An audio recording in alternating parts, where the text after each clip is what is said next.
What's good and welcome everybody. It's your boy Vexus, the lurking legend, but y'all can just call me Vex. I am once again joined by my wonderful co-hosts. We got Jacoby DJ and SSJ What's up, Cody. What's up?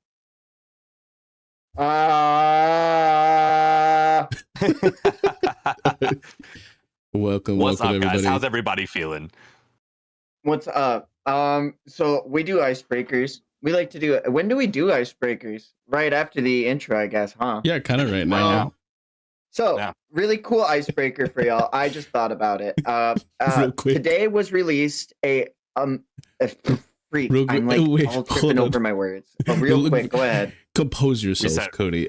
We unfortunately Lucas is not with us today.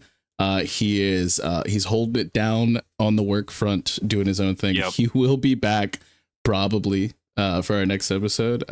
But who knows? Like he does hate anime, so he might just never show back up. He's not a fan of this. Let me know. He'll pop up for the manga section and then disappear again. Let me know how audio is, everybody. Also, if you could, that'd be great. But go ahead, Cody. I hope you're composed. Break this ice. Yeah. All right. So the ice has been thoroughly broken, and we actually had a really cool collaboration today on the Dragon Ball Sparking Zero front. That's a game I'm sure a lot of people haven't heard in a long time, but the modding community has been super strong with it, and we actually have a full functioning Yusuke Urameshi mod with a fully Raizo transformation. And so I was wondering if you guys were to see any character in a Sparking Zero-esque anime game while the modders are slowly making their own Jump Force 2, which anime character would you want to see in that type of game? Oh man, dude, I feel like there's a lot of Hunter x Hunter characters that could hit for this. I think Psychopath Brother would be like crazy in that. I feel like I can't remember his name right now. Of course, Illumi. To also knock another one out, when Yusuke was shown off in his trailer, he had an interaction with Ichigo, which said spirit detectives and substitute soul reapers. Guys like us should stick together. Yeah, it's super cool. Dude, we gotta put Chad in there. We need Chad. Because I can't imagine Chad in a fighting game? Chad in a fighing game would be sick, dude. I couldn't imagine him losing. I couldn't even imagine him losing, dude. Oh, wow. I think you mentioned Hunter x Hunter, and my mind instantly went to Morel, because that's my guy. And I think that would be so sick. You know what I mean? Like, because he has such a versatile kind of like suite with his net abilities. So I think that would be like kind of a quick answer, just because you kind of put that in my brain. But if I had to I don't know, man. If I had to really think about it, I don't know. I'm not like a fighting game guy, so I don't know the logistics necessarily. I just know really cool power systems and whatnot. Give me Gabimaru. Well, you gotta be real with it. You could say it's a fighting game, but this isn't fighters. It's Sparking Zero. It's like that, it's that 3D Budokai Tenkaichi 3 type BS, which it's really good. Like the mods are the modding community shout out, because I never would have thought we'd have two fully functioning moddable characters that can interact with each other. I think really cool. I'd want to see a fully functioning I want to see Agumon. And then he has his different transformations working up his way through Greymon, Metal Greymon, and then he has the ultimate transformation into War Greymon. And then, if you mod in Garurumon, you can have them do a fuse mechanic where they form Omnimon. Of course. That would be where mine. That would be wild, though. That would be wild. I like that, though. That's a fun concept. Just to bounce off that, since we're right here at the beginning, I think we should touch on it. Solo leveling was confirmed for Fortnite today. Fortnite posted it. Whoa. So they're getting a solo leveling collab, but that also might mean that they're bringing in mythic items. So you could potentially do Sung Jin Woo's summoning of shadow soldiers to help you fight enemies. And that, I'm not going to hold you, dude. I'm a Fortnite nerd in the first place. I'm down for it. I think that's sick as hell. I think it's so cool to see that stuff getting done. But where's the One Piece collab, y'all? Where's the One Piece? Bring Gojo back. I want to hollow purple people again. Dog. That was so much fun when they had the JJK collab. And it's dude, Well, hey, I really like the Fortnite collabs with anime. Since we're speaking about JJK, y'all, I mean, oh yeah, we want to kick this off. We want to start. Is that where we want to start? I'm with it. Let's kick it off. What you I really like the dub. Cody? I checked out Yuri Lowenthal's performance of Hikari today. Okay. And I gotta say, let him grow into it. I mean, you know, there's a reason he's picked. I don't think he's a bad voice actor, but I do think there are times when he's like being really quiet and reserved where I don't think the character fully hits its mark for me. And I don't really see it as Hikari, more as like I see someone just reading off the lines right now. But when he gets like these loud, like, oh, I'm in a fever, or I'm in a, like, you know, my blood's boiling, I feel it then. But without it, it's just the goat reading off some lines. And I'm like, yeah. But that was something I was worried about. Yeah, but Yuri Lowenthal, he's not a bad voice actor. No, I mean, no, absolutely not. Absolutely not. The goat of the Insomniac Spider-Man games, like. I think it's just that you can kind of like always hear. It's not that he doesn't have range. I don't want to say that. He's very talented, very skilled, very iconic is also something. And so a lot of people kind of put him in a box per se. And I do hear like kind of like what I don't think that it fits personally for me yet. But maybe once we get into some of these, the more hype moments where he's not just kind of aura farming, you know, then I think it could work. I see the vision, but like I also just like kind of I just don't want like hashtag better Sasuke. You know what I mean? Yeah, dude. Yeah. I mean, you could argue the same thing though with the Japanese dub for it, because that's just Zoro, and like I will say, fits for me a lot better. And that's exactly where I was going. It works. Zoro is something that's like super passable for me. I will say, like, I haven't actually watched the full episode. I've just seen like clips. But you know, it just sounded so much like Sasuke. I mean, it like kind of like Cody said, it was like an incredibly good voice actor just reading some lines off. So like legendary voice, but I'm super down to like let them grow into it and kind of see how that part evolves throughout the season. But you know, not mad at it, but it's an interesting choice. Hell yeah! As far as the episode itself, the one where we get the Kirara like kind of breakdown and whatnot. OST peak. Like, the OST was really good. Yeah. To go off. Like the saxophone in that first fight with Panda, Kirara, and Megumi. First off, also the return of Rabbit Kaisen. Rabbit Kaisen's crazy. That's hilarious. My goat. Like I literally was like, is that the rabbit that fought Toji? Because I'm sure everyone remembers. If you don't, there's a specific rabbit that literally like just like dumpster kicked Toji in the face like he's a Boruto character and just vamps out. And it's fact. This rabbit fucking does flips and tricks on it. Like his name, like most of the verse. It's so peak. I literally love this whole fight. Whoa. It might be. Don't worry. Jacoby, you're gone. He's Jacoby! back. He's back. Don't worry. Don't worry, yo. Lucas, where are you? Help me. Okay, all right, chat. We're back. I hit a hotkey, and that's something I need to fix. Kiara's voice actress is really good. I like them a lot too. And their technique being showcased the way it was in the constellations was fucking peak. Like, I feel like that's one of the techniques I feel like that went over a lot of people's heads and how it worked. They didn't like understand how it's not like Gojo's, but it's actually like the set path you have to follow from distance to Earth. I liked it because the visual representation. Yeah, I think using the stars was cool, and it was like another thing, like with when we were saying about them using Tengen's barrier technique to kind of like do this. It's not just a slideshow. It's not just text on page. It's not just you know, exposition Kaisen or anything. It's like it gave us a little bit more flavor to it, and I thought that was cool. I do just know by now that people are going to complain because half of the episode was like just explaining this technique and not necessarily like a full active time fight, which I don't mind, but I know people are going to complain. I just know it based off of what we've seen from, you know, the episodes we've gotten so far from this season.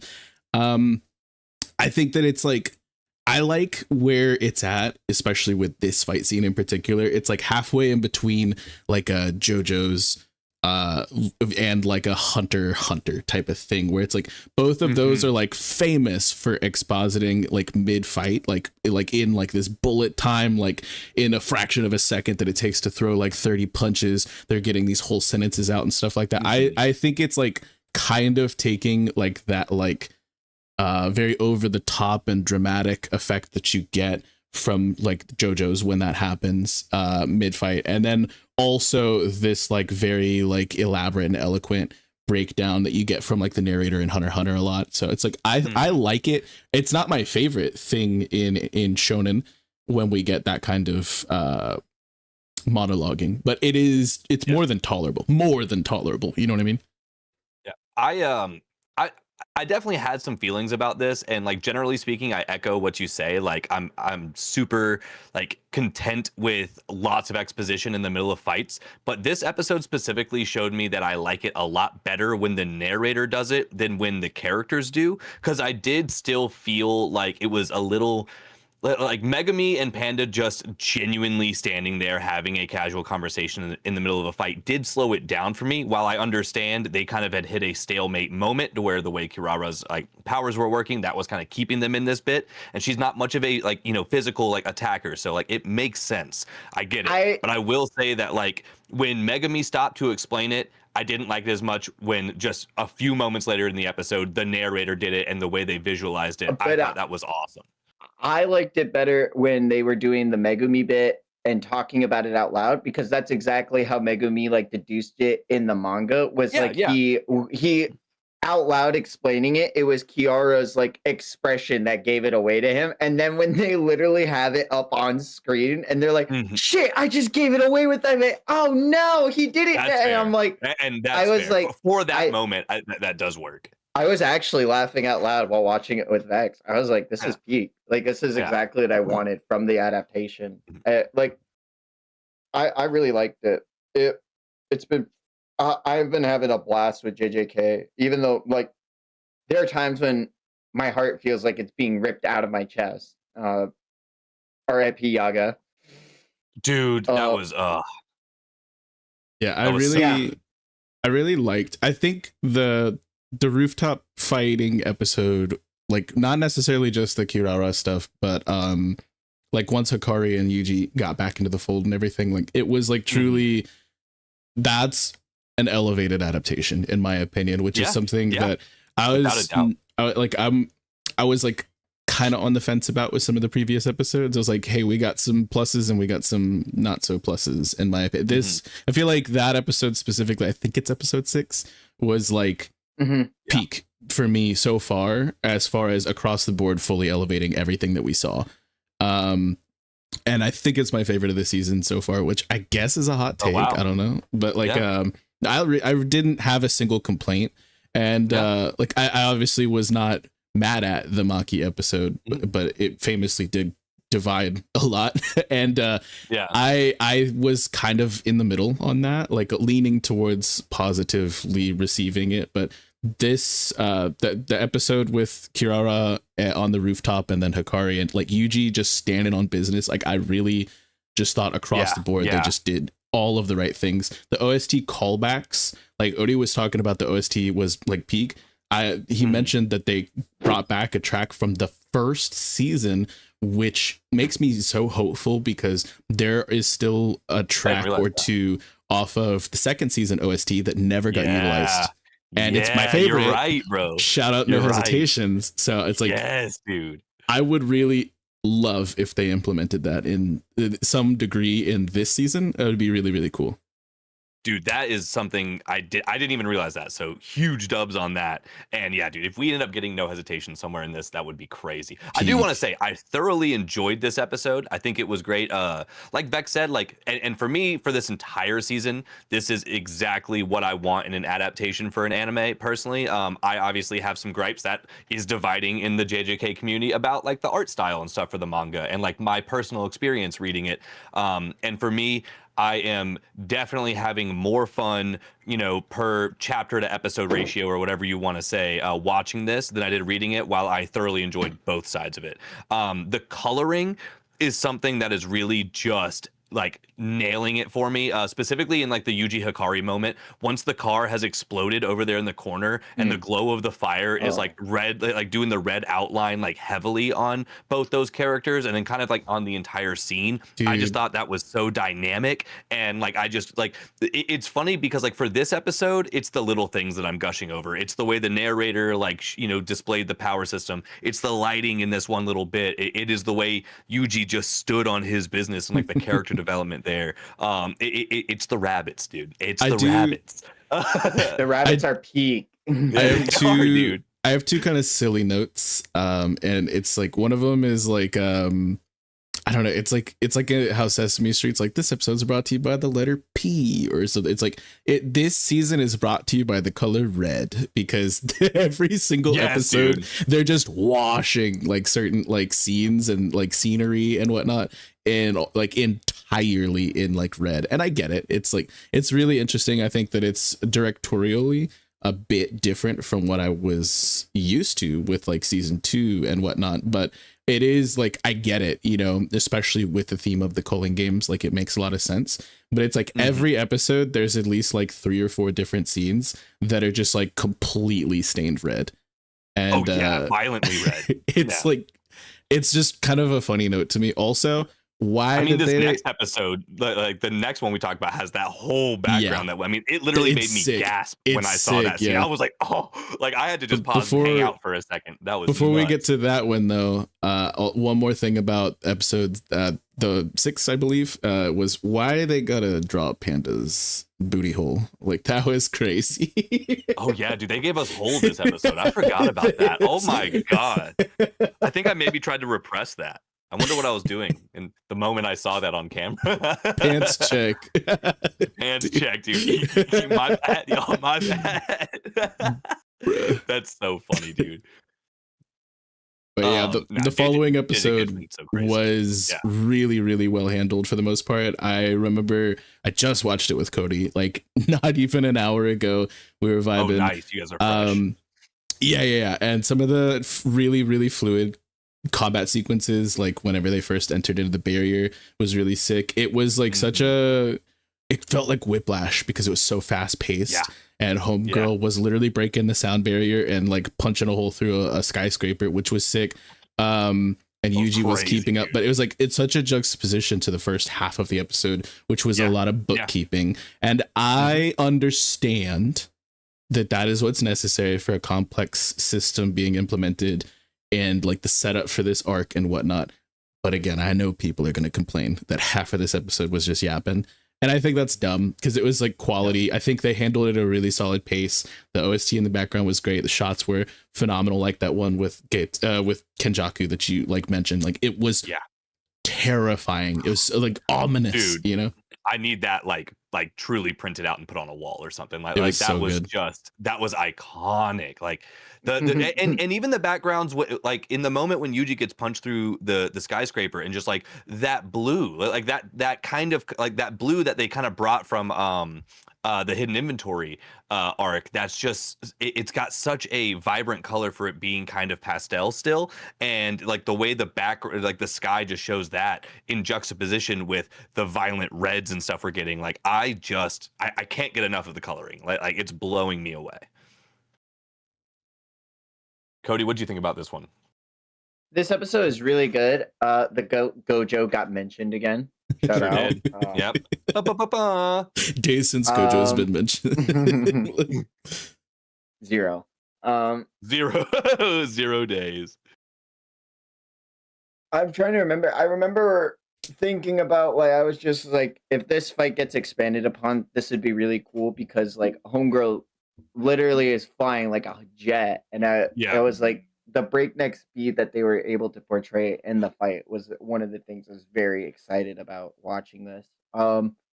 Helicopter Man, nothing too special. I mean, it was a one shot by Yuji, which is. I'm glad we got it over quickly.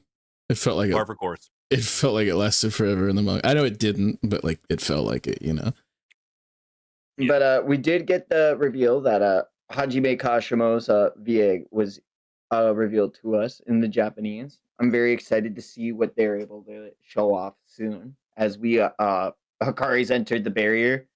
Yeah, are you are anime current, or you've read all of JJK, right? Yeah, you're reading Modulo. Yeah, he's read all, brother. But let's not worry too much about specific spoilers of what's to come if there are any anime onlys watching this in the future.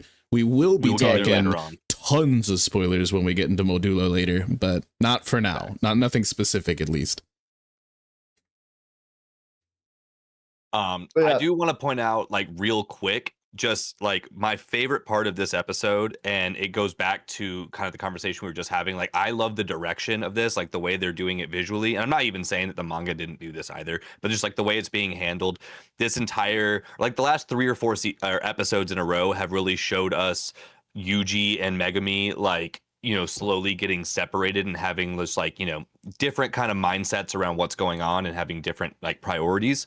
And the very end of this episode having that, like straight in your face, like, split, like there are 2 different directions to go. They both found somebody, you know, who says they're going to lead them the right way. We got to see what's happening. Like, the way it's just being shown that these 2 characters are going different paths, it has just been immaculate visual storytelling without having to say a word directly about it. And I just had to glaze that moment a little bit more before we move too far on. I fully agree.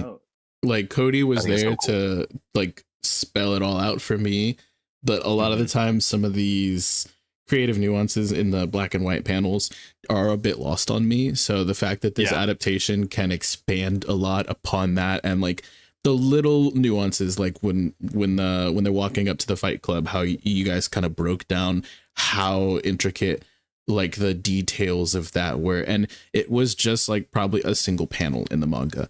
But like expanding upon it the way that they did, I really do like some of these directorial choices. There are a few that stuck out to me specifically with previous episodes, but I didn't really feel anything like kind of poke out at me in these most recent 2. I think this is also kind of marking a point where we are gonna not have as much setup and start to get into a lot more action moving forward. Yeah.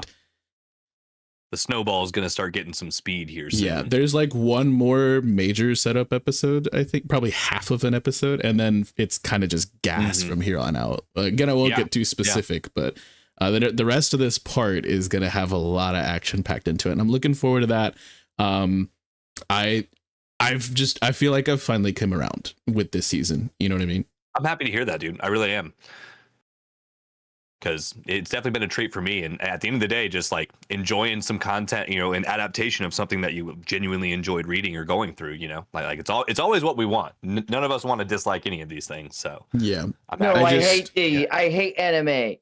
Unless you're Lucas and it's anime. But aside from that, yes, if we didn't have anything else specifically we want to shout out with these most recent 2 episodes, we did mention that there was a lot of time spent explaining a very complicated curse technique with Kirara's ability and whatnot. I think it was pretty well done, and I like that we got like that implementation of the constellations themselves and whatnot. But we gotta talk about a whole different power system being spelled out for us in a completely different manner. Something that I don't think anyone can complain about. But we got in Hell's Paradise season 2, we finally got the type chart, yo. Like we got the type chart. Tao just keeps getting deeper and deeper, and I love it, man. It's so good. Like these most recent 2 episodes were sick, and we didn't really get to talk about episode 4 either, I think, because you hadn't gotten caught up all the way, Jacoby, last time. So wild. Just absolutely. Can we talk about Shugen? Can I yap about him, please? Please, brother, please, dude. I love the introduction of this character. I think that he is single-handedly like representative of so much of like the dichotomous nature, the yin and the yang, the strong and the weak that we see. It's literally a show called Hell's Paradise. So like a dichotomy is present.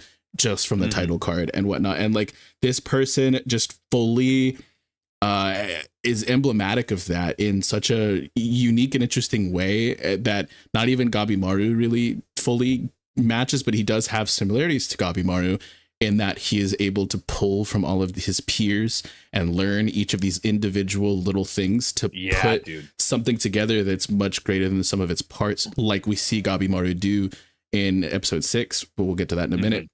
But not only is he like emblematic of the dichotomous nature, but he is also in direct opposition to everything that was built so far with the present, Asaemon assisting and helping the criminals and things like that. And so it's like he represents such depth, and like I love it. Shugen is such a crazy counterbalance. Yeah, he is such a wild implementation of a character in a series. I love him.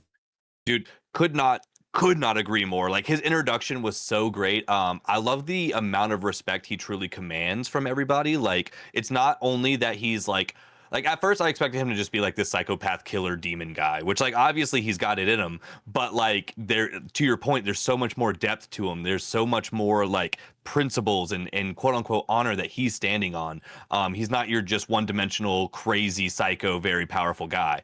And I mean, dude, the introduction with the fucking ninjas, bro, I just have to talk to you about that for 1 second, man. Like I had forgotten how violent of an anime this was, and this brought me back to like Elfen Lied level stuff, where like you just don't see it to this degree as often these days as I feel like we used to. And just homie being like, so you'd kill yourself if I told you to? He's like, yeah, like, all right, kill yourself. And he just, I mean, what? Like that is visceral. and with a smile on his face. Oh, dude.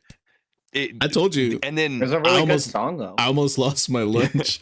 Cody. No, I mean, dude, I gasped. Like I absolutely just was so unprepared for that. That whole unit, I'm so excited to see the dichotomy of them with our two ninjas who are also very different types of ninjas, because they're all kind of wanting to get glory for taking out Gabimaru because he's the legend. We obviously have Yuzuriha over here, who's a different type of shinobi, but she still has similar principles. And then now we have this like crazy force that's there being led by the person with the Hanma mask who's cracked, who seems like a crazy, I mean, like there's so many characters in this that I cannot wait to see.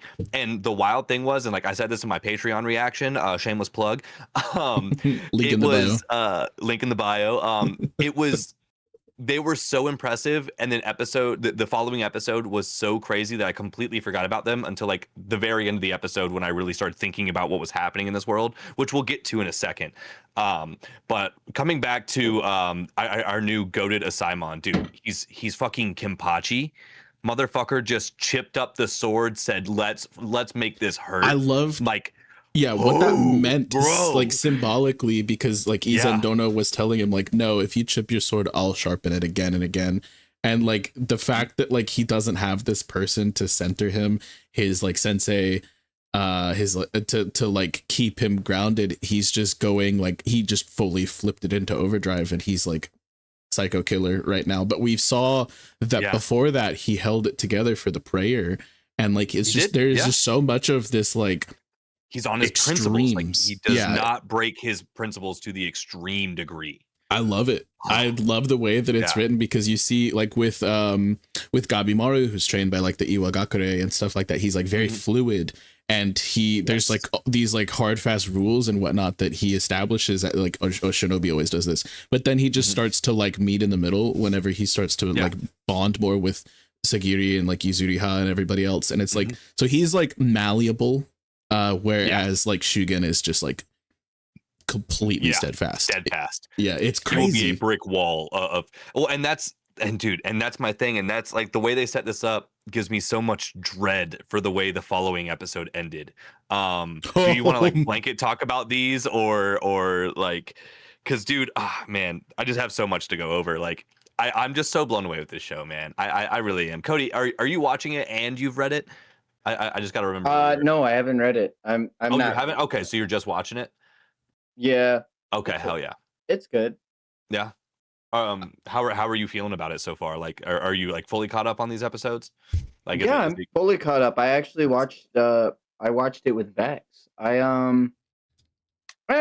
It's pretty good. I don't know. Tao is kind of like this over-encompassing thing that I'm kind of waiting to see how it's truly like utilized in applying it to like real techniques and such.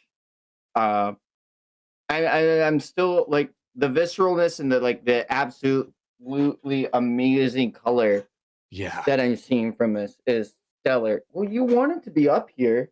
I can't. I don't know what you want.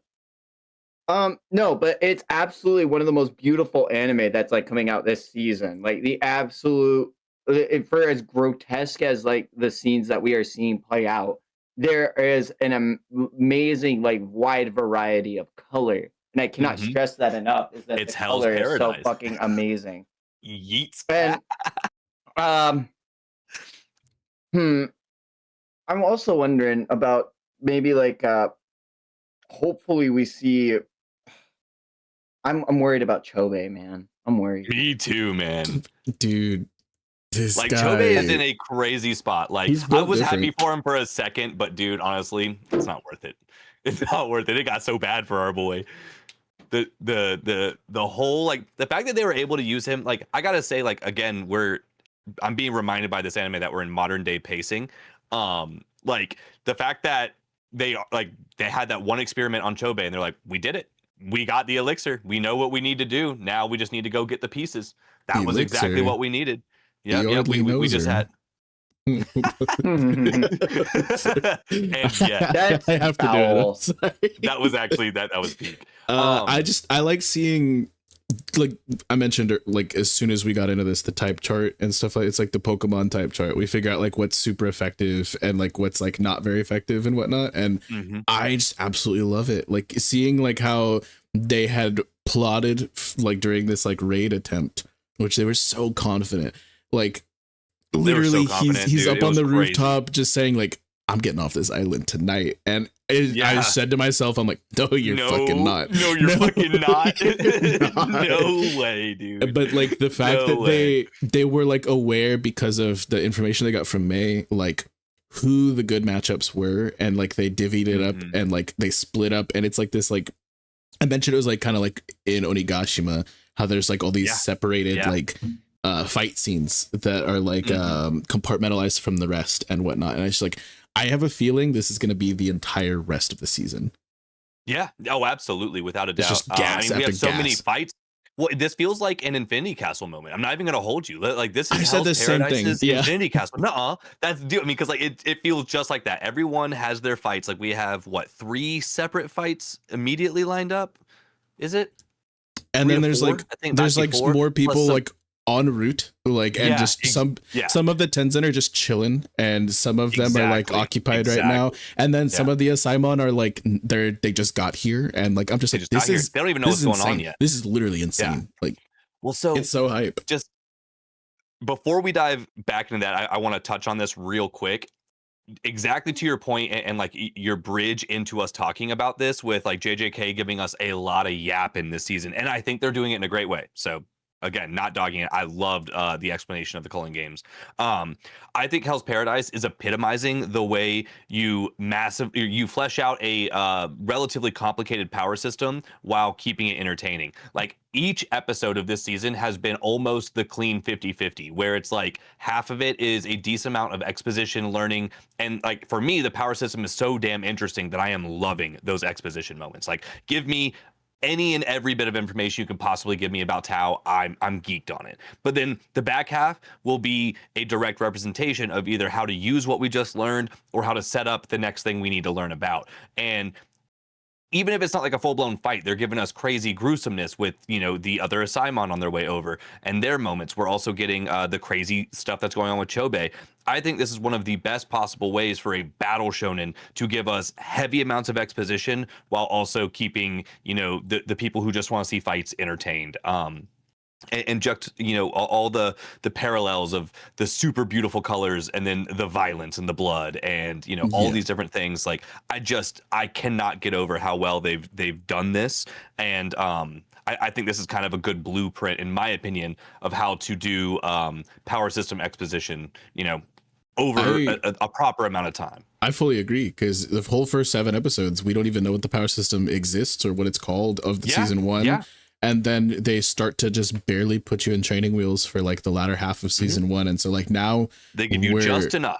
And now that we've learned how to crawl, we're like now learning how to like walk, and like soon we'll be running. And one character in particular, Chobe, seems to just be full sprint. And like, that's crazy to me. Yeah, dude. And seeing all these different paths that like Lucas had mentioned, like Key, when we were talking about Taoist stuff and whatnot in a previous episode, and like they literally name dropped it like in one of these most recent episodes, and I'm like, it's literally so all encompassing. And it's like there's so many, when you're talking about media literacy and just breaking down like an intellectual property, there's a lot of people who will say, oh, this is the meat and this is the vegetables, and like I feel like this is just such a perfectly balanced meal, you know, to speak to that metaphor. Dude.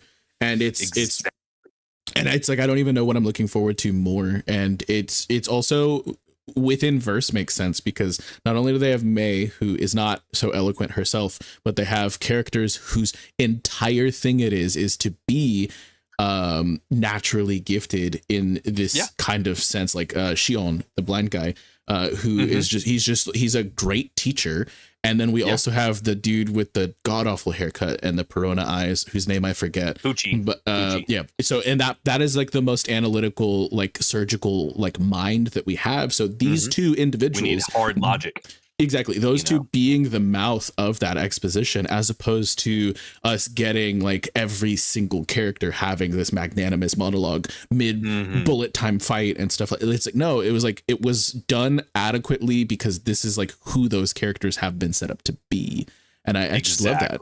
It really, everything about it feels like it's just perfectly done, in my opinion.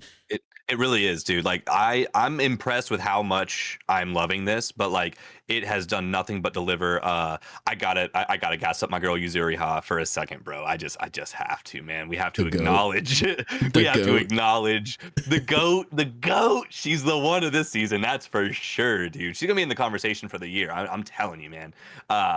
But her team up with Gabimaru, like jokes aside, was actually so sick. The fact that she was the counter for the Tenzin, and Gabi was just kind of fighting a massive uphill battle that he truly could not actually win on his own. And like the amount of character growth that we've seen from Gabimaru, from like initially him just genuinely fighting with no regard for his life, getting to a point where now he's like, I need to make it home. Like I'm going home tonight. Like I got things to do, and working with other people. I love the fact that they're both very different ninjas, and they pointed that out directly, and we got to see them do their thing together. And then, dude, the transformation. These Tenzin transformations are some of my favorite of all anime, dude. Of all, I am so geeked on it. The way the face was parallel, or like mirrored up and down, and it was basically just like a plant fucking demigorgon with 4 arms. Dude, that thing was sick. I don't know if it was cooler than the first Tenzin we saw. Yeah. I was gonna make it the thumbnail. Like I was literally like, dude, this looks so sick. Not a bad call, bro. Not a bad call. It was so cool. But yeah, no, I that all of this situation is so crazy, all leading to the fact of me having the realization at the end of this episode that the only way that they're gonna survive this interaction is if these Asaimon pull up and save them, which is what's going to happen. And then the people who save them are obviously going to be the direct enemies following up. And then we're going to have to just still be dealing with crazy different fallout. And just shit is so fucked now. Hear me out. Chobe is cooking. Right. He's not. I hope so, dude. He's not like as it's not as it seems. Let him cook. Let him cook, man. I hope. But like, what about his brother? What about Chobe's brother right now? Like, we are in that position, and the show, without a doubt, is making us ask the question: is his brother gonna go with him? I don't think that either of them are. I fully think that Chobe is just working an angle right now. I don't think he's being legitimate when he says these things. I do believe that, but like you have to go to a certain you got to go to a certain extent, though. That's my thing. I do think at the end of the day, no matter what, Chobe's core is to save his brother. And he's going to do whatever it takes, and he's going to go as far down that rabbit hole. But that's my thing. Like, how far do we have to go? And then what happens when his brother, for potentially some reason, refuses to go with him because he no longer sees his brother there? Maybe that's a monster, or, you know, I'm just curious what kind of drama this is going to make. I don't have any doubt that Chobei is working for the betterment of his brother and to, you know, save him from being a offering. But dude, I don't know, man. Chobei does seem to have the most potential of the show outside of Gabimaru, though. I did not expect Homie to be basically a secondary main character. Like, that's crazy work. Yeah, I love it. Yeah, Chobei stocks are through the roof. Like, they're through the freaking roof in this. I also really adored like Gabimaru kind of figuring out like how to work through his weakness. Like specifically him, like you said, he was fighting this uphill battle because he was going up against like a deterring force comparatively to his like Tao nature. So like him as fire, I believe, going up against water, it's not ideal. So, but he was like, he was able to figure out like how we saw the montage of Shugen, like figuring out through all of his time bonding with his and training with his fellow Asaimon, that he was able to figure out like this, like significantly larger than the sum of its parts, you know, fighting style all on his own, like by utilizing the help of all of his like friends and whatnot. Like we see this moment where Gabimaru is doing the same thing. And he's learned from like Yuzuriha, he's learned from like every one of these like cool characters that we've gotten to know and appreciate. And he just figures out that basically he's like, you can't deter my flow if I just turn it to 0. And then and then he like, so he just like knows when to turn it to like 11 and when to turn it to 0. And I'm like, that is such an interesting, like, because like it just makes it to where, yes, it puts you in significantly greater danger, but you're actually able to like punch through like things that should resist you. And like, I love this is the yin and way yang. That it's the give and take. You don't get full strength with full defense. You have to make these choices in the right moments and truly go with the flow. Be like Walton. It literally makes perfect sense. And I have not appreciated a power system being spelled out like this since Nen. And Nen is my top 1. And that's where we get to the name of the stream. I think, is this the best power system in anime now? Like, and chat, let us know. I agree with Vex. I think Nen is the only power system like truly in the conversation with like the level of interesting. And I'm not gonna lie, personally, I find this more interesting, but it doesn't mean I think it's better than Nen is. But I just have connections to Taoism like that in the first place, so it has like a real world connection. But like, in a more objective sense, as far as balance is concerned, which is what all of these power systems should aim for regardless, when the core tenet of this power system is actually balance, and they have found a way to put it in everything, which is the coolest damn thing. I mean, we see Homeboy like rebuilding the entire structure. He was the architect for stuff. The way that he was able to put a thin layer of towel around him to do basically armament hockey. You know, but it's being applied in a way that's not a reach or a stretch. It's a balance. There was something given up to do something else in every single situation. I think this is in the conversation for the second best power system in anime. I think that's where this is standing at this point, or where its potential is. There's time for it to break. Yeah. But where I'm at right now, I think it's going there. Cody, do you have any thoughts? Like, no. It's just there's not enough for me to really have a thought on it, other than it's just like, if it's just like manipulating your energy with attributes, I feel like it's just a basic Pokemon then. And it's just like, I want to see how like it expands on it if it goes any further with it, because it feels like this is just breadcrumbs right now. So I don't really, if this is what we're starting with, this feels like a really good start. But if this is all it is gonna end up being, I'm like, it's cool. Yeah, like, I think we've seen a lot more than just the elemental affinities and whatnot, because like we just got that, and it's already done like an interesting enough job of like kind of showing us that it's a part of everything. And it's almost like similar to like observation hockey in a way, and like there's like a lot of different implementations that we've seen other than just the elemental side, because that's brand new information for anime onlys. We just got that like 2 episodes ago. So yeah. I think it's in the conversation for me as opposed to like one of the best kind of foundations being laid, like what Cody was saying. It's just when compared to something like Nen, which I put at that's on the pedestal for me, and it kind of probably always will be. Respectfully, it's like it's tough to beat it. Yeah, I'm not fighting against Nen. It gets a lot of bonus points because of my personal bias, because it's from one of my absolute favorite series of all time, my favorite battle shonen ever. But it also took a significantly longer period of time to establish the fundamentals. And even then, that was like the tip of the iceberg, which again, I feel like this is also just the tip of the iceberg. But it got it done in like, what, 17 episodes or something? Whereas with... We're not even out of the Hunter exams, in Hunter x Hunter at that point. These boys don't even know what Hatsu is at that point. So it's like, I think that it's really well on its way to potentially the top, but it's in the conversation regardless, is the way that I see it. You know what I mean? For sure. Yeah. And that is the thing. I will say, like, it's another example of just current modern anime manga pacing. Like, they're hauling ass through this for sure. But like, I think they did a good job of giving us, like you said, 7 or 8 episodes without any power system set up, except for Gabimaru's just him for some reason. And then, they start giving us breadcrumbs. And then now in this season, I think it's been, pretty heavy handed with what's going on. I think the next spot, which hopefully will do exactly what Cody's talking about, is like, now that we're about to see every type of Tenzin fight, which is going to truly show us with context what every affinity can really do and can't do. And I think that's going to open up this world quite a bit.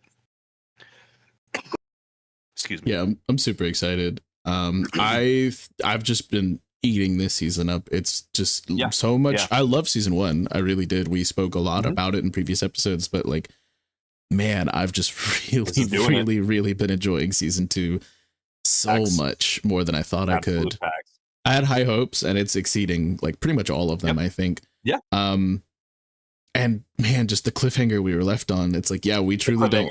The shit has hit the fan. Whatever, dude, it's flown through it. Yeah, like, whatever happens next, splatter on the wall right now, bro. Whatever happens next, it's heavy. This is insane. And I mean, someone's got to die, dude. Like, do you want to make a prediction? I mean, like we got a bunch of matchups, and in an anime like this, ain't no way. I'll be brave. Out of these. Be brave. Yeah, I'll be brave. No one's dying. I don't know, man. I'll be brave and say you might be right. You might be right, dog. You might be right.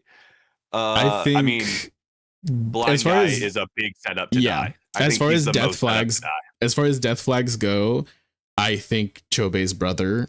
Chobei's brother's a big. Chobei snapping after his brother died would go crazy. Yeah. It's crazy because I think it's 2 Asaimon and 1 criminal are the people who I think have the most significant death flags. And it's Shion, which is the blind guy, Chobei's brother, and then legitimately Yuzuriha.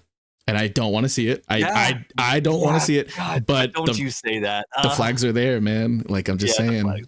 It's like, because she wants off the island so bad. Every one of her moves is to not do this because she doesn't want to die, and that's she's also she's also bleeding out right now. Like, dude, her guts are out right now. Yeah, damn, I forgot. It's a dire situation. But like, I kind of thought about it back in season 1. I was like, if she's not like insanely cracked, she's got straight death flags. She is insanely cracked, but given episode 6. This is not looking good. Like, she's not going to be canon 2 at best anyway. Yeah, it's not going to be Gabimaru. We know it's not the main character. And I really don't think it'll be Sagiri either, unless that's at the very end. If she was ever going to die, it'd be at like the very end and the final battle for some reason. If she was going to, I feel like it'd be too soon for that. I don't see my goat with one hand. No, he solos. I love he him solos. Dead. He's about to crack this shit. The first, dude. Yeah. And then Homegirl, dude. Can we talk about how sick it was when we got the scene where everyone posed up against their Tenzin that they were about to fight, and Homegirl with May? I guess it's. Yeah, no, not May. The chick who like they confused for a boy at first, and then she's like the dark skinned girl. Nurugai, yes. The way she was pulling her fucking sword out, she had like the sheath in her cheek, and she was like pulling it out. I'm not gonna lie, dumbest way to pull a sword out ever, but it looked sick as fuck. It looked so cool, dude. I don't know why. Like I had to stop on that for a second. I was like, whoa, why is she aura farming right here in this minus scene? 10 practicality on? Plus 50 aura. Yeah. Plus 50 aura, dude. And that's all we're here for. And that's exactly what it was. I'm like, this is possibly the worst way I've ever seen someone with two hands, mind you, unsheathing their fucking sword. Like other hand completely free. It's just posed out in a cool position. Maybe it's foreshadowing. Maybe she's gonna lose a hand. I mean, yeah. But I don't think she has any chance of dying right now. I don't know, dude. It's interesting, man. Based off I think those are some proper death flags that you put up. I think she's probably going to be one of the ones who lives till the end. I'm not going to lie, because I think she makes it. Seemingly the most powerless, but has been hinted at being one of the most cracked because of what I've said in previous episodes, how she may or may not be universally transferable to help heal all of her buddies because of the whole hug thing that we got with Sagiri, and like when she was helping out Shion as well. Like, I don't know. Yeah. There's something there. There's something more there than what we've been shown. And also when Shion was telling the truth about Shugen's massacre, and that it was like actually like 100 plus people or whatever, he was like, he's not going to let a single criminal off this island. And he specifically looks at Nurugai, and I'm like, that's too convenient. Like that feels like bait. You know what I mean? Yeah. Facts. Now this is about to be nuts. I genuinely cannot wait for next week's episode with that cliffhanger, like you said. Legit. I'm just having too much fun with this, man. I'm having too much fun with it. It's some peak for me right now, dude. And Mappa, like the fact that they're doing JJK in this, we've said it like every episode of this pod this season, but I'm blown away with Hell's Paradise looking as good as it does, while JJK looks as good as it does. Like, just what a legendary back-to-back season. People are gonna stop calling you a Toei shill. You're gonna be a Mappa shill now. Please hire me. Please hire me. I would much rather be a Mappa shill. Much rather. You already know they're not gonna pay you shit. All right. Back up. Get back to your building. Get back to your side. So One Piece is coming back, and it's gonna be great, guys. You're gonna love it. Obaf's gonna be crazy. Yeah, there's no point. Yeah. Anyway, Dorohedoro season 2. Anyway. Wild. Boys, y'all want to riff on anything else here, or do we dive into? I want to riff on Sends to be a Hero. Shit! Let's riff on it. Shit! Let's go. Because you know what we don't have here this week? We don't have to ask the question, did Lucas catch up on it? You know, there's not a chance. He literally has noodles out of his nose. I saw it. No, I did not, thank God. But might as well have, dude. That's so fucking accurate. Lucas is literally like, oh, sorry guys, I gotta work. As in just anything but watching anime with the bros. Just anything but watching anime with the bros. Cody, take it away, brother. While you die on that. Brother, monster. I love Xylo. Xylo is such a cool main character. He's just him. Like I running head first with Terita. All right, I guess we have to start before then. Where did you last leave off, Jacoby? I mean, so I'm fully caught up. But since we did a podcast, there's been 2 episodes. So, let's see. I forget how I forget where the one before this ended, but I remember it ended with him saying the introduction, the backstory. It Sends to be a Hero. Yeah, Venetim's backstory was where we left off, and then we immediately pick up with Sav getting his introduction. Sav is my goat. Sav is actually like me. He's a sniper. Like that's like rage baiting 101. Absolutely peak psychopath. I love him. Oh my god. Literally just goading people so he can just beat the shit out of him. And he's like, I love him. He's such a little piece of shit. I love him. Ugh. Yeah, no, he's a demon. The way they've done such a good job showing us these different heroes, and just they have such wildly different personalities, and that has just been such a treat in this. Because even if you don't get time with our goat, the king himself, we have another absolute psychopath in a different way who is just totally enjoyable for every moment they're on screen. Getting Sav's backstory though, and watching this man, an absolute psychopath who is completely detached from all emotion other than wanting to self-satisfy his own desires break at the mention of a sentence worse than death, because he knew what being a hero would be. The man literally broke and stood up from his chair and said no. Like,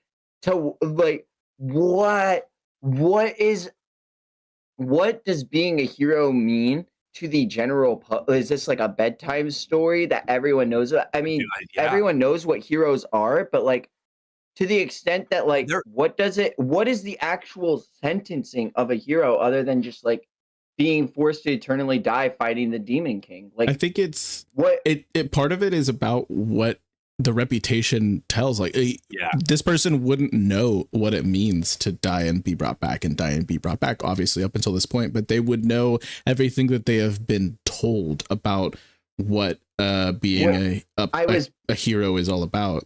They're the worst. What I was building into is I was wondering what the worst of the heroes then would be. Like, what is the worst of the heroes to the general population? What is the worst hero? What's the max level of this? Like, what's the scariest? Not hero? The max, not the like. You know, there's probably like a good one, or there probably is like a best hero. Well, no, I don't mean best. No. I understand what you're saying. Like the worst crime. What is the worst? Yeah, crime? like what is the worst something? What is the worst thing someone could do that literally like could deem them at this level? Like, what is the worst hero? Xylo did. I think it's what Xylo did. He killed a goddess. But wasn't he a hero before then? No, he was a captain. He was a captain. He was a captain. Yeah. That's how he got sentenced to be a hero. But like, was that whole mission, the entire mission? I don't know, man. Let me riff on that. Just seems. So I think that they're spelling it out to us in such an interesting way because yes, Xylo did commit probably the most heinous crime of any of the criminals or of the heroes that we've seen. He literally killed a goddess. We know that he is actually a good guy, probably one of the best of all of the heroes that we have seen or will see. And then on the flip side of that, we see that Vanatim kind of did nothing wrong. And we see that Sav was just an absolute piece of shit. And he got like kind of what was coming to him, I guess, as far as what this setting provides to us. But one of the most like heinous and like brutal depictions of what it means to be a hero is Tatsuya. And we don't even know what he did because he's lost all of that. Like nobody's not even human. Yeah, nobody's even old enough to remember. Nobody's even able to remember what he did in the first place. And so it's like, I think that's like kind of an interesting there is another thing to riff on though with that, and that there is a throughout the episode as we are bolstering our defenses, they go to call on other heroes, and I have the note right here. There is a hero named Rhino who volunteered for this shit. What the fuck? Ooh. Volunteer hero is crazy. Yeah, good. That is insane. It's insane. Because who's volunteering for this? If the general population or even the people who want to be killed, when they see this, they break like that. Who's volunteering for that? Really? That's really good. I want to volunteer to do. I want to work with death row inmates. Like I want to do rope construction. I want to clean up. Like I want to fight a poison demon blight. Like that's what I. Oh my god! Who's volunteering for this? Are we also? We saw the ninth goddess. Like, was that? I think that was the poison lady or something. I don't remember. Yeah. So that's crazy. Oh my god, it felt wild. Like getting to see her, and then that, as well as getting like whenever Xylo woke up after everything was said and done, when he got the flash of his previous goddess, I was like, oh no, my poor boy. I have completely come around on the whole goddess vibe in this. Overall, I think it's great. Like overall, like they are killing it. Like that pulled at my heartstrings so heavy, bro, in that moment. And then the whole conversation he had with Terita right there was, and just like her just being like, the worst thing you could do is forget me. And then that set the stakes in the entire show higher because obviously he can die and come back. So we didn't really have that many stakes behind him dying, coming back a few times. But if he managed to forget her, like the fallout that could happen there is now yet again they're giving us fates scarier than death consistently throughout this story, and I love that this one is like an emotional fate scarier than death. And it led me to the question, all the way up until that point in the episode, I was wondering if we were going to maybe get a reveal that Xylo has never actually died as a hero. And not based on much, but I was like thinking that'd be an interesting twist. But by the end of this episode, obviously we find out that, he at least got very, very close. Like they had to bring him back to a degree, and that, would cause some memory loss or whatever it may be, or potential memory loss. But I've been really curious because they've kind of kept that one close. Like I've expected him to die by this point with the way they set it up, and they're kind of edging us on that whole side. Yeah, I don't think he actually has yet, and I don't think he will. I don't think that was a true death. Yeah, I don't think I think it'll be like the slowest burn ever, and like I don't know, we could get like all the way through season 1 and then some before we actually see it happen. But just the fact that they're implementing this like. The dangling like of like this hey, this looming threat is like around potentially every corner. This is like, how many demon blights have we faced at this point yet, and these crazy insurmountable odds and these wild curveballs, and literally being systematically forced to be in a losing position. And it's crazy to think about, but I think it's going to be a really slow burn. And if we do see him die eventually, I think it's going to be like a while from now. Because like with what the emotional investment that this most recent episode got out of me specifically, I would feel, I think, a little bit weird if he were to just die in the next like couple episodes, Yeah, no, it feels like something that's going to be like really, really just like dangled in front of us for a long, long time, just like you said. And now at this point, since they haven't done it to this point, now it would feel weird if it is going to happen. If it's going to happen, I think it'll happen to side characters, like for sure. Oh, absolutely, yeah. We'll see them. We'll see that through their lens, because like Cody said, I mean, fucking Xylo is him, dude. And with the way him and Torito were able to lock in during this fight and just say fuck it, like we're making this happen, like that moment had me like, I mean, I seriously thought Terita summoned Excalibur because she's like from another world. I was like, please say it, please say it. I was waiting for it too. I'm sorry. But I oh my god, dude, I really, really loved the whole action sequences that we got, and like her summoning that blade was like, bro, it's like they just are doing such a good job of allocating the budget, because like something we're going to be talking about shortly, Frieren, I just think that like even the smaller stuff is just like so beautifully and immaculately like handled, detailed, and portrayed and whatnot. Like these littler interactions that they don't need to just like, absolutely nail. They're going above and beyond in almost every aspect. I can't find a single still or a single sequence that I just was like, oh, that looks a little jarring, or that took me out a bit. It's all good. It's all so good. Yeah. For an anime we had never heard anything about until this season, dude. Airing with absolute titans, and we can talk about it with this much excitement, man. And with how ambitious the demon blights are, like visually. Oh my god. It's dude, crazy. And like creatively, what even are half these things? Like I'm looking at it like that is just crazy. Like more wild than a Final Fantasy like final boss. Like these things are nuts, dude. And yeah, like, all right, what about the very interesting concept that was set up here, which has been teased for sure, but now we got confirmation. We obviously have humans riding these demon blights, and we also got a hard limit where the goddess cannot kill humans. So he can't use her powers against issues like that. Like that was a crazy like twist for like the end of 2 episodes back, and then like what we're seeing in this episode. Like that is an issue, dude. That's crazy work. And I feel like that's really going to just blow up the rest of this show, because like a hard counter on the goddesses is crazy. Yeah, I'm thinking my headcanon, well, like Cody and I were watching it because we watched it together, was that the person who offered like the 20,000 soldiers or whatever, like that, they called them like a knight gaunt or something. There's like a royal family, and then they mentioned like, oh, this must be some sort of like, royal family inserting themselves into this like debacle. Yeah. I thought they were like synonymous. I was like, that's them. It's gotta be. It's probably not. Like, but I don't know. It's so interesting because we know that there are snakes in the grass in the temple. as well as in the army, and like the people who have money in this world, you know, just the way that Xylo kind of like has carried himself around these individuals, and it took a significant amount of interactions with Kivia before he was even willing to give her the time of day. You know what I mean? And then learning that she is also of like a noble family, kind of, and like I'm just like, this is building up something really interesting, and like we know that the system is opposed to being found out, and that there are wolves in sheep's clothing, you know, throughout like that hierarchy.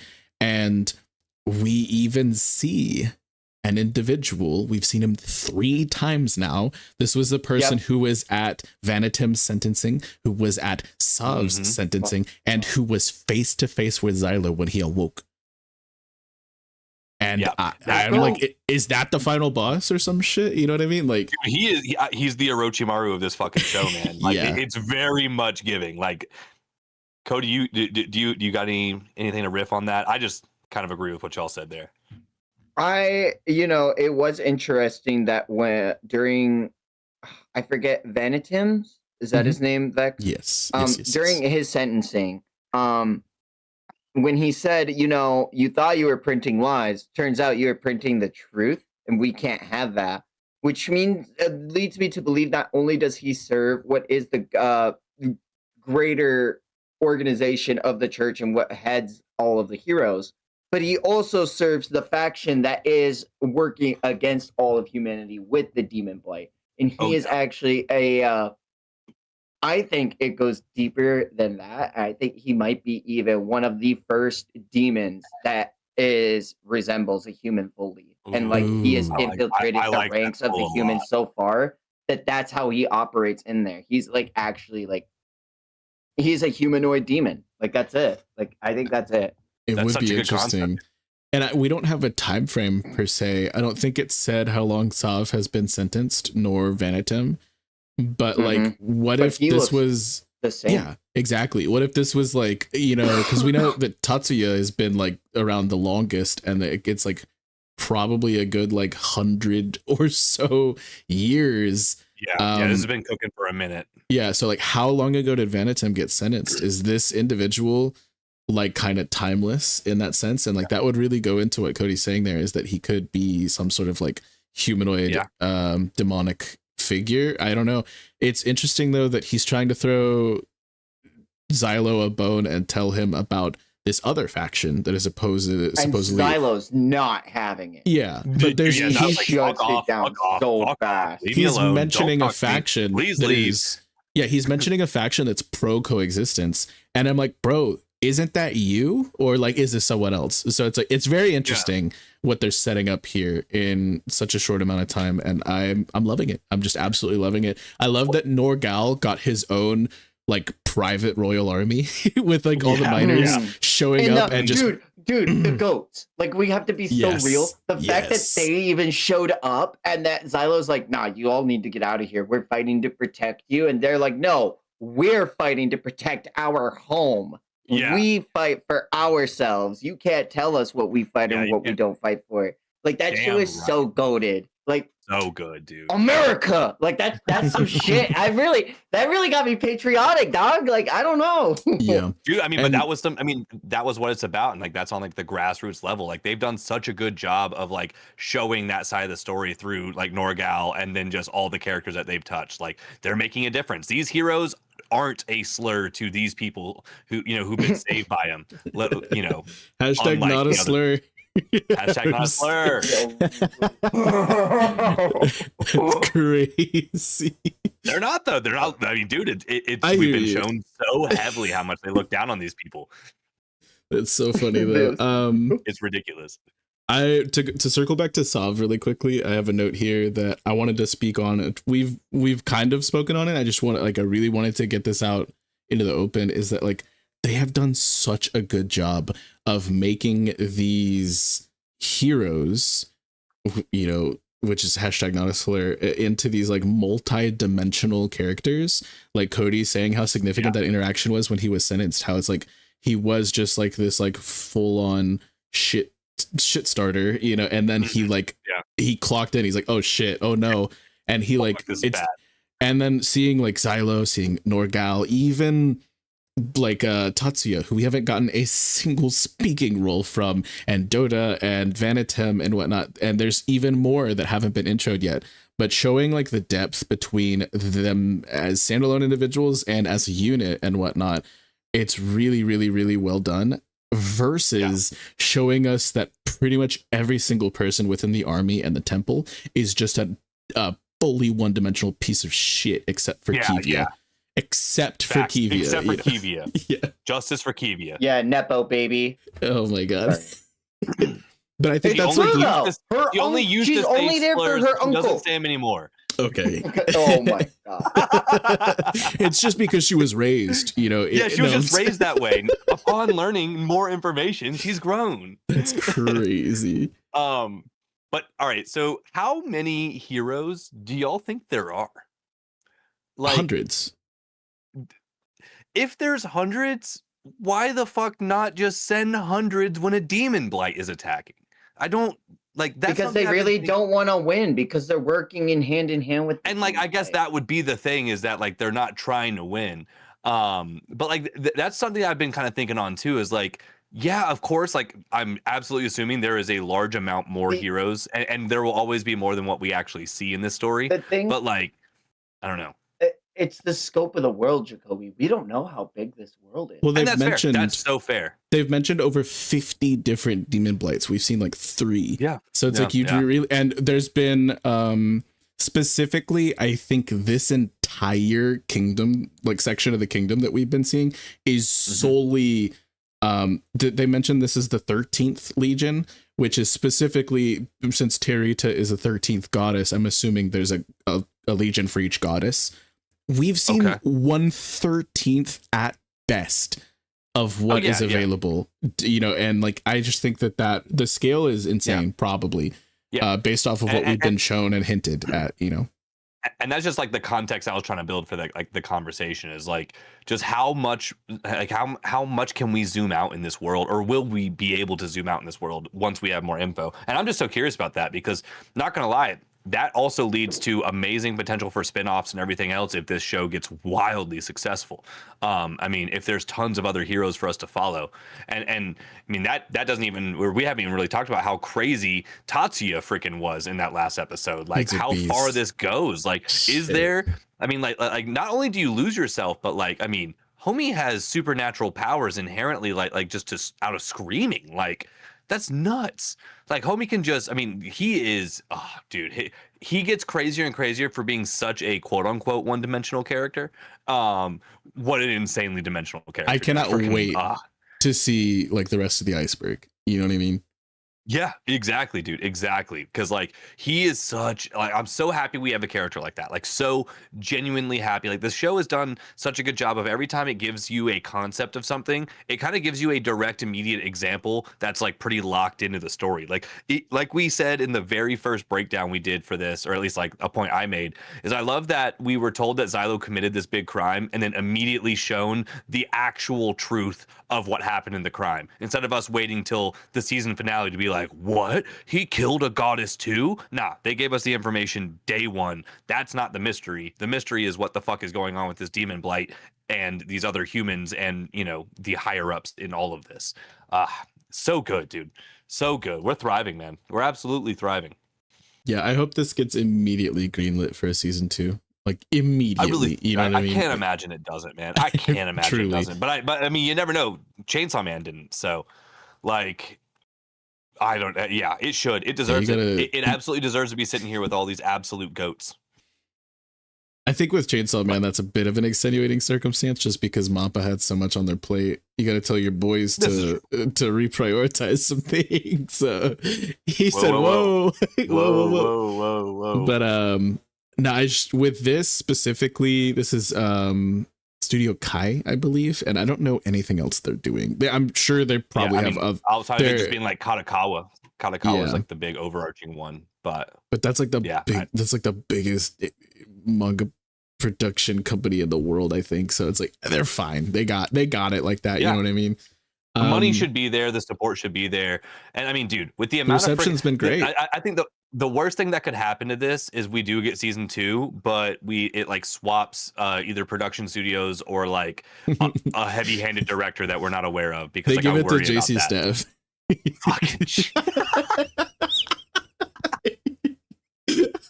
Oh my god, I couldn't survive that again. I don't think, bro. I don't know if I could make it through that. That would hurt me so bad, dog. Well, I'm actually invested in this. I wasn't invested in One Punch Man when all that happened. So it's like, I was like, y'all are just being loud on the internet. Surprise, surprise. But no, like that would actually be such a gut punch if something like that would happen. Yeah. Or let's just get the dreaded, 3-4 year hiatus in between, so then everyone fucking forgets about it, and then it just doesn't matter when it comes back. Well, there was a thing. I don't know. I always worry about that.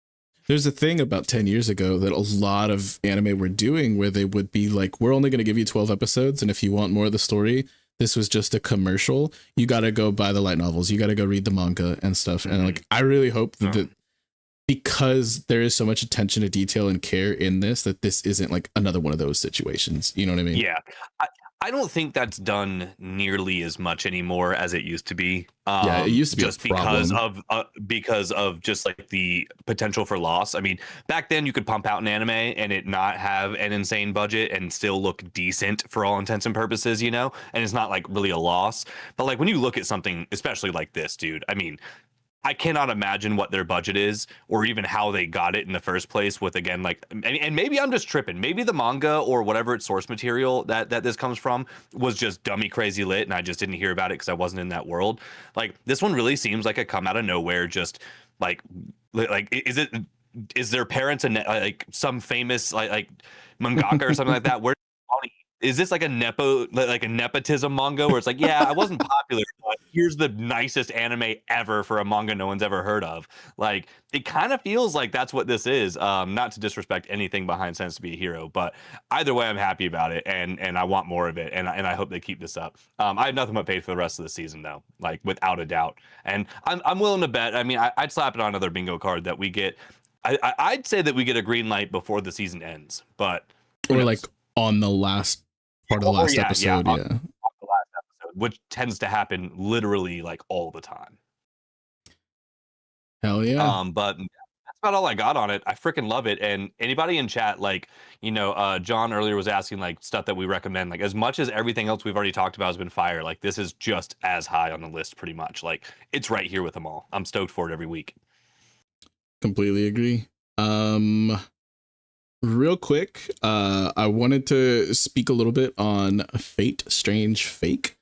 This is, I think I'm the only one who's currently on it, but man, this series is crazy. It's like it's as soon as I feel like I know what's going on, they just introduce like 3 more proper nouns, and I'm like, it's like, what the hell's a dead apostle? What the hell's an Einsburn homunculus? What the hell's a like? What the fuck? I'm just like, what's going on? And like, it's like, as soon as I felt like I had a foundation, they're just like, but wait, there's more. But the fight scenes are so crazy well done. There is like a really, really, really well done fight scene between Saber, where we finally get to see this person like flex, and oh my god, it's so pretty. It's so good. And the dialogue from like characters like Saber and Gilgamesh, like these dudes are straight poets. Like, it actually feels like they've lived for like thousands of years and been reincarnated and had like all of this like crazy experience, and like they truly do a really good job of making them feel like something that is so conceptually massive comparatively to just like the visage that we're seeing right now. And I love that. I think that that's a really, really interesting way. Like, it would hit a lot harder if I knew previous Sabers and like previous iterate and like more of the lore and things like that. But it's still hitting me, even though like I'm not privy to all of that. So like, fully enjoying it. Hats off. There is like some kind of problematic looting in like 2 scenes, but other than that, and it's a character we're meant to hate, from what I understand. Interesting. Yeah. So a little casual hate goon. I hope nobody is gooning to this character, because they look very young, unfortunately. So that was a big put off. But it was like that's unfortunate. It's literally something you have to pause to like see, and like I was reading through some of the comments and somebody like shouted out, I'm like, you're a creep. Like, because I didn't even notice it the first time. And so it's like, it's not like a big issue, but it's like, I know Fate's roots was like straight up an H game, right? So I mean, visual novel, yeah. I mean, what visual novel doesn't have porn in it? Yes, I mean, it's gonna have a romance option. It's not a full deal breaker, but it was like something I was like, okay. But other than that, pretty much no speed bumps. Like aside from that, like word, like I'm a half a second. Yeah, so it's like it's been straight gas, dude. What's up?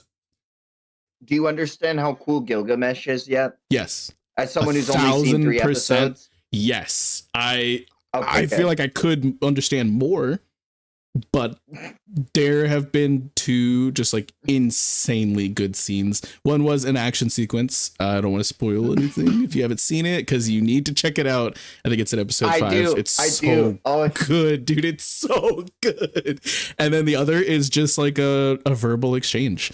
And like straight up, there's just bars that these dudes be dropping. Like Saber's talking with the person who didn't summon him, who isn't his like master, but he's like, he feels duty bound to look after them and protect them and whatnot.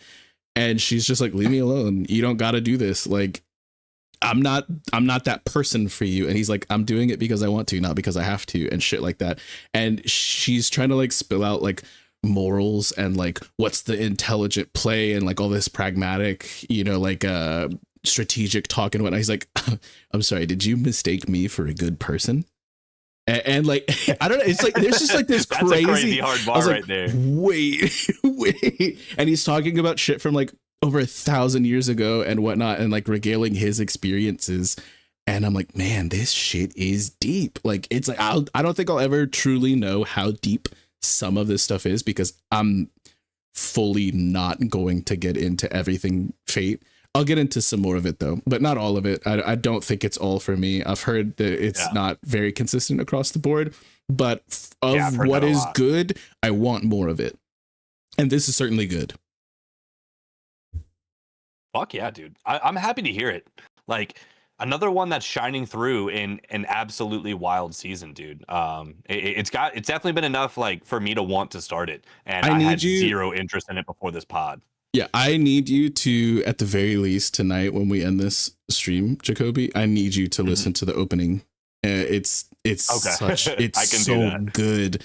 It's a banger. It's really, really up there for me. It's like top 3, I think, of this whole season, and the bar is set high. So yeah, I've really enjoyed it. It's a large part of me is still kind of lost, but a large part of me also is like, I think I'm getting it. And fair. It's starting to make more sense, but it's like not also. So I don't know. But it's been really, really well done for the things that I can latch onto and grasp a hold of. And that's super fair. I have faith that this, because it was kind of sold to me as this kind of self-contained story from people who were like aware of the manga and whatnot. I have faith that within this first season, it will give me like more of a solidifying like a foundation and whatnot. I think it's probably going to be 2 parts, because like we're already halfway through and we're still introducing characters. Damn, so there's still just a lot to cover. Yes, it's, dude, I don't know what it's like in other Fate series, because I am inexperienced in that field, but like, yeah, there's like 17 plus main pivotal characters so far, and like it's Holy a nightmare shit. for you because you're not going to remember shit for names, Jacoby. But they better be distinctive. They are. Oh my god, they are. Truly are. Yeah. Okay, cool. I mean, that's fine. I don't need names. I saw them. I can describe them. But trust me, when some of the names are easy because it's like assassin and then fake assassin, and I'm like, okay, that's easy, you know, because but they're also like rooted in like real world mythos and like how they've also interacted like Gilgamesh. In the previous. Got you. So or King Arthur, you know, like there's some pretty. We easy got ones. his true name. I was about to say, yeah. That'll help me a lot. we got his true name, and like that's crazy. And it's also kind of a Final Fantasy VIII reference, so I'm loving that. Oh, dude, it's so good. It is truly. It's not something that like you can just turn your brain off and experience hype aura farming fight scenes, but there is a lot of hype aura farming fight scenes. You do actually have to be a bit locked in. So there's I'd say it has more substance than just like straight like shonen slop, you know what I mean? Yeah, I like it. I'm truly a fan, and it has put me on to I'm tiptoeing in the door of the Fate multiverse or whatever. I don't think I'm gonna take a full plunge, but I'm gonna entertain it more than I ever thought I would before watching. At least this. You're able to find one. I mean, that's good, you know, bare minimum. And it seems to be a thing with like Fate fans. It's like everybody kind of has their specific part of the series that they really rock with. Obviously, there's going to be people who like it all and have followed it all, but I feel like with a story like this, it's going to be kind of like Final Fantasy is, where it's like, you know, people aren't necessarily fans of all Final Fantasy. A lot of people are like, I like 7 or I like 8 or I like 10, and you know, like it's an interesting way to do a series, but it sounds freaking sick, dude. Freaking sick. Freaking sick. Yeah, what do we want to talk about next, boys? I want to talk about talk about some peak Fire Force. I was gonna say either one starts with an F. Yep. Like, I have a lot to say about Fire Force. I have a little to say about Frieren. Pop off about Fire Force, King. I love this shit, bro. It's so cool. It's so cool, bro. It's so cool. So I will say, I'm much more hyped currently on the Ogun episode than the most recent one we got. I would say the most recent one was actually the worst of the season, unfortunately, which kind of blew me away. But I also say that with it like not being bad, this has been a very, very good season, but this has just been like the lowest on my scale. But going 2 episodes back at the center of the world, and mostly just getting a lot of focus and backstory on Ogun, and like I just love getting time with him. This is another, you know, big battle shonen with a massive ensemble cast who has introduced a ton of characters that, of course, we would love some more time with. But him fighting the big white clad that he was fighting, dude, that was just such a dope fight. Yeah, dude, and he's my freaking goat too. I love the matchup. Charon. We love Charon. I love to hear that. I love. He's so freaking sick, dog. He's so sick. Unfortunately, Ogun, you know, still didn't do the best against it, but I loved watching him like push past his limits. But what the hell is up with just guns still soloing everything in this verse? You know what? We could have just shot him. We could just pull. I have an image for this. Card. It's an upgraded gun. It's not just a normal gun. It's not. It's not like simply.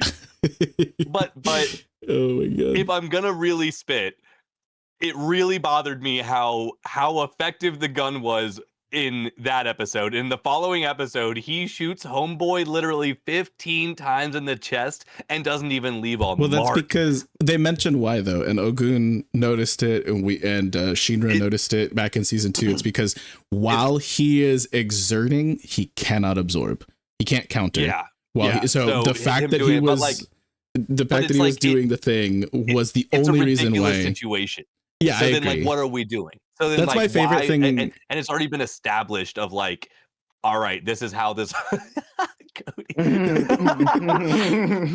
But that's my favorite thing about Hinua. Hinua embodies that image, in my opinion.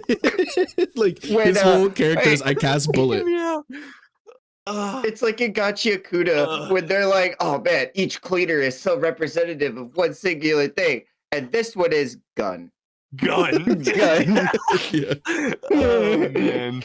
I do really love to speak on Ogun a little bit more. I love him. I was like, he is such a he is the epitome of like shonen bro, like in this very diverse, and you'd think it was narrow because it's like the whole power system's just fire. They're all firefighters. What? But like, it's truly diverse. And like, he is your classic, like Goku, like Jotaro, like just like, I'm a punch a lot really hard and I'm flying and I'm like, I have a form change. Like he is so cool. Like I love him. So cool. And like him implementing like the basketballs and the skateboard and shit like that. I'm like, dude, he's dude. I love it. And it speaks to shonen roots that Fire Force touches on, but also just like how intricate this power system can be for just being pyrokinetic. Just being fire. Yeah. That's one of my number one things when I'm explaining this to somebody. I'm like, guys, that like you got to watch this anime. It's an anime about firefighters, but since it's an anime, the firefighters are crazy lit. You know what I'm saying? You just have to trust me. Like, it's hard to say it out loud, but I'm like, trust me, they anime bullshit enough to where it's so sick. And Ogun is such a prime example of that. And also, dude, the flashback of him accepting Shinra when everyone else was like he's a devil, like that little moment was just like so dope to see. Such good just addition to his character development that we didn't get earlier in the series, and also hits harder because of us understanding the implications with Shinra now. Dude, yeah, that whole thing, that episode was so damn good in a series of amazing episodes. Yeah, ever since Ogun's introduction with like the massive JoJo's references, with him literally going like he has been like forever in my top 3 favorite characters in Fire Force for just like on screen, like that's a tall wide variety of it is, with like Benimaru, with Sho, with Captain freaking Obi. Shinra, with Arthur. Like there's so many goats in this show, but like Ogun, with any time he is constantly on panel, on screen, doesn't matter. He is constantly the center of my focus, and I think that speaks testaments to his character and how great he is utilized. I fucking love him. His power, everything. He's literally like one of the goats of Fire Force. So based. Real shit. True. So based. I like a lot of the like broad, like sweeping fight scenes like that we got. It was kind of like a montage like thing. It condensed a good bit of action into very fluid sequencing, and I really liked it. Like seeing the Necropyro girl like pop off and Charon just like absolutely bodying people, and like that was, I think, what I was really hopeful and expecting of when we were talking about like they got a lot of chapters to condense into not a lot of episodes. And so I was like, I loved seeing that of that episode. It was really, really, really well handled in my opinion. Yeah, this is this is exactly what I want to ask you guys, and like it's how I feel at the end of like recording every single episode I do of Fire Force is like, so how did this compare to the manga? Because as a non-manga reader, I'm having a great time with this season. I love the pacing. I think the pacing is doing a great job of getting the information out, but also just keeping this shit moving. It does feel like we are racing towards a conclusion, which is literally what like the last episode's like preview thing said, which is like a scary thing to feel. Is like we're getting like when the anime itself tells you we're getting close to the end, I'm like, no, because like I love Fire Force, man. I have loved it this whole damn time. In contrast to the second to most recent episode, the most recent episode at time of the stream, which handled, this was kind of like the culminative point of the battle for Amaterasu arc, and this was not anywhere near as well paced, I would say, comparatively to what we've been getting. I just hate Giovanni. He's a interesting character, but you give him more than one speaking line, and I hate it. You know what I mean? Oh yeah, dude. Like Giovanni. Okay. This episode was just a literally frustrating episode for me. Like I felt frustration the whole time. When they give you this, every character choice to the pacing, fucking made me want. I mean, I felt like I was watching One Piece for a second. It was like half of it was a flashback to Vulcan and you and Lisa. Is that her name? And then like, and they give you this whole in media res thing of you getting taken over, and then we don't get that context, and we cut back to it, and I'm like, that's a and that made no sense to me. Like, and there's a few parts of it. Oh yeah. And we had to really mechanically break down how Giovanni is such a cockroach and how he just keeps surviving. I don't think we needed all of that. There were some bits of dialogue that hit, but largely it was. I agree. This is my least favorite episode of probably the past 2 seasons. Season 3. like part 1 and 2 at least. Since all the way back in like the Tabernacle, like it's been like this is like the lowest the bar has been, but Partly that is because when you look at the narrative stakes right now, like they said, all of the pillars have been whisked away. Yeah, we are devoid of a main character right now, and things are looking very. Yeah, we're playing with the second and third string right now. Yeah, and it feels like it. It really truly does. It felt like it. Yeah, it does. And with the scene that we left off on after a lot of yapping about pie, with the scene that we left off on, this next episode should begin. Yeah, the penultimate arc. Yeah, this is it. And like, again, setup wise, by the very last moments of the episode, I was back to, oh shit, can't wait, you know? Mm-hmm. But this was just like, from jump, I have gained a lot of love for Arthur throughout this season specifically. Like, the video game references with him, absolute peak. Dragon and even question. in this episode, dude, yeah, like it genuinely makes me laugh. I love those moments. But like the hand-holdiness of Arthur getting lost this episode and then ultimately getting lost pissed me off, because I'm just like, it felt like, while yes, it is literally in character for Arthur because he's a freaking idiot, it felt like such heavy-handed forced narrative where it's like, well, Arthur is a he's a first string, and that wouldn't have been a good fight if Arthur could have been with them. So we needed to remove him from the situation. So I narratively understand, but it frustrated me. It is the minimum bit. And then we move into this fight where, again, much like I was speaking about in JJK, but in a much worse and less explicable manner, the amount of time they just stood fucking staring at each other drove me insane, dude. Like, Giovanni attack, or just, I mean, he's just sitting there silently, just waiting, you know? And like, I understand they're giving us the angle of like, you know, the earpiece with our crazy science guy, like breaking everything down. And like, I get it that like they have to give us a lot of information, but like the fact that they didn't immediately step on Homeboy when, like, you know, they made him small the first time, the fact that he was able to get back up, like all of this fight felt so dragged. And forgive him, chat. Forgive him, chat. Forgive him, chat. He does not know. Jacoby, I forgive you. I forgive you in advance for this, because I know where this episode ends now. Like, you literally just unlocked what happens next in my brain. Jacoby, you can forgive yourself already. Like, no, I think he's valid. I'll never do that. I think he's valid with where he's at, because. But you know what's gonna happen next, though, too. But though, that's the thing, right? is there was a point when I didn't, and I was valid in feeling very similarly to how he feels now. So I think that's valid. See, and I'll gladly put it on record. I will gladly come back on this next pod or in 2 weeks, if I've seen at that point like the culmination of all of this, and if something has changed. I'm just saying, I like where it ended because I like the concept of you getting taken over, because I think that's crazy, and I love the way they look. Like, these last episodes, like how much this anime is turning into Soul Eater right in front of our eyes is just the coolest fucking thing to me. The flashback? Like, it's, oh dude, I know you saw it. I know you saw it. Oh, Excalibur, you fool. Yes, dude. Like the fact that Excalibur was like probably the most annoying kid's toy in Fire Force, and that's what made him the fucking demon that he is in Soul Eater. That's why they left him out on the. That's why they left you out on the street corner or whatever in the alleyways. Is because of that damn. Yeah, because he had the worst fucking toy. That's why they left you out on that street corner. Oh my god, they left you out there. But no, I think that again. I love seeing Vulcan and again, like the B team kind of do their thing and figure it out. It was cool. I don't like the way the anime paced it. I think every bit of information that was portrayed could have been done in, you know, shaving off at least 25% of the time that we spent watching it. Is that, like you were saying, on the narrative frustration in like just kind of just whisking away Arthur and making him a nothing character for this whole interaction.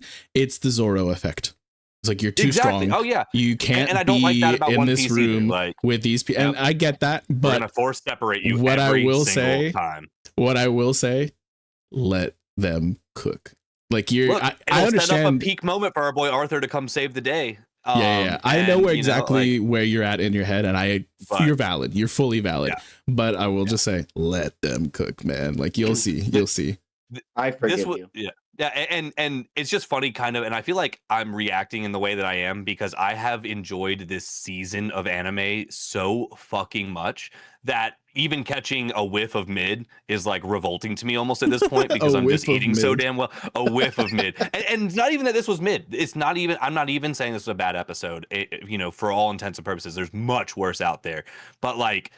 I think my standards are now just so high for all of these things that this particular one, I just couldn't help myself while watching it, just thinking like, I'm so frustrated with how much they're staring at each other. Like guys, either kill them or get killed, man. Like we got to move. Like I know you're scared, but dude, lock in. And they did. They got it done. I will say Giovanni's fucking character design is cool as shit. Like the way they had him. Yeah. Like the plague doctor, but like also like with like the twisty body and then like kind of like the flames coming up. I don't know. He was really, really, really sick to see on screen for as annoying of a character as he was. And the little that parallel to like the flashback, like it was interesting how he's basically been the fucking Black Zetsu of the Joseph family. Yeah, this entire time he's been like haunting the Josephs, which also just felt weird. Yeah, I was about to say, if that's not a JoJo's reference, I don't know what is. But like, and the very last, like the fact that the Josephs heard, the calling for help within Amaterasu, and then like locked that power away and then in his last moment before he got stomped on, seemingly aside from taking over you, he was like, help me. I liked that, that little narrative spin, but yeah, dude, half the flashback, I liked it, but I didn't love it. Talking about Pi, I get it. I like the concept that Pi is now solvable. That's a funny like math version to throw. Like, here's the engineer episode. I mean, I get it. Like, now we got to see engineers' imaginations coming true as well. I think it's an interesting like parallel to like look at the sky. We're bleeding it. Like Adola is literally bleeding in right now.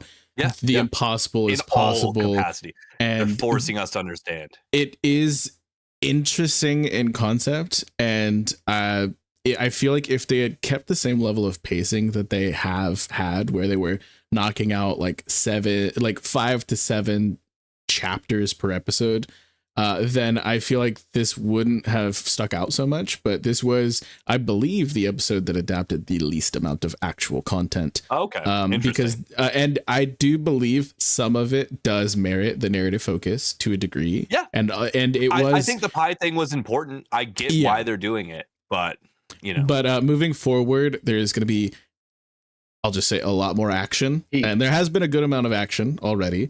But I think that the pacing will swing back around, and this is kind of like a fulcrum as we are seeing this is the pivot moment. This was the climax of the battle for Amaterasu arc, and we are entering into something new.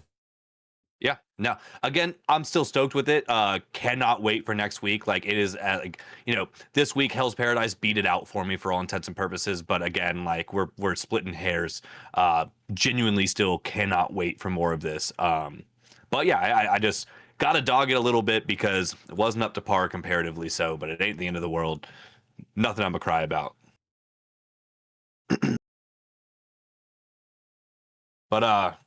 But yeah, anything else you guys want to add for these couple episodes of Fire Force before we, I guess, dive into a couple that you guys have been watching?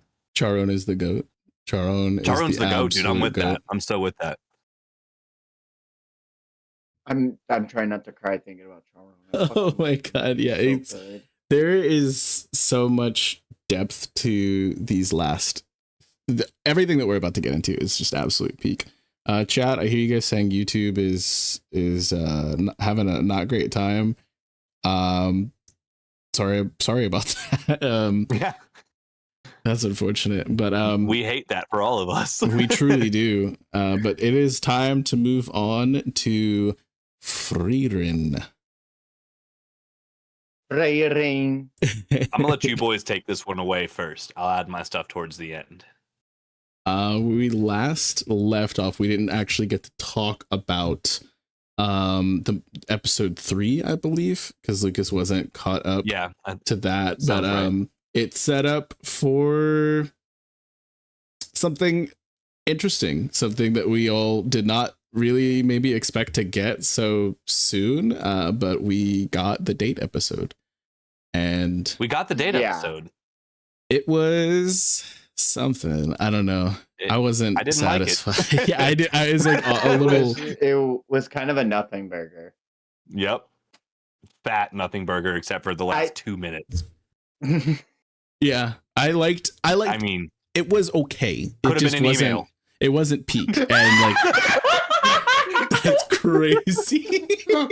Could have been an email. Is insane. Could have been an email, dude. Dude, I want you to know that it's like we were for context when we were setting up to watch Frieren. I was like, oh fuck yeah! I left work early so I could go home play Mugenics. We got into Frieren, and the first episode we watched, I'm like, oh, all right, well.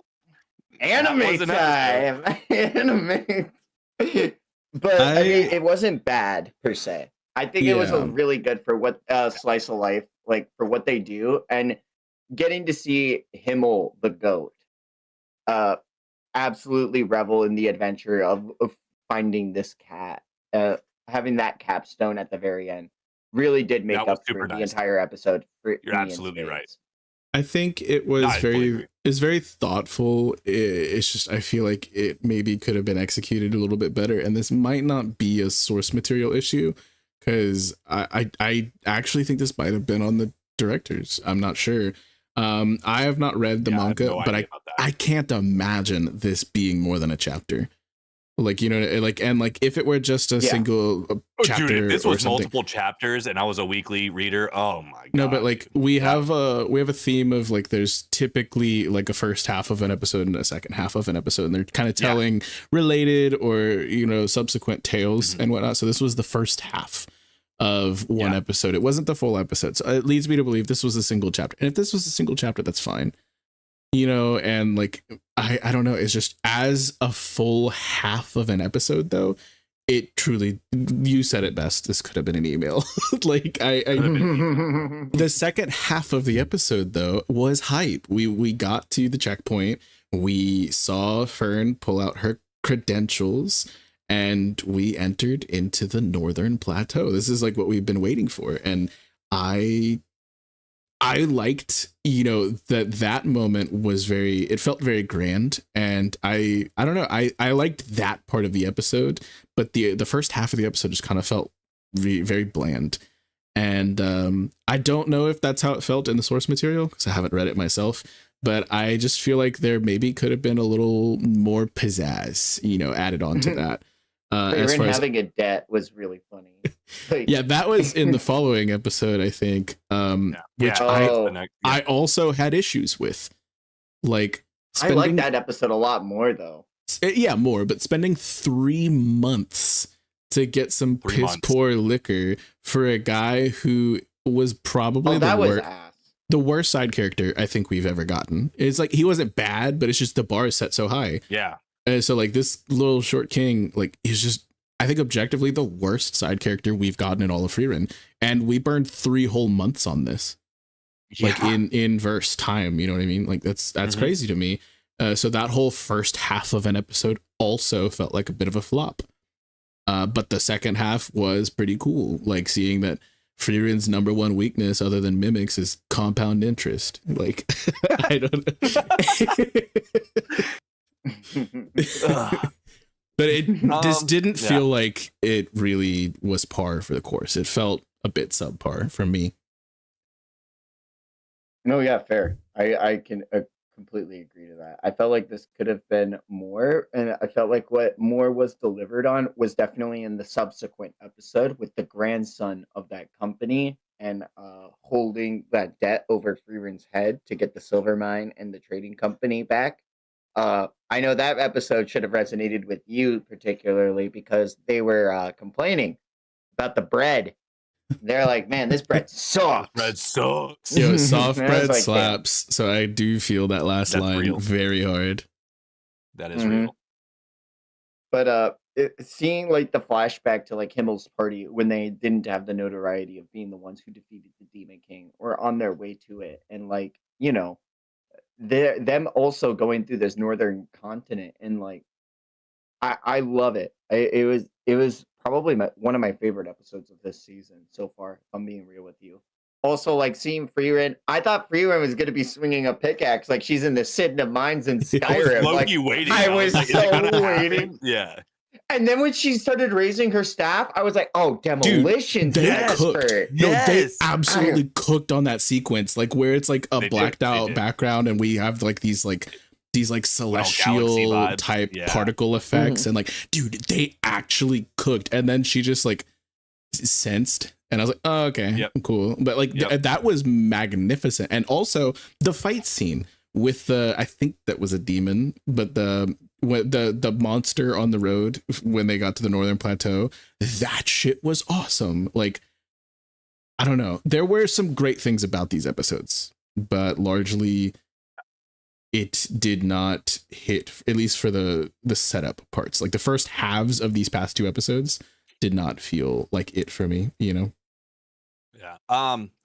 Yeah, I'm gonna sound like a shonen bro on this one, and I didn't see enough dudes fighting dudes. But the date was not a good episode. Could have been an email. The back half of it, it didn't feel grand to me even remotely. Maybe I need to go back and rewatch it because I was taken out of it. But like them entering the Northern Plain, I didn't get that that feeling that Vex was putting off, and like really like to the point where I'm like, did I completely miss a scene? But like my biggest issue with this season that is really starting to prop up is I just don't feel like we're working towards really anything. And it's not that we have to be like having a massive, huge, heavy goal, like, we got to go become Hokage or something. But like, I'm down with like the monster of the week or the 2 monsters of the week kind of thing that we've been getting to a degree. But when there is other plot points that seemingly have been set up, and I know we're working our way, kind of up into the Northern Plateau to eventually get to where all the drama is happening probably. And that's not the point of it. It's more about the journey. This journey has gotten super meh to me. I like the character development. I always enjoy the flashbacks to her original run. Your points of like the way they didn't have the notoriety before then was really, really good. Like she's on New Game Plus. Yeah, dude. I mean, seriously though, funny. It's exactly like that. And that is so funny. That's so damn funny, dude. But then like the following episode, I'm happy that y'all enjoyed the back half of it. I thought that was even worse than the alcohol part, or at least close to, because it was pointless. Everything was completely and utterly pointless. She walks in there, and homie, instead of just being like, hey, you owe me a debt, can you help me with the silver mines, or can you do something to help me out? He's like, I'm going to take all your money, I'm going to put you in rags, I'm going to send you down there, and then I'm going to meet you down there just to give you a completely different proposition. And it was just like, dude, like she would have done that if you just asked. Like we didn't have, like, literally the back half of that episode wasn't necessary. It was like that to me felt like true filler in the most filler sense. Like, now don't get me wrong, getting to see the scene of her do like the magic tracing was sick as fuck. I think they needed that scene. Like if they didn't give us without that, a doubt. yeah. If they didn't give me that, I would have nothing good to say about this episode. Like genuinely, there wasn't a single moment where I was like, I actually, that's not true. I love every single panning background we get. Visually, this is always a pleasure. It's actually always a pleasure to look at. I will never deny that. But this is like just maybe the shonen bro in me coming out a little too much. But as much as I really enjoy Frieren, this episode and the last one, these last 2 episodes specifically, have just been actually really the 3, because we went and found the points of all these stories are good, but getting there is as boring as they're literally saying it is. You know what I'm saying? Because like they're doing like mundane things, but finding the joy in it, which I respect. But I think there's a point of diminishing return, and I think we're getting there. And for there only being 10 episodes in this season, we're halfway through this season now. And yeah. I'm not getting wowed. Yeah, I'm enjoying it. But it is the bottom of my list every week, and I feel bad about that. I actually feel bad about that. I want to like this more, but I am not I'm not loving it. I guess that's just the simple thing, is I'm not loving it. No, I feel you. And I kind of agree with the past like 2.5 episodes. I would say it's like there's been like, I think episode 2 was insane. Episode 2 was like on par with some of my favorite episodes, like episode 19 of season 1, episode 26 of season 1. Like there's some really great moments, and that felt like we were like a true return to form. Yeah, we're back. We're so back. And none of these episodes since have hit into the same level, in my opinion. And I, like you were saying, some of it is like with the whole hot springs thing, it's like it's about the journey, not about the destination and shit like that. And it's like, yes, the journey is very pretty, it's very scenic, but what am I as a viewer getting out of it though? Like, yeah, and I think this might be, and this is just my One Piece conspiracy theorist brain coming out. I think it's because the source material is on indefinite hiatus right now. They're not trying to just go breakneck pacing and cover another half of the story in one season, and so they're just like letting us really enjoy the journey, you know. Yeah, like, and we are beyond this journey's end. That's for damn sure. I can understand. Will it ever end? Actually, yeah, I can understand to a degree why they wouldn't want to go full speed ahead. I just think that it's kind of a shame, because I mean, Frieren's top 1 still across multiple websites, highest rated anime season of all time, season 1.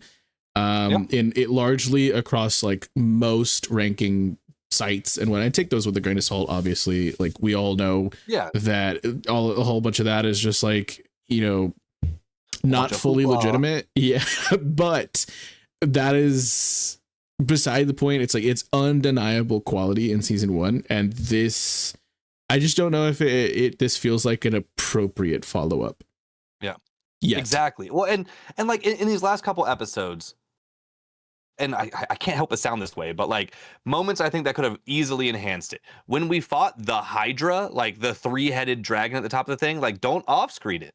Like, if you want to stretch this season out, I wouldn't have been mad if we had a whole episode just focusing on that, or like focusing on getting around it or something like that. But they're like, oh no, a Hydra. 1 second later, its heads off and it's like disappearing. They're like, that was a tough battle. And I'm just like, I don't know. I would have rather them fill the time with those moments instead of like the time literally being filled with them climbing cliffs when they have magic and they wouldn't have to. Yeah, you know, like, I get it. And it's a small gripe, but you know, it is how it is, dude. I'm not hype on it, and that's really the only argument. I'm not liking it. I'm just not hype on it.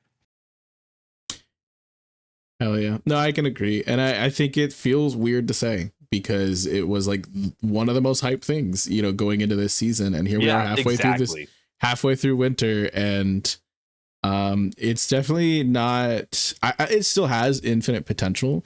And I'm expecting some of these episodes to have like hands, like how episode 2 did. Yeah, fully agree. But I just haven't gotten it recently, and this is a tight season. We got a lot of heat coming out, so it does feel it feels a bit like it stands out more because there's so much gas surrounding it, which I hate. Right, yeah. I don't like that argument so much. Like, I know we've said it before in previous episodes about certain things, like with Sakamoto Days season 1 part 2. It was like, damn, it sucks that you're airing around legitimately anime of the year contenders, and like Titans. I think I don't try to keep that in consideration, at least in hindsight, but we're in the trenches right now. It's hard. It's hard to want to. Yeah. Like today I was catching up on all, like I watched Hell's Paradise, Sense Hero, Fire Force, and Frieren today. And you know, catching up to this because I've had such a busy weekend. The bar is high. Like, yeah. And when I watched all of those, watching Frieren, I just couldn't help but be like, well, okay. And that. To quote Lucas, you know, I'm a little blasé on it, you know. yeah, a little blasé. Nah. So, but with just like Vex said, I do want to point out it has infinite potential, and I trust in it. It'll still be something I'm watching weekly. The only other thing is I wish I had a simuldub, because damn, I think I would like. I think it would raise my enjoyment about this season 20% if I was watching it in dub right now. If I wasn't staying current and I actually just stayed behind and watched it, you know, whenever the dubs were coming out, I think I would actually be enjoying this more. And that's rare for me to say. I don't. I'm a little blasé. A little blasé about it. If we didn't have anything else to say, I have a few notes about Trigun. I really want to talk about it, and hopefully it will persuade some of you to actually give it a shot, because I do. You've been doing the Lord's work on it, dude. I almost cried. Again, this is 2 times this season that it's just kind of blown me away. This is one of my favorite sections in the manga, and in the OG anime, even though they are very divergent from each other. And so this being more manga accurate, I really appreciated it. But we got Mid Valley versus Wolfwood, and holy shit, was this such a cool cinematic experience. Yeah. The animation was really fucking stunning. It looked so pretty, and the fight was really interesting. It was like obviously Mid Valley. The Horn Freak uses like his saxophone attacks, and like they worked in the fight choreography and like his offensive and defensive strategies with the score of the actual like episode as it all played out. And like that's the bare minimum you would have expect of this type of combat, right? But I do think they truly went above and beyond, and like it's more big brain. It's not just like I punch hard or I aim better, or, you know, quick draw faster or something. Like it was truly like an emotional battlefield, and these two individuals like that are aligned and opposed in very interesting ways. Like I truly loved it. It was really, really well done. I think it actually elevated upon the source material and upon the first iteration in the OG anime. I really enjoyed it. I think it's 2 of my favorite characters. Like of my top 3, this is 2 of them. So them facing off, like I had high expectations. So getting to see that, I think they exceeded everything, like truly. And then there's just this crazy deep moment in the next episode where one of the bad guys just has his finger hovering over like a big red button, and he takes a deep breath and hesitates, and he's just like, I just hope they all took shelter. And I'm like, oh god, dude, like the depth from that moment, I was like, that's crazy. And it's like, it's showing you like not everybody is just like psychopathic killer, you know, just absolute maniacal machine. Some of these people truly have heart and depth, and it's like I really enjoyed a lot of what we got. And things are definitely now at the point of the cliffhanger that we just left on, diverging a bit from what I know. This was an insane way to end an episode, and that's all I can really say. I have no idea what to expect next. This is what episode number are you on right now? 6 or 7. I said the thing. Sorry. I think it's 6. Okay. Yeah. I didn't mean to do that. It's everywhere. We can't avoid it. But we're halfway through season 2, and I believe we have been told by, I almost said the devs, by the creators, that this is the final season. So we're halfway through this season, and it's oh my god, dude. It's just been really, really interestingly done. There's like some really emotionally heavy hitting moments in what we just got through, and then they just like kind of pierced through that with Millie being just like the lovable, lighthearted, you know, bubbly individual that she is. And like it's rekindling my love for the series that has, you know, it's one of the first anime I ever consumed, one of the first manga I ever consumed way back in the day as well. I've always had a soft spot for space westerns as well, and so like this, man, it's just good. And we are at a point where everything that is to come from where we are right now, I have no idea what to expect. It's not going to be the same ending, and it's crazy being there, like in that point. Like, we're just on the precipice. That you know so well. Yeah, we're on the precipice of so much, and with literally the last scene that we got, it kind of feels like if they really wanted to, it's just over right now. But clearly, there's going to be like a pushback, and there's going to be like this, you know, tug of war between like the good and the evil, the humans and the plants and things like. It's just like, oh my god, dude, I've been absolutely adoring the better characterization we get from many of the gung-ho guns, and shit, there's only 3 left. That's all I'll say. Like, it's dang, okay, yeah. It's the final stretch, and shit has fully hit the fan, and we're facing like a planetary scale of like insanity right now. Which I don't. It's insane. It's truly insane, and it has. I gotta just push through. I really do, because like I think I can find. I mean, I really do think I could get behind this because of how much I do like Trigun, and like again, like that's a world I want to be back in, man. It's I've so grown good, a lot dude. Since I did try, you know, the original, or the not the original, but the first one that came back, Stampede. There it is. Because it's been 2 years, maybe 3 years since then. So 3. you know, like yeah. So. I need to see what's up, because obviously I'm missing something, and I do miss me some Trigun. So this would. What be I will nice. say is, although I understand that you're not a fan of 3D animation and whatnot, this season is doing so much better and that's what gets me real interested. Yeah, like the visuals are truly stunning, and there's a lot of visuals that I think are truly stunning in season 1 as well, in Stampede as well, but Stargaze, I think across the board has leveled things out to just step above the rest. It's the most palatable 3D animation I think I've ever witnessed, outside of like AAA video games that cost like 17 times more than this entire season, you know? Nah, so valid. Dude, I mean, you're doing the Lord's work and convincing me to do it, man. I'm definitely going to try to check this shit out. Try to get back to it. Hell yeah.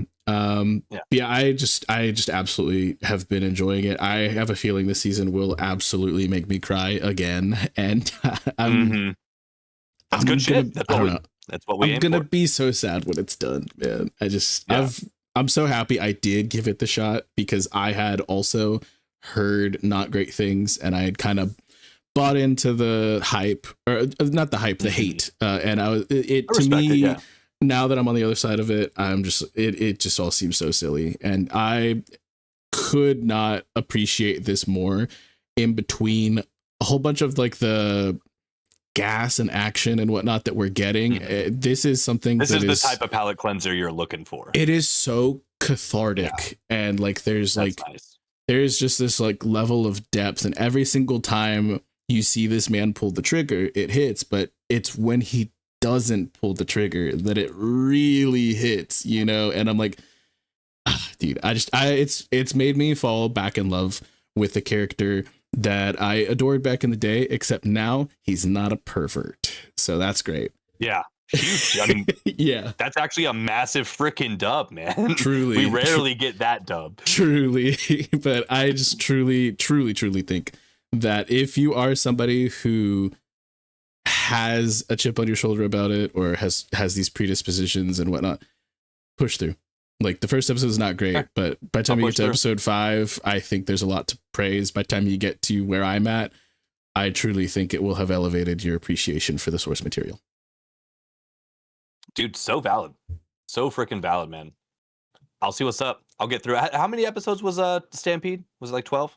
Yeah, it's 12. And now we're 6 in, so 18 total currently, and 6 more to go, I believe, before we're done. And God, dude, it feels crazy. It just feels insane to say. But that's all I got. I think that's all of the anime, unless, Cody, did you want to talk any about To Your Eternity? I know Jacoby's not caught up, but we can't hear you, Cody, or at least I can't hear you. Did I mess up? No, I can't either. Oh, there we go. What about now? Yes. Yep, we got you now. Let's go. I don't think we can really talk about To Your Eternity without spoiling Jacoby. How far have you gotten, if you've watched any more? Probably. I haven't. I'm fully asleep. All I gotta say, through our season right now. All I gotta say is, this shit made me sick to my damn stomach. Like, I thought, this is one of the most unsettling viewing experiences I think I've had in a number of years. To you. Stop, so please. we're coming up on the end of the season too, and the preview for the next episode has me legitimately terrified for everything I've ever known and loved. I was crashing the fuck out before Call with Vex because I was like, hey, now that the normies are gone and we can talk about To Your Eternity. I'm not gonna lie, this season has been so up and down, but with how it's shaping up, it's like, oh man, it's top 4, I would say, for what's currently going on right now, and that's a high but we just talked about it when we were talking about Frieren. Sense to be a hero is so good. But this is an insane season, and this is also this has been airing since last season as well, like when we were still in fall. So it's like, man, this is crazy, and we only have a handful more episodes, and I'm legitimately terrified, absolutely. I'm upset that we still don't have the opening on Spotify or YouTube Music. Oh, that's unfortunate. That's crazy. I wonder what's going on with that. Such a bop, dude. Like, it's so good. The saxophone comes in. But To Your Eternity, good. To Eternity, really good. And there was really good. There's 2 episodes where I was like, what the hell is happening to my peak? And now we're back. We're so back. Holy shit, we're back. Made my stomach turn, man. All right. That's wild. That's wild work. Let's get into before we get into manga proper, we do got to talk a little bit about something manga adjacent.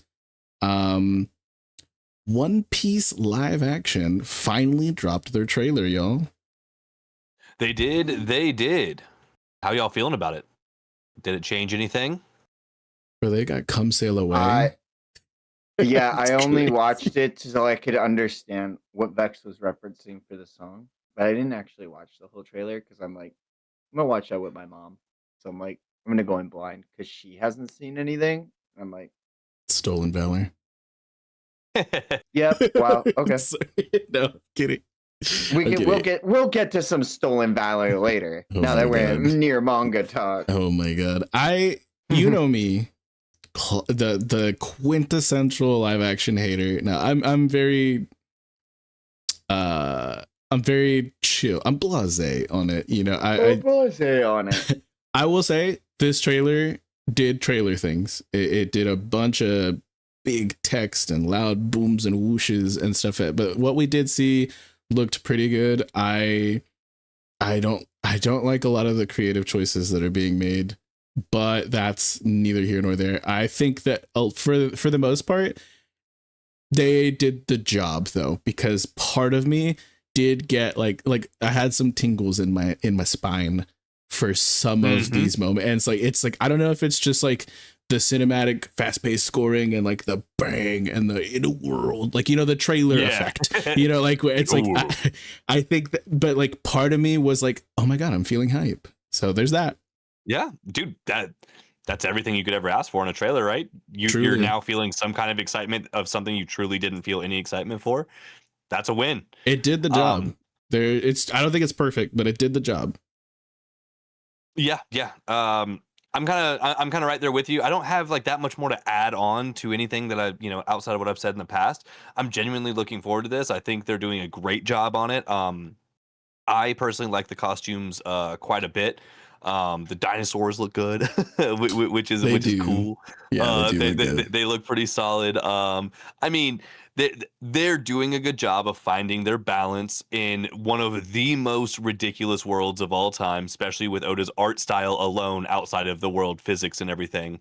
I'm just genuinely excited for this. I think this is, no matter how you cut it, a step in the right direction for live action films, which is a net positive and a net W for the One Piece community and the anime community as a whole. If we can start getting this much love and affection put into these kinds of IPs, then us getting a live action announcement won't be so much of a frickin' groan as it tends to be. So I think bare minimum, I like to see effort in the right direction, even though it's not perfect. I think that this is kind of like a bit of a qualifier for like, there's people who are like, oh, if you're going to do a live action, choose your battle.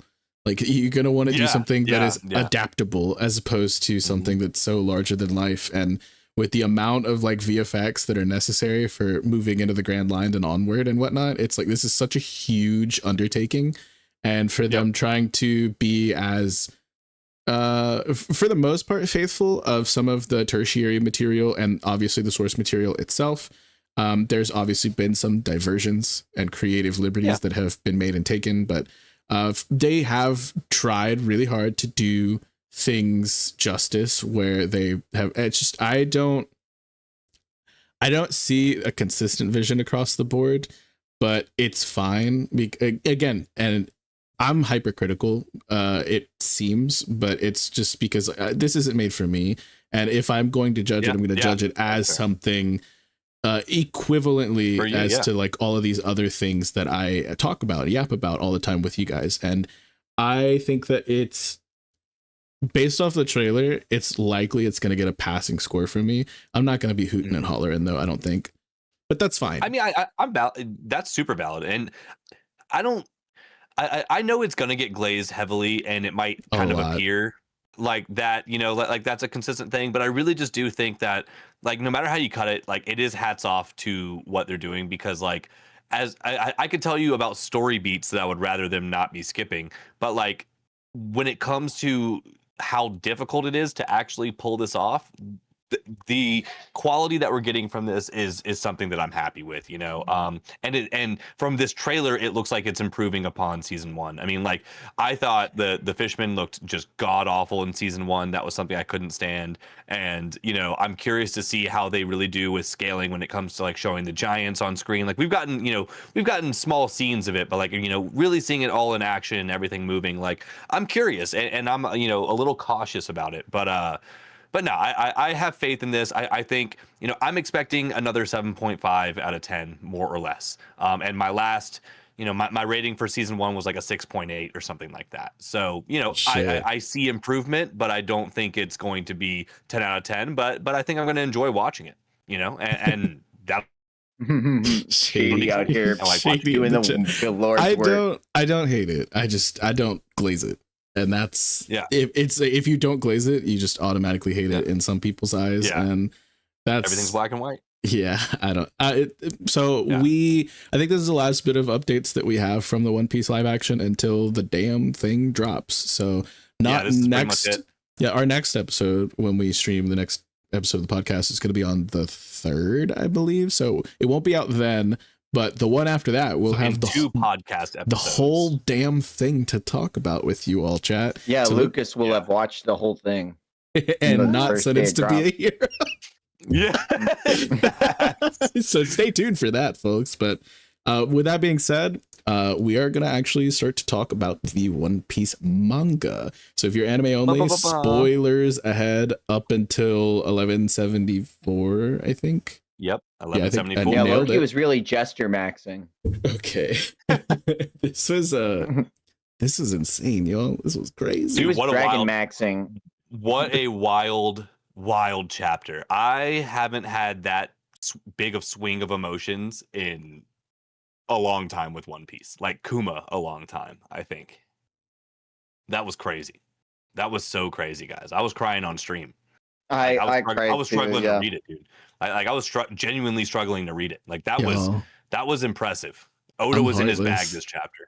I'm heartless. I didn't feel a damn thing. I'm not gonna lie. I was like, dude, man, this chapter is a lot of talking. Like whole lot of yapping. They're saying the words. Like, no, I don't know. I apparently a lot of people have had that sentiment where they're like had this very emotional experience.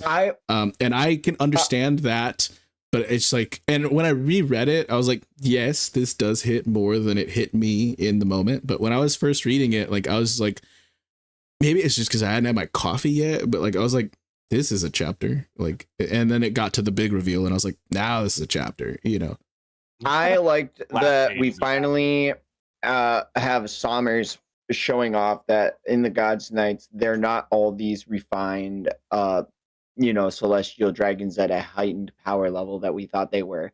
Some of them, like Sommers, are really just celestial dragons.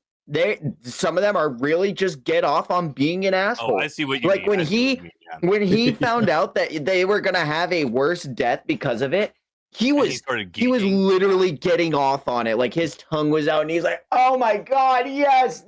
And their parents are gonna die falling after them, trying to hug him. Ah, bro, like, damn near did a yippee and a heel click. Like he was, dude. He was literally like a full on swing. Like he was out there. Like, and I loved it because even killing him was like, what the fuck is Summers doing? Out. Yeah. And I love that because I thought a lot of these God's Knights in particular, I thought we weren't going to have a good representation of celestial dragons within their group because of how like Garling tries to act refined, but he sees them as bugs. Like Killingham is like a pretty boy with the shark teeth and he has a mythical zone. But Summers, man, fuck, dude. What an absolute unhinged like asshole. I saw and his expressions are 10 out of 10. Yeah, truly. He was my favorite when we were entering into this part of the arc before flashback, where I was like, man, he's actually kind of cool. Then he started spitting like hate speech and stuff, and like getting off on like people's pain and whatnot. I was like, oh, okay, no, you're less compelling now. But like he did have like a really interesting initial introduction. But I saw an interesting take. Well, I think we like kind of came to this conclusion together. I was talking with Kush, friend of the podcast, in Discord the other day, and he had mentioned how some of these things and the depravity and whatnot is, like you were saying, indicative of like a true celestial dragon. And I had kind of like posited that like it's like Summers is like a worse timeline Doffy. You know what I mean? Like this is exactly how Doffy would have been if he got to didn't have to face the surface and, you know, like everything. It's like that made me understand and appreciate these character interactions a bit more. He's a horrible person, but like I can understand that, like, because like it is something we did need within this faction, is a real shithead, you know? Yeah. Dude, a villain to rally around and hate. Like it's something that we've talked about a lot in my Bleach streams recently, and Vex, you're heavy on this, I know, with like Mayuri. His name is hard for me to say. Yeah, I know his name, Mayuri. God damn. But yeah, like the most diabolical captain. He's brutal, but like that's what makes him such a good character. He puts up results. So compelling. and I'm not gonna say that like I like Sommers to the degree that I like, you know, him. As far as like, you know, we just don't have the time spent, but I love that I hate Sommers. Like I read this chapter, I'm like, you are truly a just despicable, disgusting person. And that just, you know, shines light on Oda's ability to write diabolical characters. And, you know, kind of like Cody said, it's the same concept of like, it felt so good when we got to see Charlos get punched in the face by Luffy. And when we see whatever's coming to Sam, it's going to hit so much freaking harder because they've made him such a celestial dragon, just such a hateable character. Hell yeah. Aside from that, there was one interaction he had in this most recent chapter that I thought was really interesting, which was, he's like, nah, we can't stop the arrow. What's this thing made of? None of us can stop it. And that's crazy. And like what the hell is this thing? Yeah, and I was talking with go ahead. I was thinking like maybe it's because it's a conceptual devil fruit instead of like metaphysically like controlling something like a force of gravity or a direction. But like the arrow is of a concept itself. That's why it can't be controlled and no one can stop it except for the fruit user themselves. But because Emu's in there, and I was actually popping the fuck off with the same person, Kush Daddy, a friend of the channel. Holy smoke! Like I was like, isn't it weird that like Brook has had that fight, two different people who manipulate souls in a way, shape, or form, because Emu is in Gunko, like Emu's soul is currently inhabiting Gunko's body and fighting Brook. And Brook also fought Big Mom, who manipulated the souls for her homies and everything. Like, this is so crazy that Brook, if I had 2 nickels. Dude, for real though, like Brook's upscale just in concept. First one to fight a Yonko, first one to fight Emu. Like, brother, brother, nobody would have said Brook was going to be the first one to fight Emu in Thriller Bark. You know what I'm saying? Like an entity more powerful than the Gorosei, and we meet him, and you're like, yeah, nah, he'll be the first one to put hands on the biggest bad in the universe. Sorry, but I'm gonna have to ask you to put those panties away. Like, straight up. I can't. Nah, but dude, I like you were mentioning like it's something that is like non-tangible and like metaphysical or beyond and conceptual even.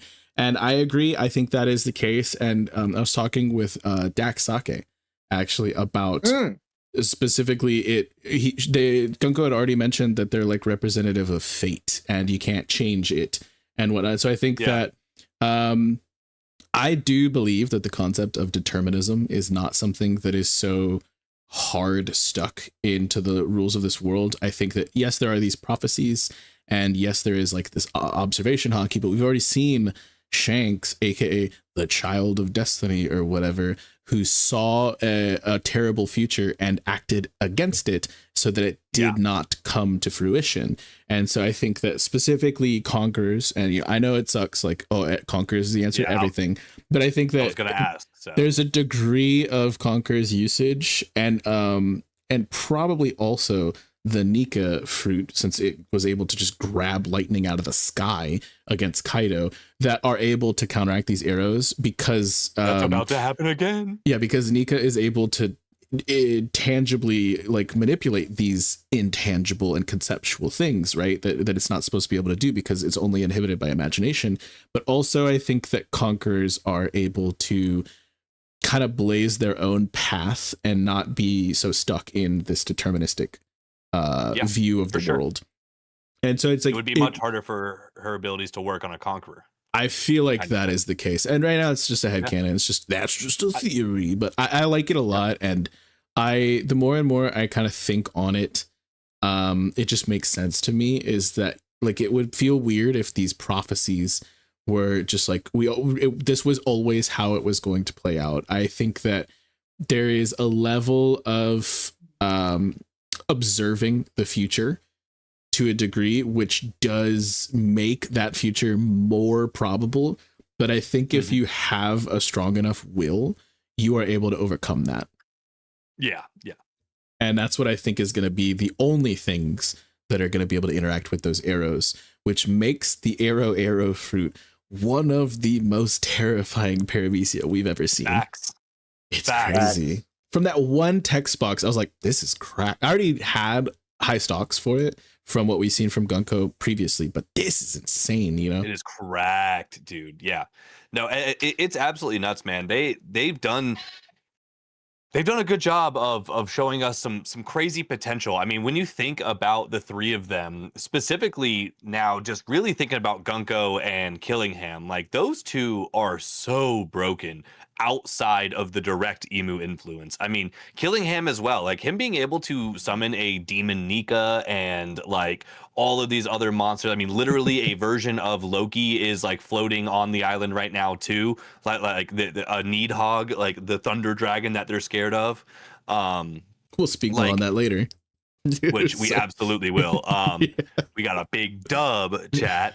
But yeah, like it's just like a lot of these Holy Knights, yes, have been seeming like fodder, especially with the way God Valley was presented and stuff like that. But like Killingham and Gunko are legitimate problems with their fruits. And then you add the regen on top of it and the ability for Emu to control them. And like, I kind of like it's a feeling of, while yes, it looks like they're about to lose because obviously Loki and Luffy are about to pull up and go crazy, and you know the tides are turning.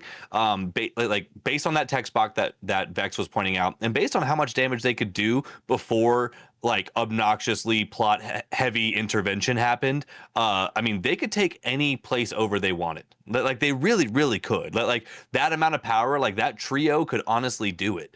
And that's pretty crazy to think about, man. Like as much as I want to downscale the Holy Knights for getting, you know, their asses kicked by the Roger Pirates over and over again and all this stuff, like these ones, this generation, you know, this you know combination so has hacks. We got Fever cards, an SBS, and a Q&A all at the same time, like at some point during the Egghead climax and stuff like that. was like a little. I think it was a little over a year ago now.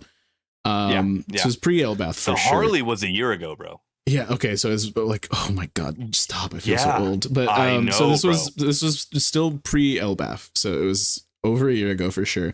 But in those Q&A questions, most of the questions were and again, Oda's probably asked like a bajillion questions. That's what the whole SBS is for. But these 10 questions in this Q&A were hand selected, I'm sure, by him or his staff, and a lot of them were about emperors, about admirals, about like these endgame figures and things like that. And one of them was about specifically Garling. And it was just like, yo, hey, how strong is he? And Oda just gave us such a non-answer, like, he's so strong, dude. Like, he's so strong. He is, like, he is strong. And he's he said something like he's frighteningly strong or something. But we got such a piss poor showing of all of the God's Knights from the brief snippets we got of God Valley.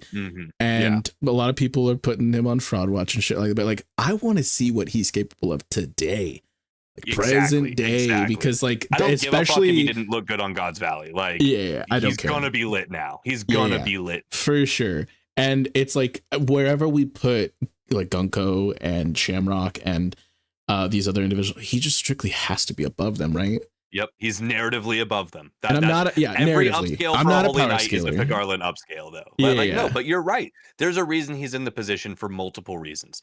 And yeah, we've got more training. He could potentially have a devil fruit that we're unaware of. He now also has the abyss mark. So, you know, like he was still some kind of powerful, surely on God Valley, even though we didn't get to see much. But imagine him with the power boost that, you know, the highest level Covenant gives you, you know, like that's another concept. Like, you know, love him or hate him, everyone wants to put everyone on Fraud Watch. But exactly, and a regeneration, potential yokai form, being ageless potentially, like there's just a lot more on the table now for him, and like that's just a different character now, or a different person to scale now. We cannot use what we saw in God Valley to talk about how powerful. The only person that we can scale from God Valley truly is fucking Rocks, because that was his peak. He died. You know, everyone else got stronger after God Valley, literally. Everyone else, every single person, except for maybe fucking Saturn, you know, and still I would assume that he should have. But no, like that was that's cool to see how strong these guys are, but also like, you know, there's a lot of hope in the air right now. I see Shade in the chat saying they're taking over Elbath, and I'm not going to hold you. I really was like of that opinion for a minute, but you know, obviously with this last panel, guys, like shit's about to go crazy. What but we got damn Godzilla. Let's rip it off.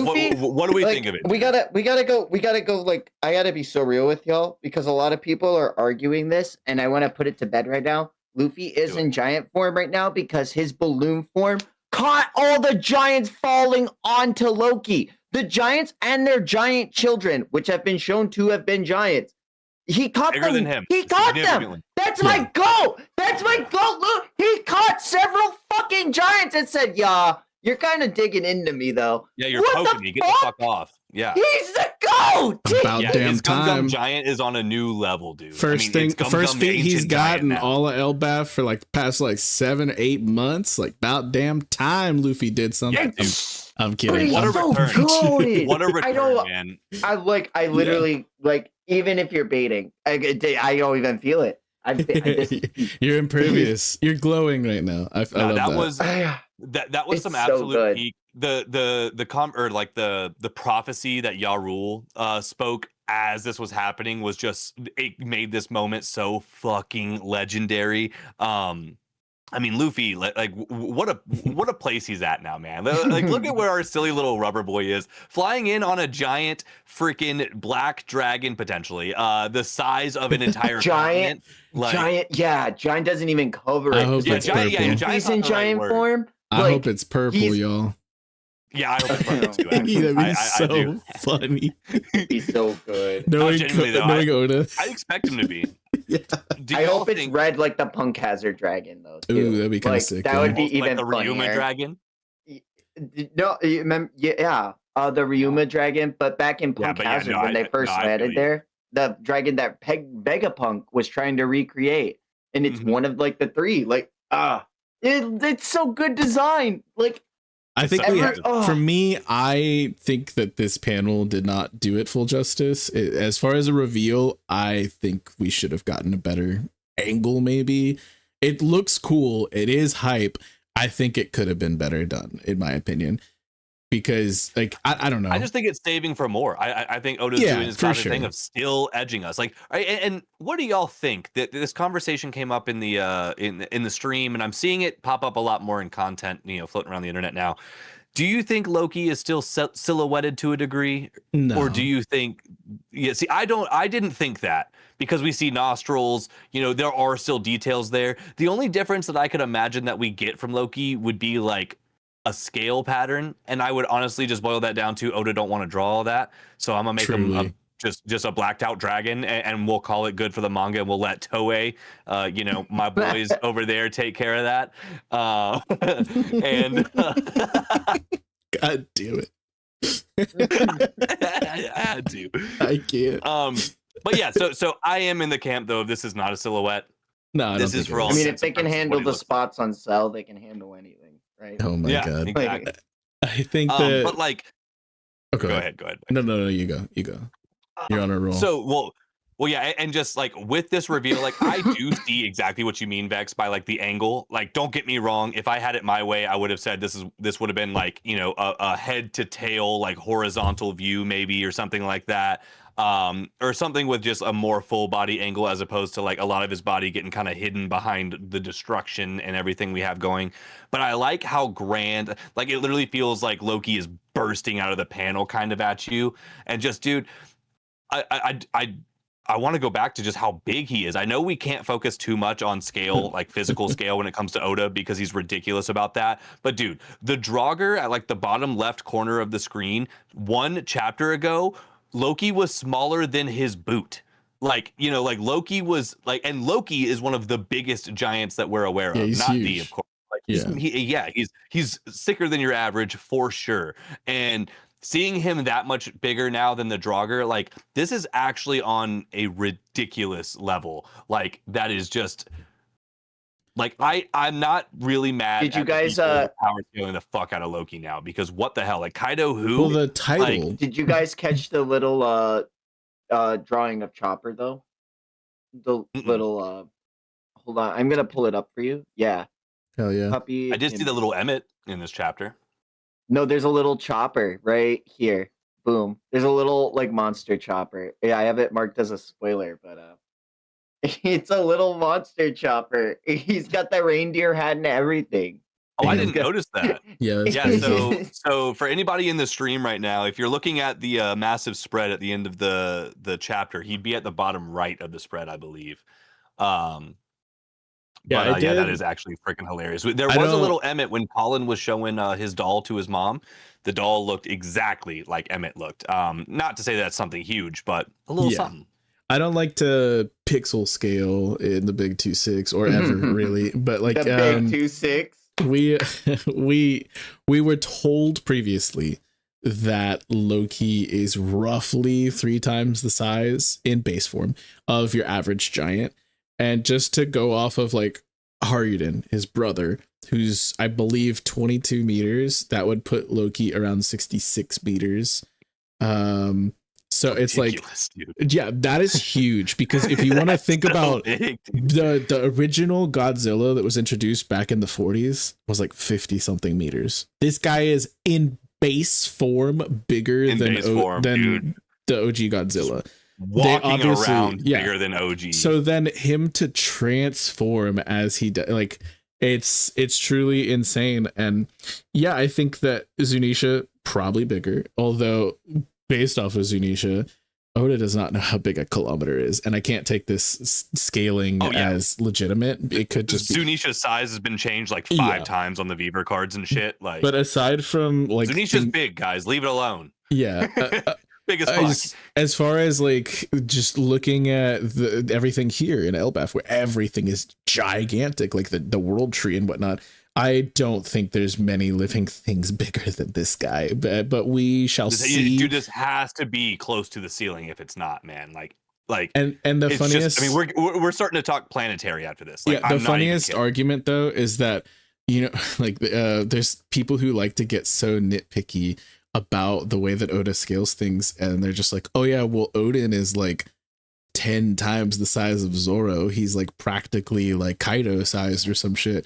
But when they both wield the same weapon, and One Piece fans don't read the manga because the sword was reforged for Momonosuke and Hiyori. But it's just really funny because people complain about it, and I would just be like, yeah, but what if Loki put Enma in his mouth? Would that thing get like the size of the sword on Elbaf? I'm gonna cry. But the real question with what you're talking about is like, now with the size of Loki, he might be big enough to grab the fucking sword on Elbaf now. No one's touching it. No one's even mentioning it. He might be big enough to just rip that fucking tree out and pull a Kratos like Kratos did to Baldur. And bam! That's just something I brought up in Jacoby's stream actually, because someone brought it up to me, is that the tree is like shaking. It's hitting that shit. And it's like rubber. It's like, did Luffy's Gear 5 like rubber world type thing? We saw like he was making all of the top of the Skull Dome like bouncy. Yeah, so is he the whole castle is like, did he give the entire tree the properties of rubber and gum? Like that's crazy. Well, that's the thing, because like this is a Luffy upscale moment too, on the simple fact of how much the drums are affecting everything. Like his like the spread of the drums of liberation is going crazy, because bare minimum Branch Route 8, the one that we're dealing with specifically, bare minimum, without us being too superfluous and assuming too much, where all the shit's popping, which has Aru's castle at the very end of it, we see Aru's castle flexing in this specific panel, which would at least lead us to believe that that portion of the tree is shaking and turning into rubber, which is, I mean, also makes Luffy the only way Loki can fight his full potential while on Elbaf is if Luffy is there with him, because Luffy can turn the tree to rubber, and now Loki's thunder will not affect lightning will not affect the tree. It's literally so peak. And when the prophecy itself said that the sky will be covered by like a dark dragon and the drums of liberation will sing through, that's the only way it can happen. Otherwise, it is the actual end of Elbaf. Like, plain and simple. It's so crazy, dude. I think the setup that's for so me, sick, dude. This was a setup chapter, and it was typically hard cap setup chapters, unless there is like a huge reveal, which there was, like on par with like the Harley and the mural and shit like that. Like, unless there's like a huge reveal, I typically hard cap setup chapters at an 8. I gave this an 8.75. Which I think is like that's a crazy good scoring, especially for a Vex scale. Yeah, I put this one. I put this one at 9. I put this one at 9. The emotions are the fact that I cried. If I cry, you're probably. I mean, like if I cry, we're automatically like 8.5 probably. But with the crazy reveal at the end, but also the lack of a lot of getting a W was huge. And then. But like I won't deny, with as much as I love to glaze this shit, like a lot of nothing happened in this chapter still. Like it was good setup, it was important setup, it was emotional setup, but like the goal did not move very far in this chapter from where it left off last chapter. But again, because of the amount of emotions we got and because of how fucking epic it was seeing Luffy and Loki just squatted up, and Loki just being as insane as he is, I cannot not be stoked about this, dude. Dude, it's so freaking wild. And the W I got, dude, it's all but confirmed Loki is the Needhog now. The Thunder Dragon from Norse mythology. I made a video on that 12 months ago, or actually 11 and a half months ago. And shout out people on YouTube going and blowing that video up. That video actually started popping this week, and I got dangerous. 10 or 12 comments of people saying, dude, you fucking called this. Or like, it's funny because we didn't even know about, we didn't know about the hammer either. So I literally said in that video, I'm like, I think Loki will be the Needhog. We just have yet to see the squirrel, and we haven't confirmed the eagle, whether it's Shanks or if it's, and I'm leaning more towards it's actually Emu, and it's going to be that kind of flop of it. Could fucking just be Euroge at the top of the mountain at this point. God fucking knows, or a tree. But the fact that we got 2 out of the 3 from the theory that, and it wasn't just me, it's shout out the Drop Squad Pirates and just the community in general yapping with me. I don't come up with a single fucking idea that would by be myself. So we love a communal cook.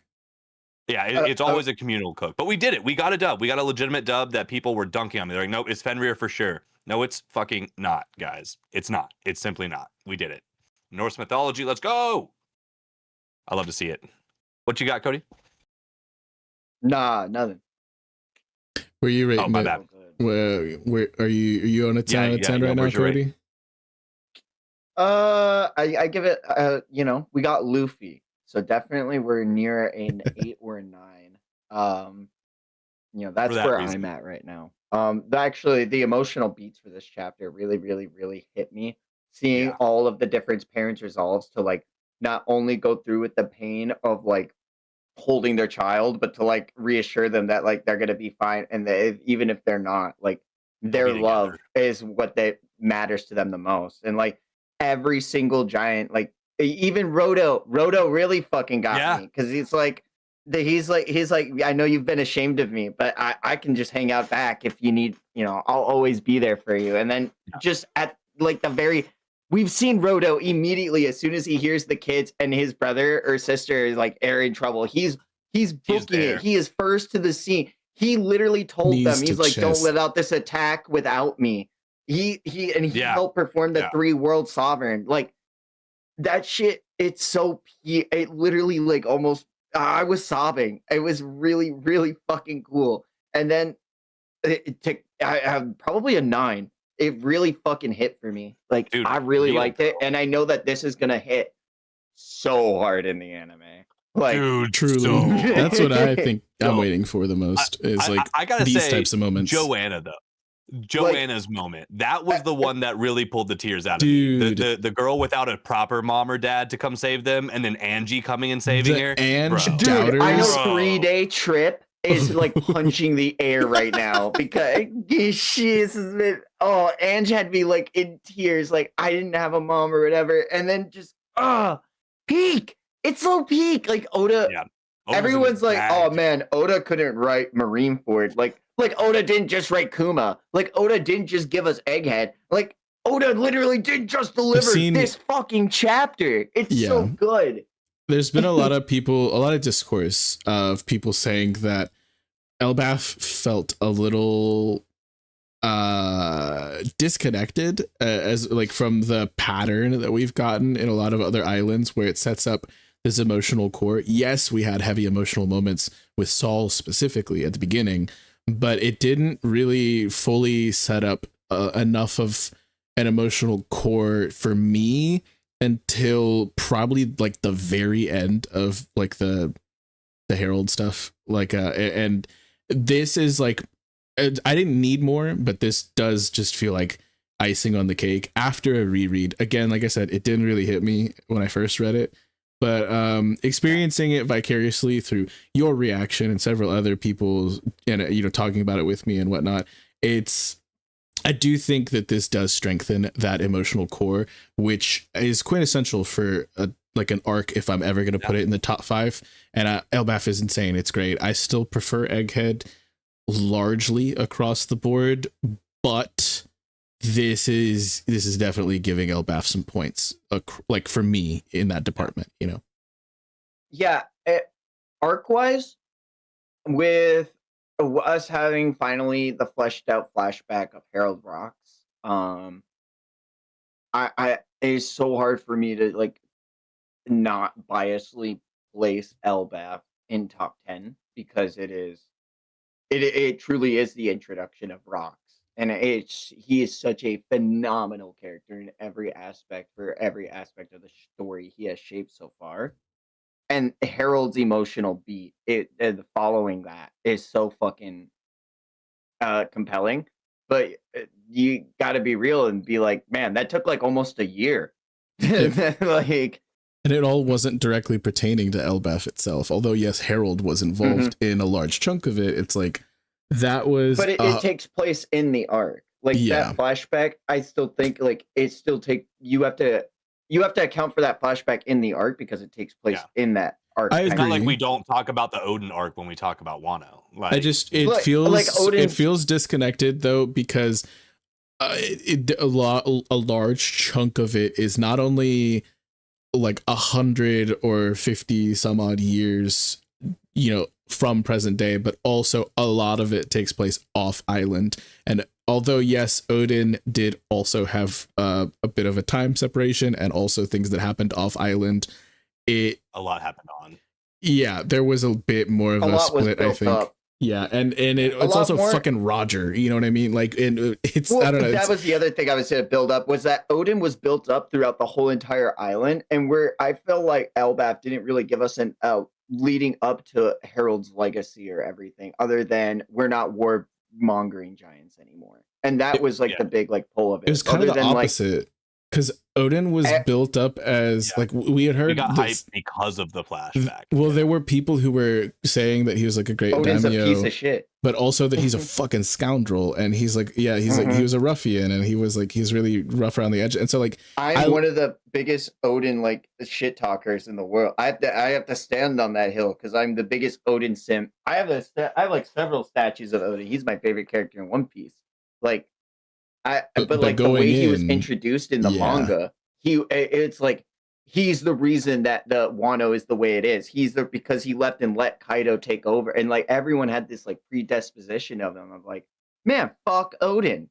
And I mean, it was for a couple years being weekly with the manga. Like everyone was like, you know, it was a 50-50 of Oda's gonna give us either a heartfelt backstory, or he's actually gonna be a piece of shit. And turns out kind of the GOAT, actually the GOAT, literally like one of the most quintessential characters for the whole series. I think that it's a shining gem amidst I wasn't a big fan of Act 2 of Wano, so getting into that and then following it up with Onigashima largely was some of my favorite bits. Like that stretch was great, and it did help to develop an emotional core, but Wano was not struggling with an emotional core for me specifically up until that point either, because of what we got through Tama and Yasuye, exactly. But with Tama specifically, and like her stomach hurting because she drank poison water, and like giving all of her rice to Luffy, and that's her birthday treat that she gets once a year, and shit, like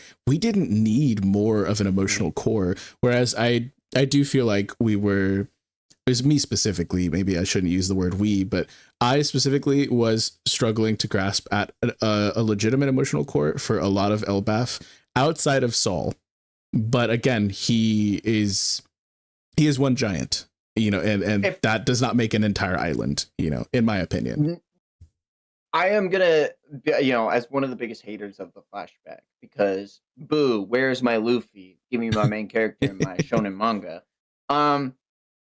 I do think it is essential to have the flashback now, because now I am so much more invested in. We need to keep Elbaf the way it was for not only Loki, not only for Frieren, but for Harold, for his legacy, for what he gave his life for, and for what he believed in, like, and for Ida. And I am so much more invested in Elbaf now because of this flashback. And I think the flashback did its job for sure. Absolutely. But I was definitely struggling up until like that culminative point. Like Ida did it for like pause. Ida did it for me the most, more so than Harold. Wow. Sorry. But I just the whole point of this was though is that this chapter certainly strengthened that emotion, because like the first time when we saw Ronya standing on business, I was like, hell yeah, that's sad, she's based, like hell yeah. But like it's that alone again wasn't enough for me to feel for the entire island to the same degree that Otama was enough for Wano.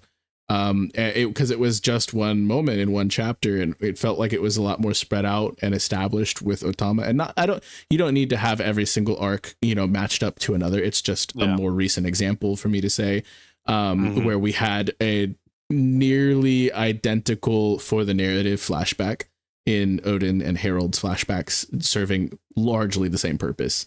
But it's like, I really do believe now that I will have a much deeper appreciation for Elbaf moving forward than I ever thought I could have back in Legoland and the pre-flashback stuff. You know what I mean?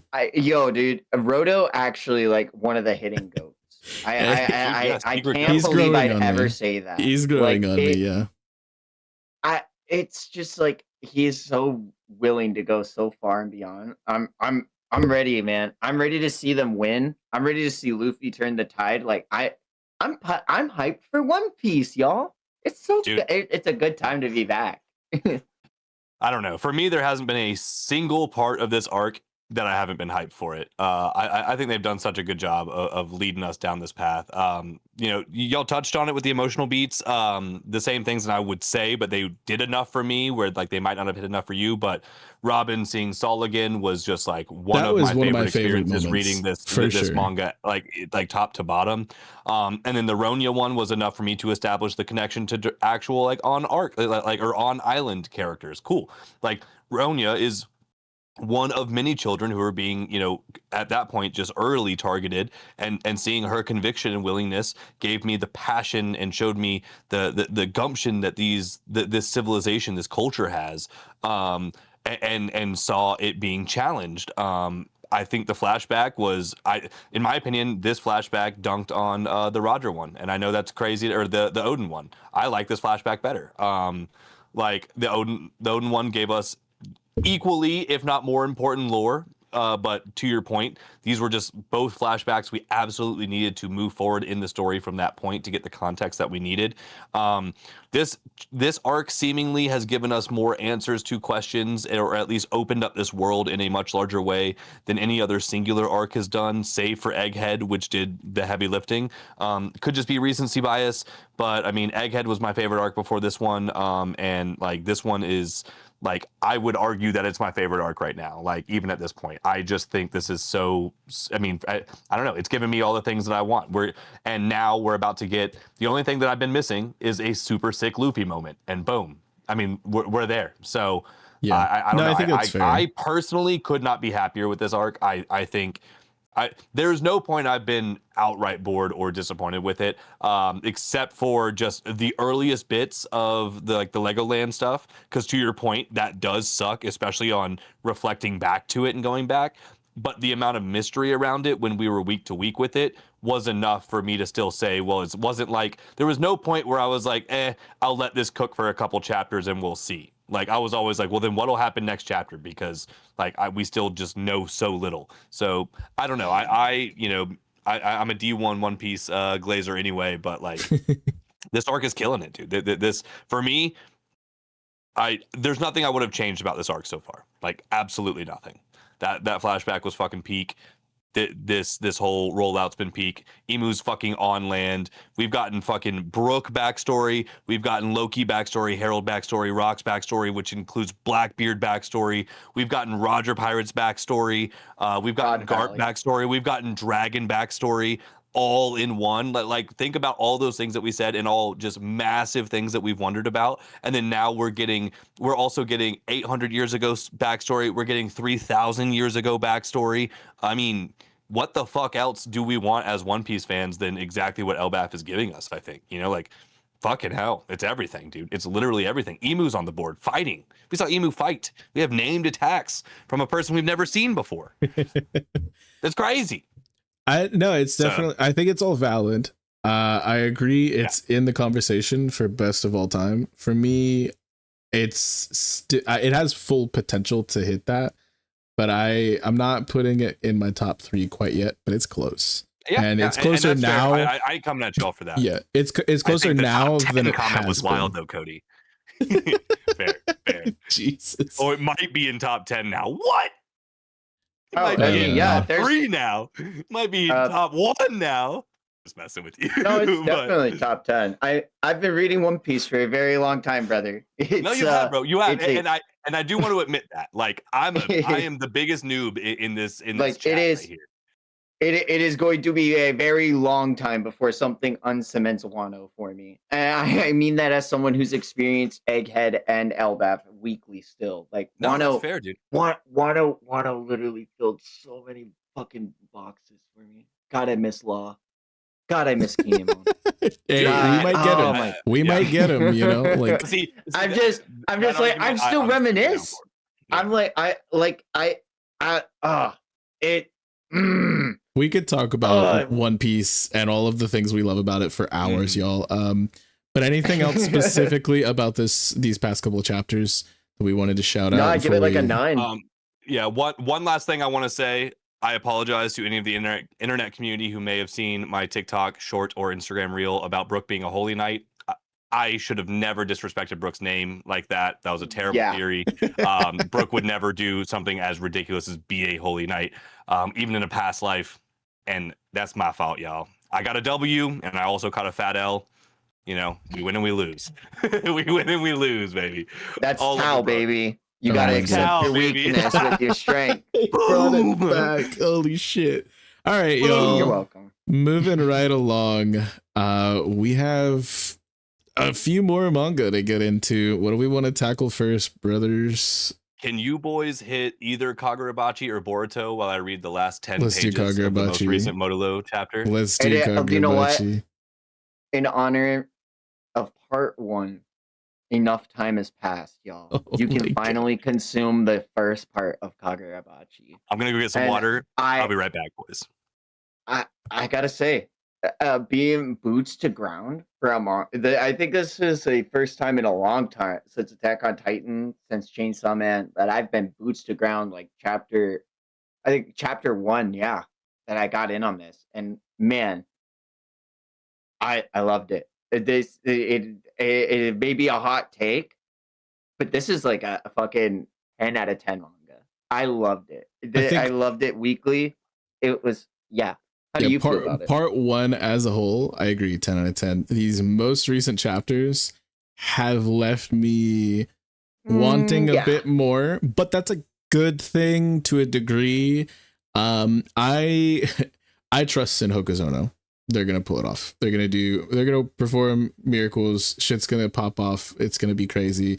Post time skip Char is gonna solo your favorite verse. I'm ready for it. But I just think that as a whole, I'm adoring Kagurabachi still, but these most recent 3 chapters specifically almost felt like I was reading something different. And now knowing what it was setting up for, it makes a little bit more sense, because they're going into the climax of this arc. I wasn't sure if this was going to be it, if this was going to be like a Shinjuku, or if this was like a Shibuya, which it was. And so like knowing that we're supposed to have questions right now, and we're supposed to feel a bit unresolved and things like that. It's like this was a fat L for the I'm not saying that I disliked it, but we were handed in the narrative a fat L, and that sucks. That it's always gonna suck. But I think this was really interesting, and I remember when I was reading Chainsaw Man, when I got to like the chapter that's like end of part 1, I was like, holy shit, they could have just ended it there. And like you have like that same feeling times like 20 for me right now with Kagurabachi. I'm looking forward to so much more, and I can't wait. I truly can't wait. Yeah, like this whole latest arc has really been in the back of my mind. I've always been thinking, how are we going to end this, or how are we going to be able to have an arc to further cement what have we established throughout this world building? Like, how are we going to restructure Kamunabi? How are we going to get the other sword bearers to safety? How are we going to keep Hakuri safe? Because in no way, shape, or form did I see us continuing the series if Akamura was defeated here. There was no way in my mind that I could like possibly rationalize a world in which like we kept the series going after this arc completely without either a substantial loss, or B, like a substantial like drop in the narrative of like writing, because it just feels like everything was going out to this big major payoff, in which we got. But I was so nervous, because for as many like death flags I was going off, it was just like God. I wanted I can't. The fact that we were handed a narrative L, and that it really sucks, because whenever you see it, like it was in Shibuya, and watching and watching it happen in real time, like watching Gojo getting whisked away by Kenjaku at the end and being told like, "Yo, good luck. Maybe you'll find him. Enjoy the curses." Like being told that there is a light, and now that like part one ending is us almost like what felt like in Boruto setting up for Two Blue Vortex, where there is a light, but man, we gotta fucking work to get it, and we have all of the tools we need to start getting there. But man, is there a mountain in front of us, and I'm excited to see how we climb it. Yeah, from 2 chapters ago, the specific moment, and I'll be vague here, but you all know, if you know, you know, but seeing the feather, oh my god, dude, like that was absolute peak, absolute cinema. And I won't speak on the most recent chapter, the text box that we got, because I don't know if I want to put any stocks into that. And like it's just seeing the light hit our boy's eye. I just don't know if that's what the narrative needs or what I need. I trust Hokuzono, and I just kind of wish that these last 3 chapters were like 10 chapters, and that we got a little bit more of a culmination of sorts. Like we got so much payoff, but I after the amount of setup that these past like 2 arcs have given us, I really do think that we kind of needed some more. So this like part 1 overall 10 out of 10. This specific arc 9 out of 10. Part 1 overall 10 out of 10. Yes. I turned y'all down for a second, but I just heard that come through on reading this. Dang, like it's like part 1. I gave part 1 a 10 out of 10. Yes. It's part 1 10 out of 10. 13 chapters or something, 114 chapters. Something. It's 117, I think. This specific arc 9 out of 10. These most recent 3 chapters like a 7 out of 10. But I'm so optimistic and hopeful for the unlimited potential. No, it's not. It's not bad. No, for sure. I think I'm being very fair here. But part 1, 10 out of 10. Yeah. This specific arc, 9 out of 10. The ending of it, it to me, it kind of felt like the ending of Wano a bit. I'm excited though because it's a setup arc now. When you think about it, and like all the other introductions, and like, man, Hokuzono is really crazy with it. Insane. I want to reread. I want to reread it. Like I've already reread. I've already reread like the Rakuzaichi stuff and like the Sojo stuff. Like I'm just man, I love Kagurabachi. It's really good. It's phenomenal. Kagurabachi has the potential to be in my top. Oh yeah, the 2 filler chapters. Wow. Dude, if we come back next week. One more. Just one more. I gotta know what flavor of milk he ends up with. Stop. Let's not do this. Okay.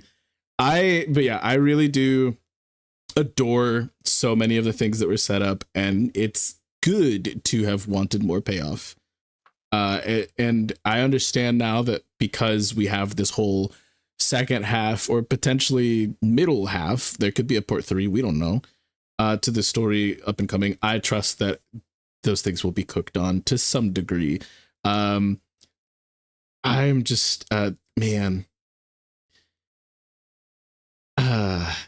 there's so many good characters too, and it's just like it's hard to have such a phenomenal ensemble cast that you get introduced, and so many people were brought into the fold this arc, and there's still people that we haven't even been introduced to yet that we know are goats. And if Hokuzono cooks even half as hard as he did with this sword bearer, with what we have still to come, I'm gonna be so happy. That's all I have to say.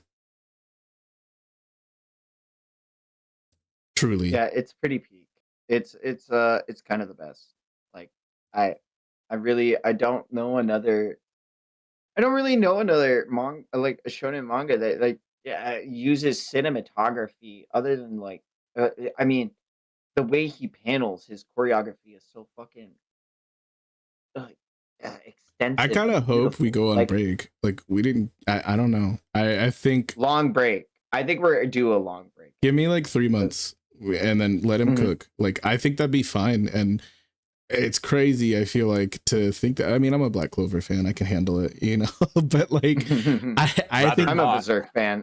I think I would prefer if Hokuzono took a break right now, because we did have last year health concerns, which led to a dip in quality for the weekly releases of the art, which I believe once the volumes get there, that it will be redrawn. Yep. Yeah, but I want Hokuzono to take care of themselves. This is their breakout piece of art. They cannot. You're doing this good. Like, yes, you cannot work yourself to the bone right now, and like, I truly feel like these last 3 chapters could have been 10 chapters very easily. And like Shady said in chat, Kagurabachi needs to slow the fuck down. I truly think taking a bit of a break here might be the move, but who knows? I just know that whatever Hokuzono is gonna do next, I'm on board. I'm here for it. Only up from here. Truly. This was our Kagurabachi. Jesus Christ. But I guess it's my insane. Kagurabachi is over. Because all along the journey that I had with you, Cody, and since I've been current, I don't think I could hand out 3 consecutive 7s ever in this story. Everything has been just so good. And so truly it just feels like we're only going to be getting back to consistency because the narrative framing has been done.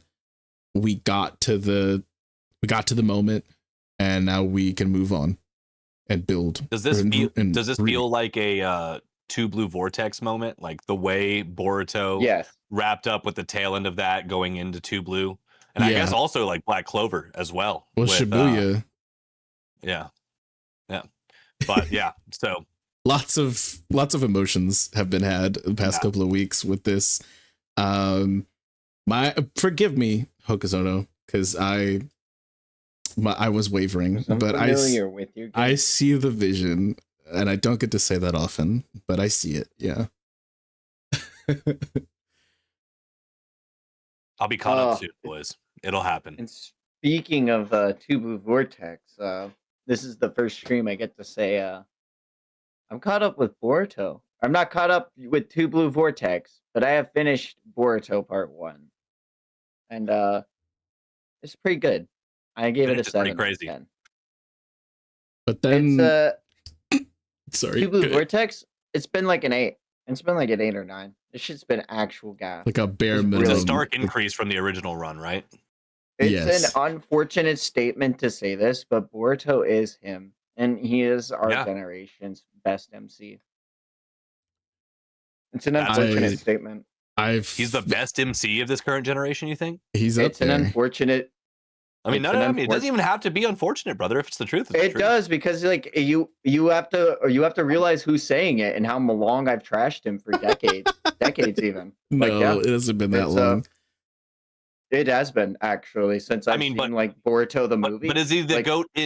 Is he the GOAT MC because of Two Blue Vortex and not because of the original run? No, it's not just Two Blue Vortex. He had a lot of significant moments along the way.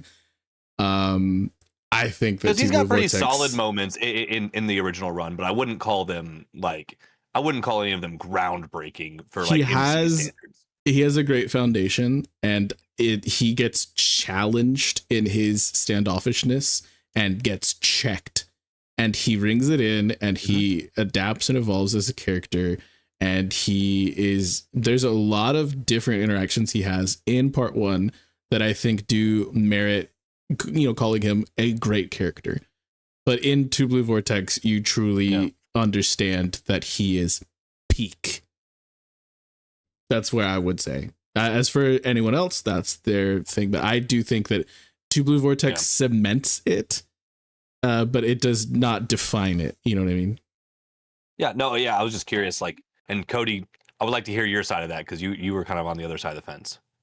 Yeah, no, I think that Boruto throughout like his entire run of the original manga felt like he was just constantly standoffish. He's constantly like set in his ways, and it was always up to like Naruto or Sasuke to like having to pick up the slack, or he would have like a Momoshiki karma burst, and it would just be like, oh shit, like all the stakes are off the loose and everything's gonna go to shit. Or but now he's him. And like he has the merit to actually back up and say, hey, I'm gonna kill you. But I really don't want to. Like he's him. And see, that's the perception I have, having gone all the way through the first bit and then just kept up with spoilers all the way through Two Blue Vortex. So like I won't sit here and act like I've read Two Blue and I'm like intimately aware of the knowledge in there. So I'm really trying not to judge it and just be open-minded, because again, like you said in your TikTok video, like I'm a Naruto fan and like I do want to like this. I've talked a lot of shit too, but it's not because I don't want to like it. It's just because what I've seen has been mid plus. You know, with a couple standout moments. And having watched all of the original run of Boruto, I skipped most of the fillers, but not all of them. But saw all the canon stuff. Boruto is not a bad character, but he is just not a standout MC for me. I mean, like everything that Beck said that he did, he does that like most MCs do that, you know.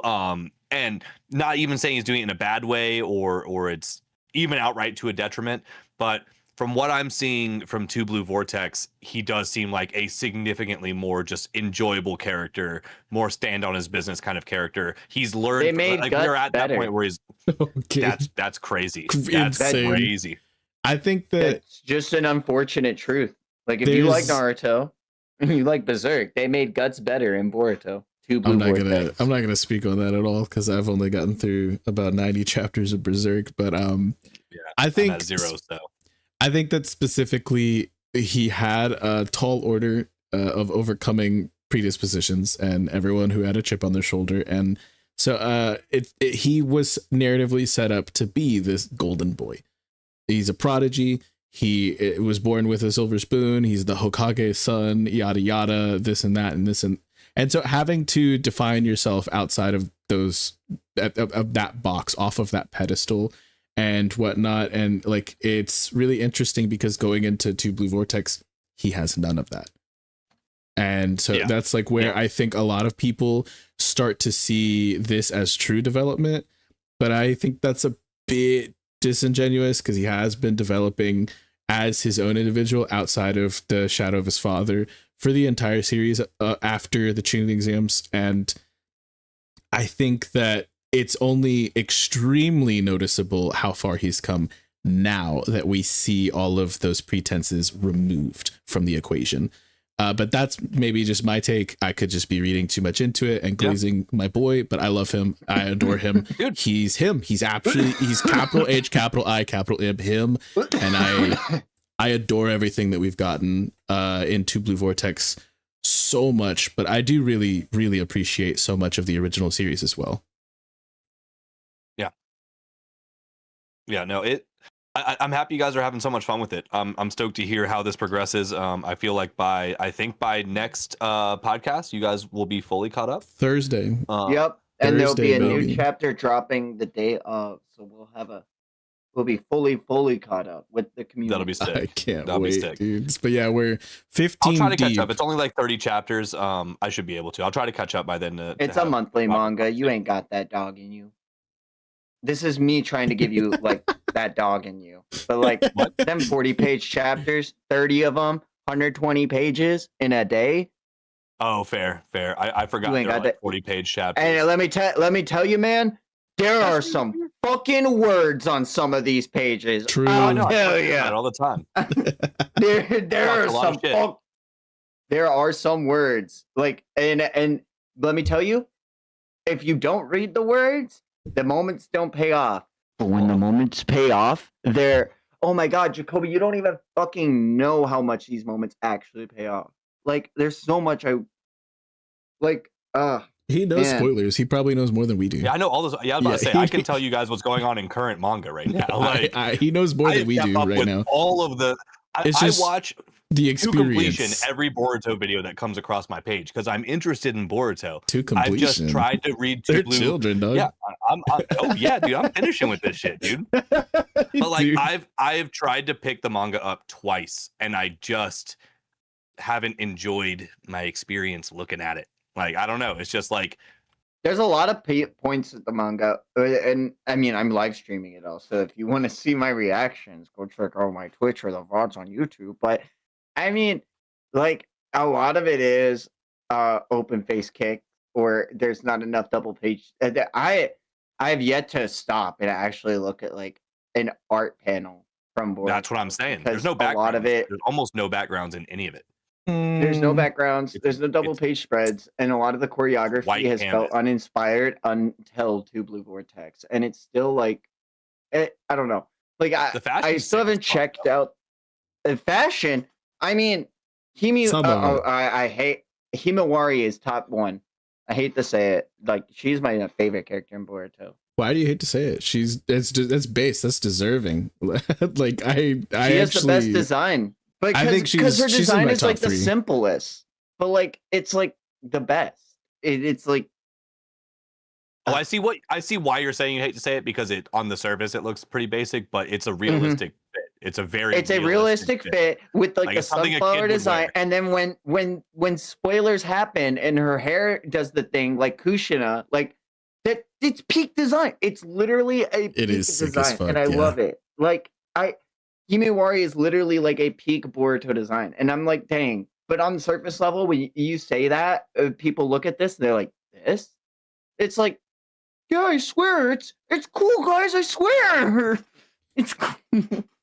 But like, no, I respect it. I think that's a base take, bro. I think that's a very, especially in a world of fucking Gucci bag aura farmers. Her fucking, her fucking Sarada's outfit pisses me off so fucking much. Yeah, Sarada's outfit is so unnecessary. It's crazy.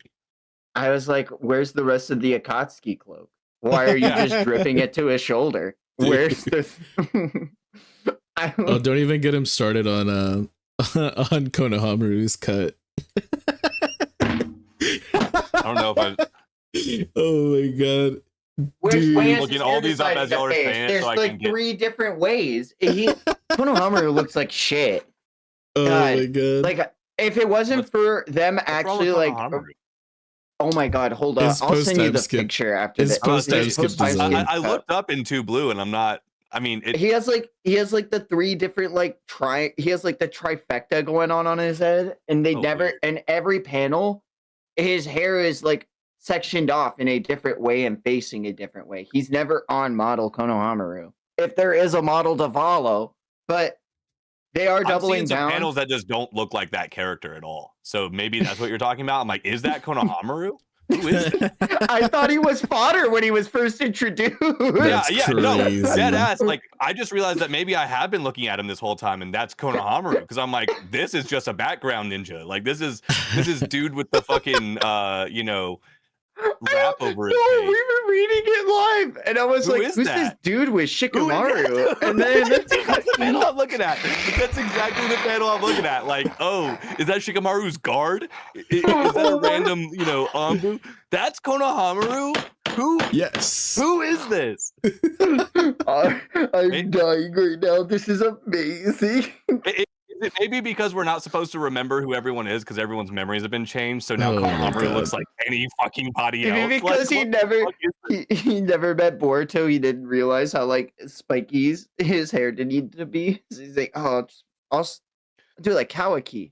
Yeah. Oh my god, that's crazy. That is fucking hilarious, bro. That's sending me. I can't believe this. I'm blown away. Even the colored version. Like, if you showed me that. Like what I guess chapter 20 or whatever, there's like a colored panel. Like, but there is no world you could have showed me that okay. Oh yeah, you guys are about 15. When starting Two Blue Vortex, I remember being like, now that we have established the stakes, I had like a list of things I wanted checked off, and every single box has been ticked 15 chapters in, which is amazing. I fully agree. I think that they're very well implementing the sidecast finally, which we got in some of the like anime canon, was like some solid sidecast implementation. None in the manga canon. Yeah. There's not a lot. It wasn't great in the anime canon. I think some of it is pretty solid, but the novelization that came after it like kind of helps smooth some of that out. But there's like 2 or 3 arcs that are anime exclusive that I think are just worth watching. But aside from that, I can't speak to most of the anime. I think it's such a dumb decision to have some stuff that just isn't in the panels and just gets novelized like after the fact, or is just left to not be fully canon. And like, so I'm glad that we seem to be getting Eye is like a non-canon thing, right? It's anime canon. Like, yeah, like that's ridiculous. Like Boruto has a whole Kekkei Genkai that he doesn't have in the manga. Excuse me, what are we doing? You can't make a choice like that. That's not. You know, certain things can be anime canon. So we like, got that, like is crazy work. We got like a panel of his eye doing a thing in the manga, but it never expands upon it so far as what I've seen so far. So it'll probably just be something that we find out about later on. Yeah, that's what I'm thinking. It has to happen into Blue Vortex. It literally has to, yeah. Okay.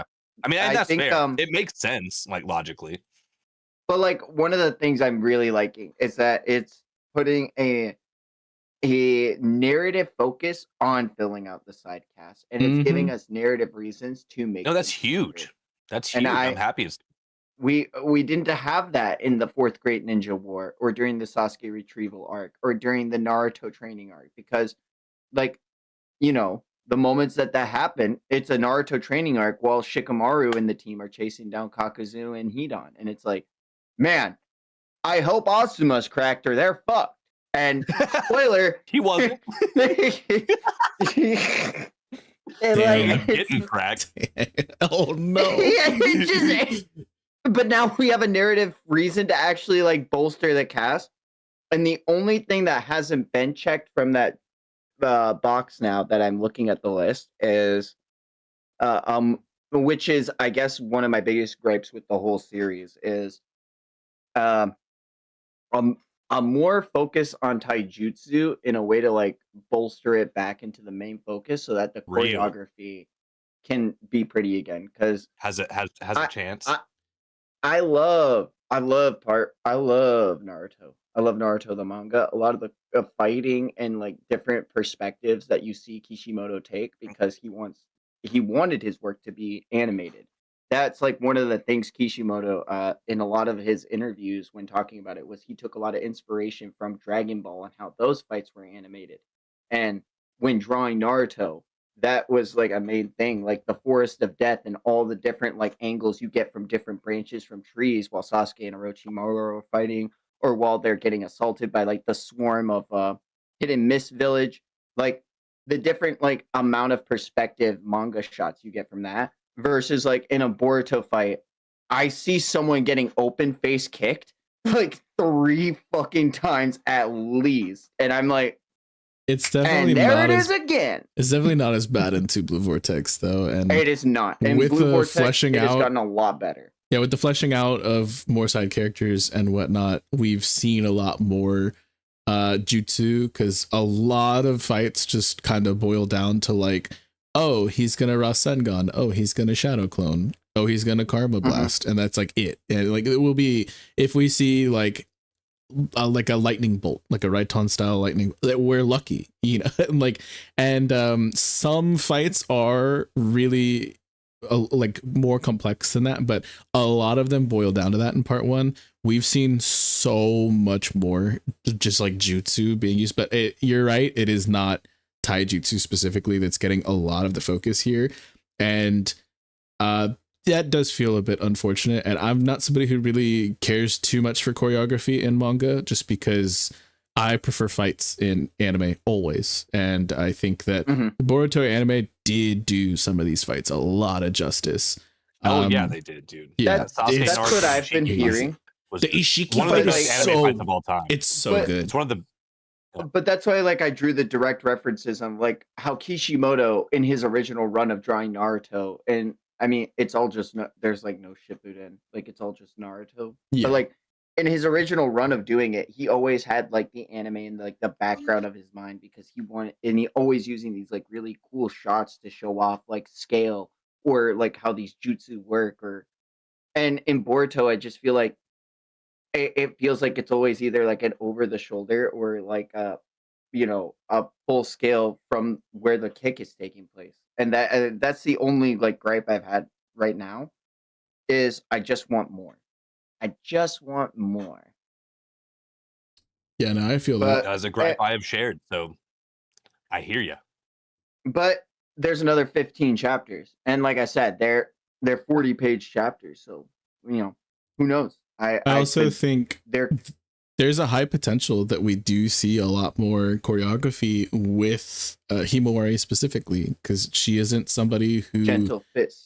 Yeah, well, having that Hyuga like a potential training, we haven't really seen her do too much except for the skirmish with Chocho, and then her fighting for her fucking life with Homeboy. And it's like she isn't somebody who is like as classically trained with all of these different types of jutsu. We don't even know specifically much about her fighting style outside of her taijutsu, and so her getting her crazy buff, I think there's like a high probability that that's something she focuses on, which I'm holding out for someone to be a taijutsu specialist. But it sounds like she's well set up for that. But yeah, I can't wait, dude. Like we finally got to stuff that I haven't fully seen. We finally get the menace that is like Rock Lee with jutsu, and we give him like real ninja tools finally. Like I'm even willing to like settle for that at this point, because like I missed taijutsu so much. Yeah, I think that I've really thoroughly enjoyed the adventure with you so far, Cody, and I know you had a lot of trepidation and reservations and whatnot going into it, and for you to get to where I got to and come to the conclusion that you really do like this shit. Yes, obviously there's going to be criticisms, and I don't really know a series that is devoid of at least one criticism. But the fact that this had such a high bar to clear, and it did the damn thing. I've had such a phenomenal time on stream with you. I was like actually like giddy, like I was doing my yippee heel clicking, St. Summers ass shit while we were reading, and like I had to like mute up, and like I shouted, I scared my dog.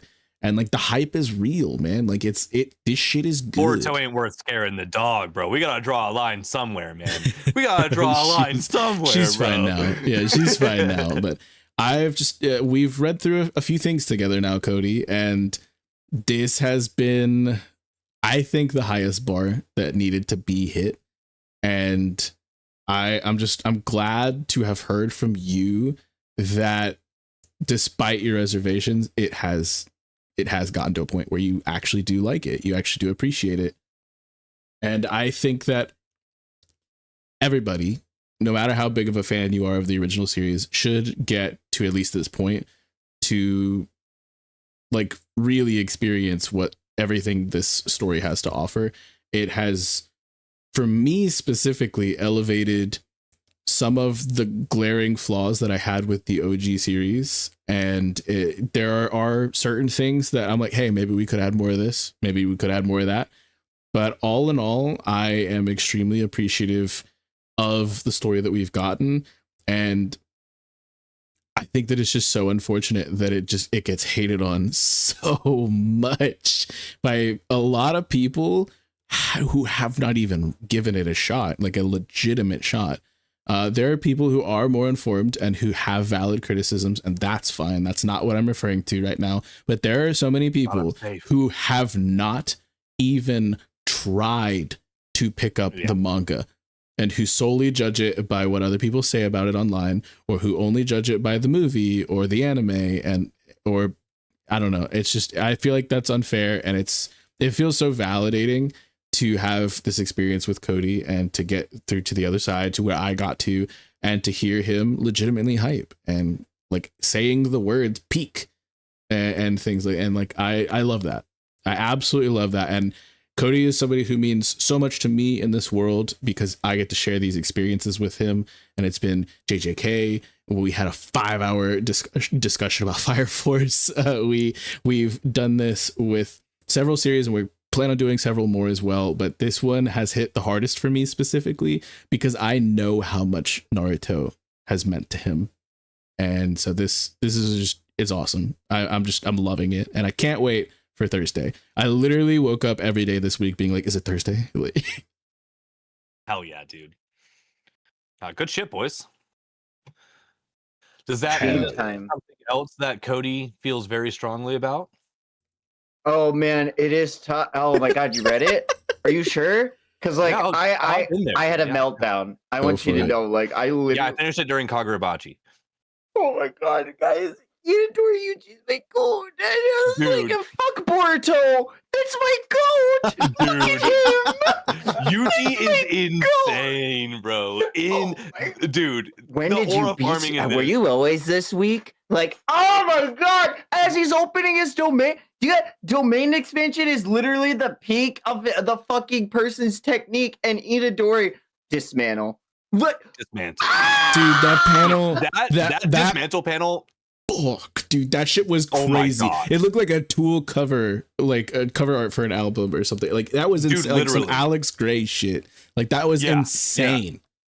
This is some of the highest tier art. Like these last 2 chapters have been bonkers with the fucking spreads, man. Dude, shout out to Lightning on Twitter because like having Mahito as like the fully like embodiment of curse being the thing that's going to be the thing that sets them on the right path, having him to be subjugated to Yuji, the thing that made him break throughout like humans like curse. I love it. It's so fucking. Dude.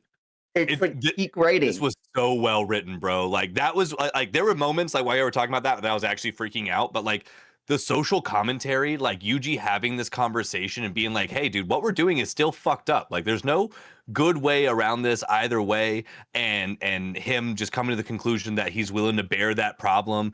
And then like coming up to Mahito and just dealing with Mahito the way he did.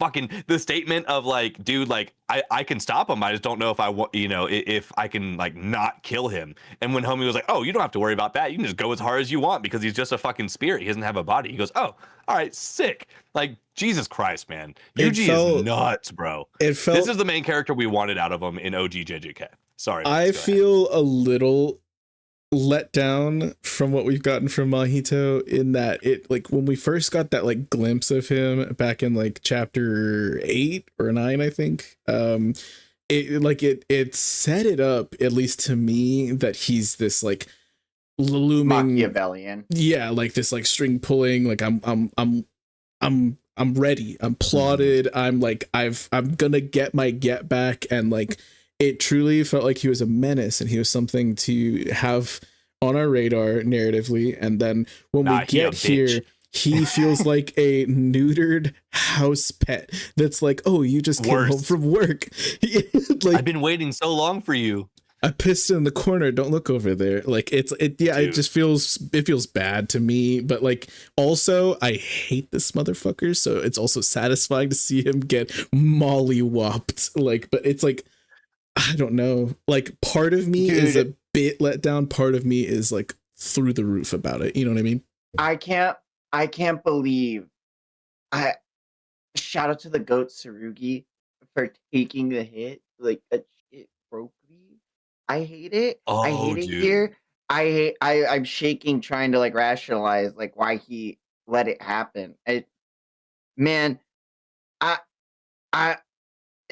Fuck, dude. I love JJK. Nah, dude, these last 2 chapters, like, we should talk about the last one first and then really dive more back into that. Like, another thing that I haven't got to yap with you boys about, like, seeing fucking Dabura's domain expansion, like, other world between darkness and light reverse. I remember telling y'all it being like we ended up on one of the worst case scenarios when Dabura experienced healing himself and being like, what is the reverse of his technique gonna be? Yep. And like, what if he experiences the pinnacle of his technique now? And then you cooked. Then he has domain. You absolutely that, man. Like, oh, and dude, that chapter starts with fucking Maki saying that she low-key regrets doing the whole thing against the Zenin clan, you know? Like, and I love to see that. I love the way that mentality bled over into Tsurugi of him being like, you know, I know my aunt or my mom fucking lived with this regret because of her having to do what she had to do, and I'm not gonna at least open myself up to that possibility. And dude, the line that I'm only 17, I'm a kid, I don't know a damn thing anymore. Let's go. That is such a good thing because to remind it parallels, us, like, these are fucking kids, dude. Like, but it like directly parallels Itadori Yuji, who is so old now and probably thinks he's gonna keep living on. And he's like, yeah, but I'm willing to live on like, for 300 more I know years. that this is wrong. I know in how many levels this is wrong, but I'll bear that, and I know that I can handle that weight. Like, what a fucking dude. For me, also clean parallel that Maki was 17 when she killed her whole clan too. So yeah. For me specifically, I was not a huge fan of their fight just coming down to like, I'm just a kid, because like that's applicable in like every shonen ever, for the most part. And it's like, I don't like in one of my absolute favorite series of all time, they pull a similar card where it's like, I know I was crashing out and I was just a kid, and like I don't even like it then, and so I'm not a huge fan of it here. I also wasn't fully on board with the reason why these two were fighting in the first place. I was like, okay, pop off, I guess, but like it was a cool fight, but the reasoning behind it, and it feels like Maru just like stopped the fight and then just immediately became a different person, and I'm like, this feels a bit disjointed to me. Although I'm still enjoying it, it's like for a spectacle, because like I don't know, if I try to think about it too hard, some of this stuff I don't fully appreciate, but I can still understand that this is gas. It's but just I don't know. I feel like this is to counter that a little bit. Yes, there's a lot of times where people just kind of like boil it down to I'm just a kid, but like I feel like it's not as acknowledged in this direct of a manner. The way Maki, like it cleanly gives us that moment of Maki talking to him, and then him coming to that realization of like, this is all just so fucking deep and I don't know what the right answers are. We've obviously spent some time to where we've built like enough of a relationship or like with this situation, we understand, but we're both at some limits that we just cannot surpass. And both of them just kind of getting to this moment felt like it made sense because of how neither of them were inherently enemies. They were both kind of being like forced into this situation, and it kind of just shows both of them. It's just humanizing the two of them, you know, us. And I feel like these last two chapters have done a really good job between these two getting humanized and then Yuji having that conversation and you know, saying, hey, this is still not, we're not making a good choice, we're committing a sin. Like there's a lot more acknowledgement and like just right on the nose, right in front of you awareness of how fucked up the situation is, where a lot of times we suspend our belief for that because anime is just like, it's always, you know, 14 to 17-year-olds, and a lot of times we kind of stop thinking about the fact that they're kids because they're still fighting God or whatever the hell. And this is a moment that's like, nah, dude, this is fucked up, and both of us are just lost kids. I do think it's unique in that there's only really been like two of these types of plot integrations that I actually do like to some degree, but I just feel like I can't fully appreciate it, and that's a me fair thing more than like you know, if it's just, and again, I still obviously love the spectacle of it all, and everything else is being done really well. It's just, those are my two biggest critiques though, is that like Maru seems like a bit of an inconsistent character, and that's fine, he's a kid too. And that Mahito, he's just, I don't know. I will give you, I wish Mahito was like at least a little bit of a threat. And like we don't know how much time we have left in this publication. So I mean, this could be necessary, but like to me, I think that could have been, and the panel we got was so good. Like that dismantle was peak. It was truly insane.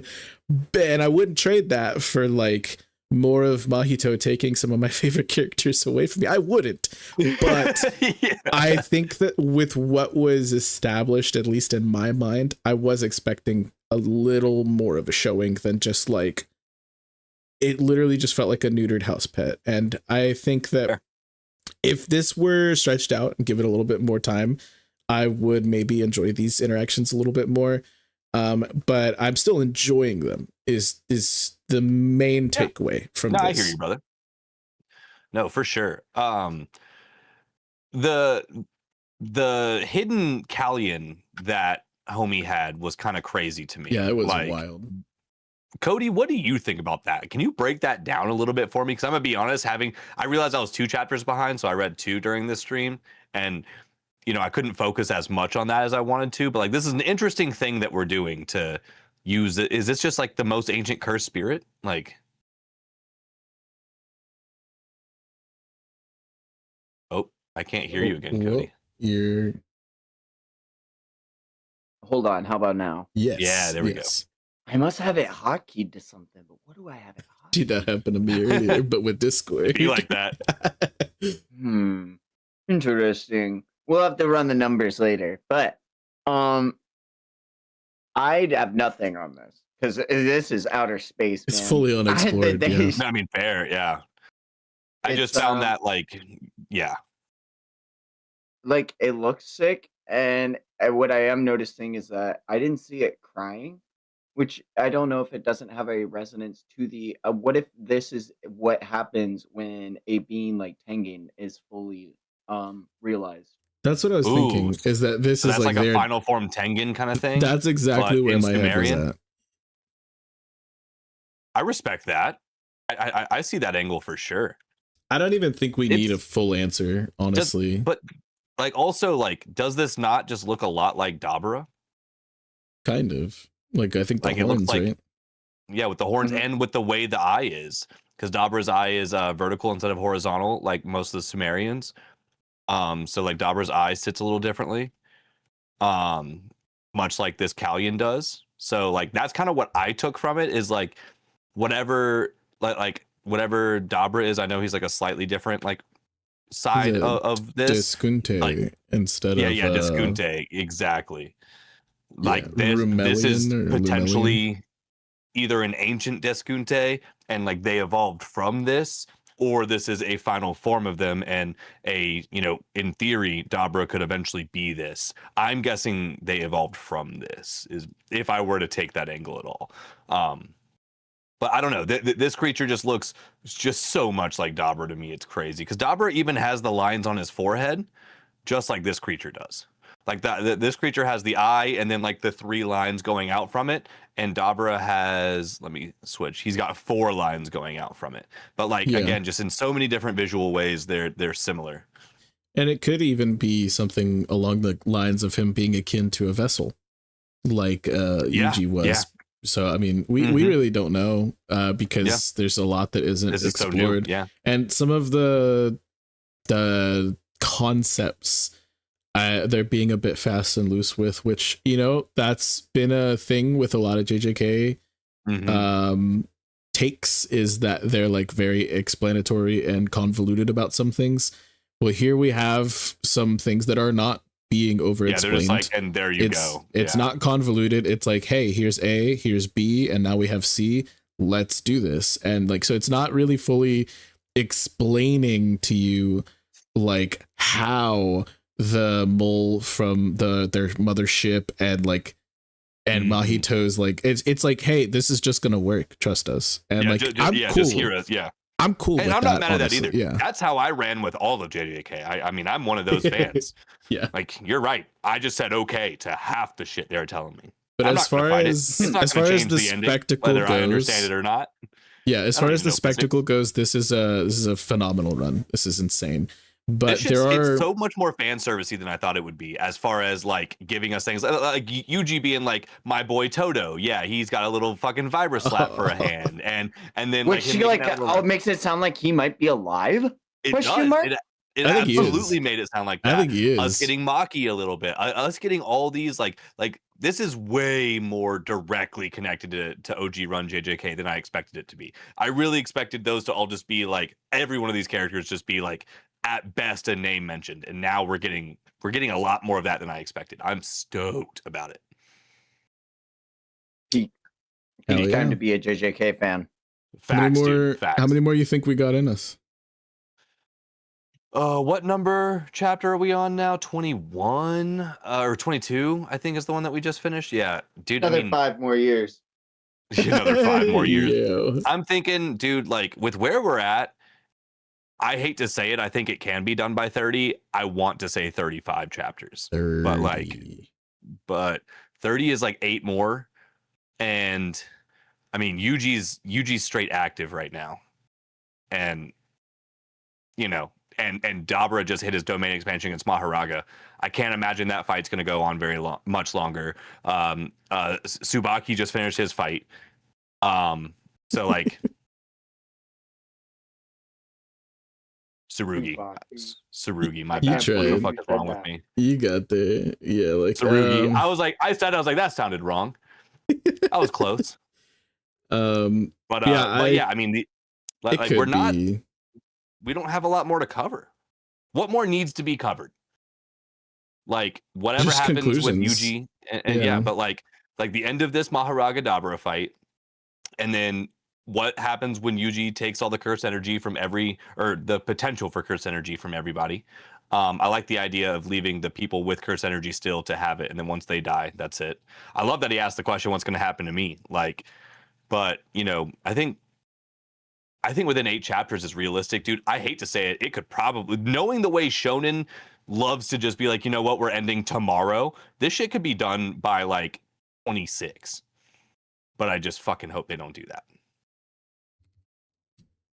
Hell yeah. That would be crazy. All right, y'all. We gotta give a quick shout out to our homework assignment from last episode. Lucas had assigned us Eyeshield 21, and we gave it the good old 3-episode test. We had recorded that, and it is currently up. You can view it for free on Jacoby's Patreon, link in the description. So if you want our extended thoughts on the full experience, you can go and check that out. I would highly recommend it. It was one of the funnest times we've had doing one of these recordings since we started doing recordings. It's but yeah, we can be very brief here, and if you want our extended thoughts, you can absolutely go check them out for free over there. For free. Completely free. Yeah, for free, if we didn't say that already. But for free. For me specifically, not a big sports anime or manga guy. I did absolutely love it for the vibes, and I would continue to watch it with the homies, but of my own volition, this does not pass my 3-episode test. But I think if it had a dub, it would be a lot easier for me to partake. Charisma Soboru. We did get some great vocal stems though. Yeah. We really did. I think it was a riot. Like the whole time with the boys was great. The anime itself was good, but it hasn't broken the curse for me as far as enjoying fully like a sports anime. But that's all I could really say about it. But if you want like the whole vibe, again, go check out the link in the description where you can see us all watching it. Do y'all want to speak on it any? This did not pass the 3-episode test for me because I read the manga and the manga's goated. And if you love Yusuke Murata, you should read this. I think it's definitely a must read. I think it's one of his like most influential like pieces of work that influence what he does on One Punch Man to this day. I think Eyeshield is also a really great story that it shows the love for what is Americanized football outside of America, and with the recent expansion with the Super Bowl having Bad Bunny on as the halftime performance and seeing how much of the NFL is actually enjoyed outside of America. It's worth reading. I think it's worth checking out for sure, but this did not pass my 3-episode test because I read manga better. Dude, valid. I pretty much echo most of the same sentiments here. I don't have too much to add. I do want to reiterate how much freaking fun I had watching it with the boys.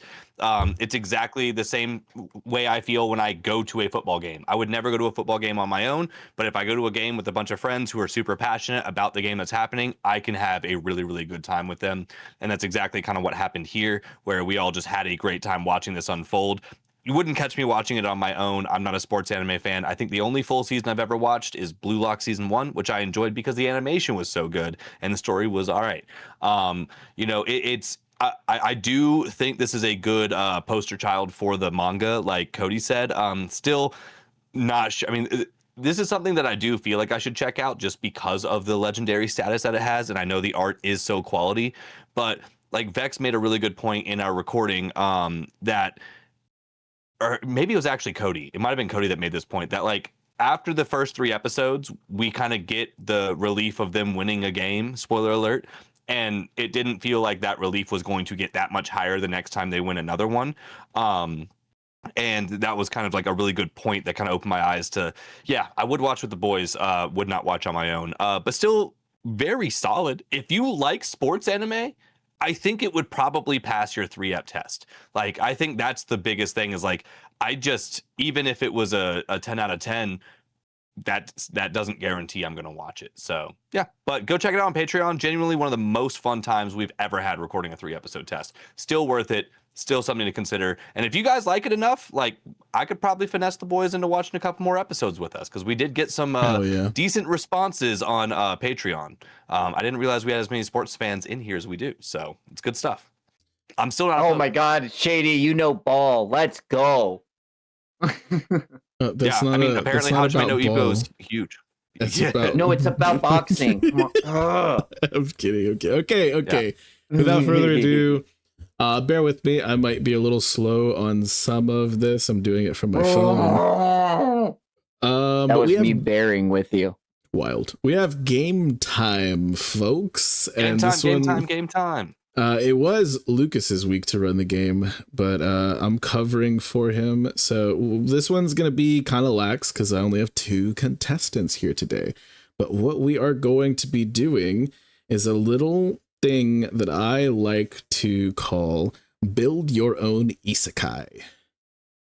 So you are both starting with 15 points. Use them wisely. I will say there are 5 main questions, but maybe you don't want to spend all of your points on just that. Maybe you want to bank some of them. So choose wisely. Okay. And we will begin with the first round. All right. So the first round is who were you before you were isekai'd? You can spend 1 point on being a 30-year-old out of shape shut-in with social anxiety and 1 non-survival based special interest, such as books, games, movies, music. Yeah. You could spend 2 points to just be yourself. Just be you. Oh, I would never. Ew. And you could spend 3 points to be an expert or prodigy in a specific potentially useful skill, such as but not limited to cooking, rock climbing, archery, or some shit like that. Get creative, boys. Take your time. What do you got for me? What are you doing? How are you spending your points? Who would like to go first?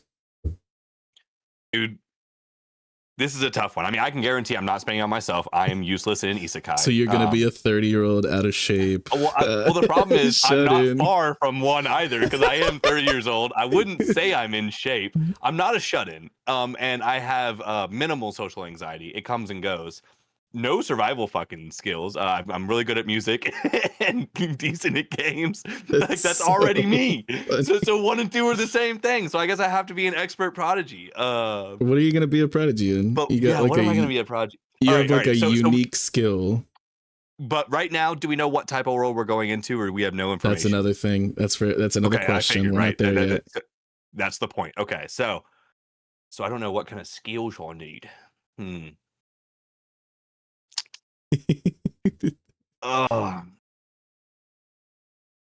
Just think, like, I don't know. And it doesn't have to be something you yourself are capable of, because you're like this different person now, right? But like, I don't know, like this can absolutely, like, you love campfire cooking. You could just be cracked at cooking as well. That could be like your main skill going in here, potentially.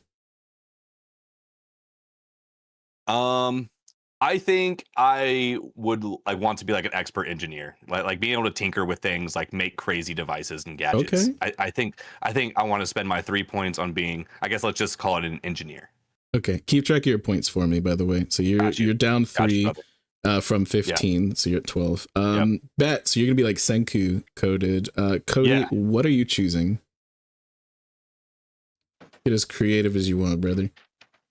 Oh, I'm gonna spend 2 points and be myself. Nice. Hell yeah. He's bringing that elite ball knowledge. Again, please keep track of He's your like, points manga for brain, me. I'm gonna go crazy. Yeah, man. Dog, I mean, he likes JJK, run. He can do physics. I run. I can lift. I am in shape. I respect. I don't know what to tell y'all. I respect it. I don't want to. I don't like to brag, but like, people be like, Cody, how do you finish the 25-kilometer challenge in a day? And I'm like, haha, I walk. Like, I can run. Like, I'm built for this. Like, so I'm built. The next question then is going to be, how were you? Oh, how were you isekai'd specifically? We have 1 point. You could be cursed or tricked by a mischievous like witch or warlock or fairy or something. So you get duped basically. And maybe it's shameful, maybe it's against your will, and you know that kind of sucks. And keep in mind, we're making an isekai that ideally people are going to want to watch, right? You can spend 2 points to have Truck-kun show up and isekai you in some maybe what a dream. Maybe a semi-heroic, self-sacrificing kind of thing. You know, that could like set up some I've cool... already got mine picked out. 3 points. You could be summoned by an almighty being, like a god or a goddess or a demon lord, or like maybe some lavish royal or something. Like, you know, we got some classic isekai options here. Cody, you said you're ready? Yeah, I'm gonna get hit by Truck-kun saving a child trying to cross the street while I'm playing Pokemon Go. Oh my god. I play Pokemon Go every day. Okay. I play Pokemon Go. So you're down another 2 points after getting visited by Truck-kun. And Jacoby. I saved that kid though. Yeah, for sure. And he's gonna never forget it. Well, they are gonna never forget it. So I too am gonna get hit by Truck-kun.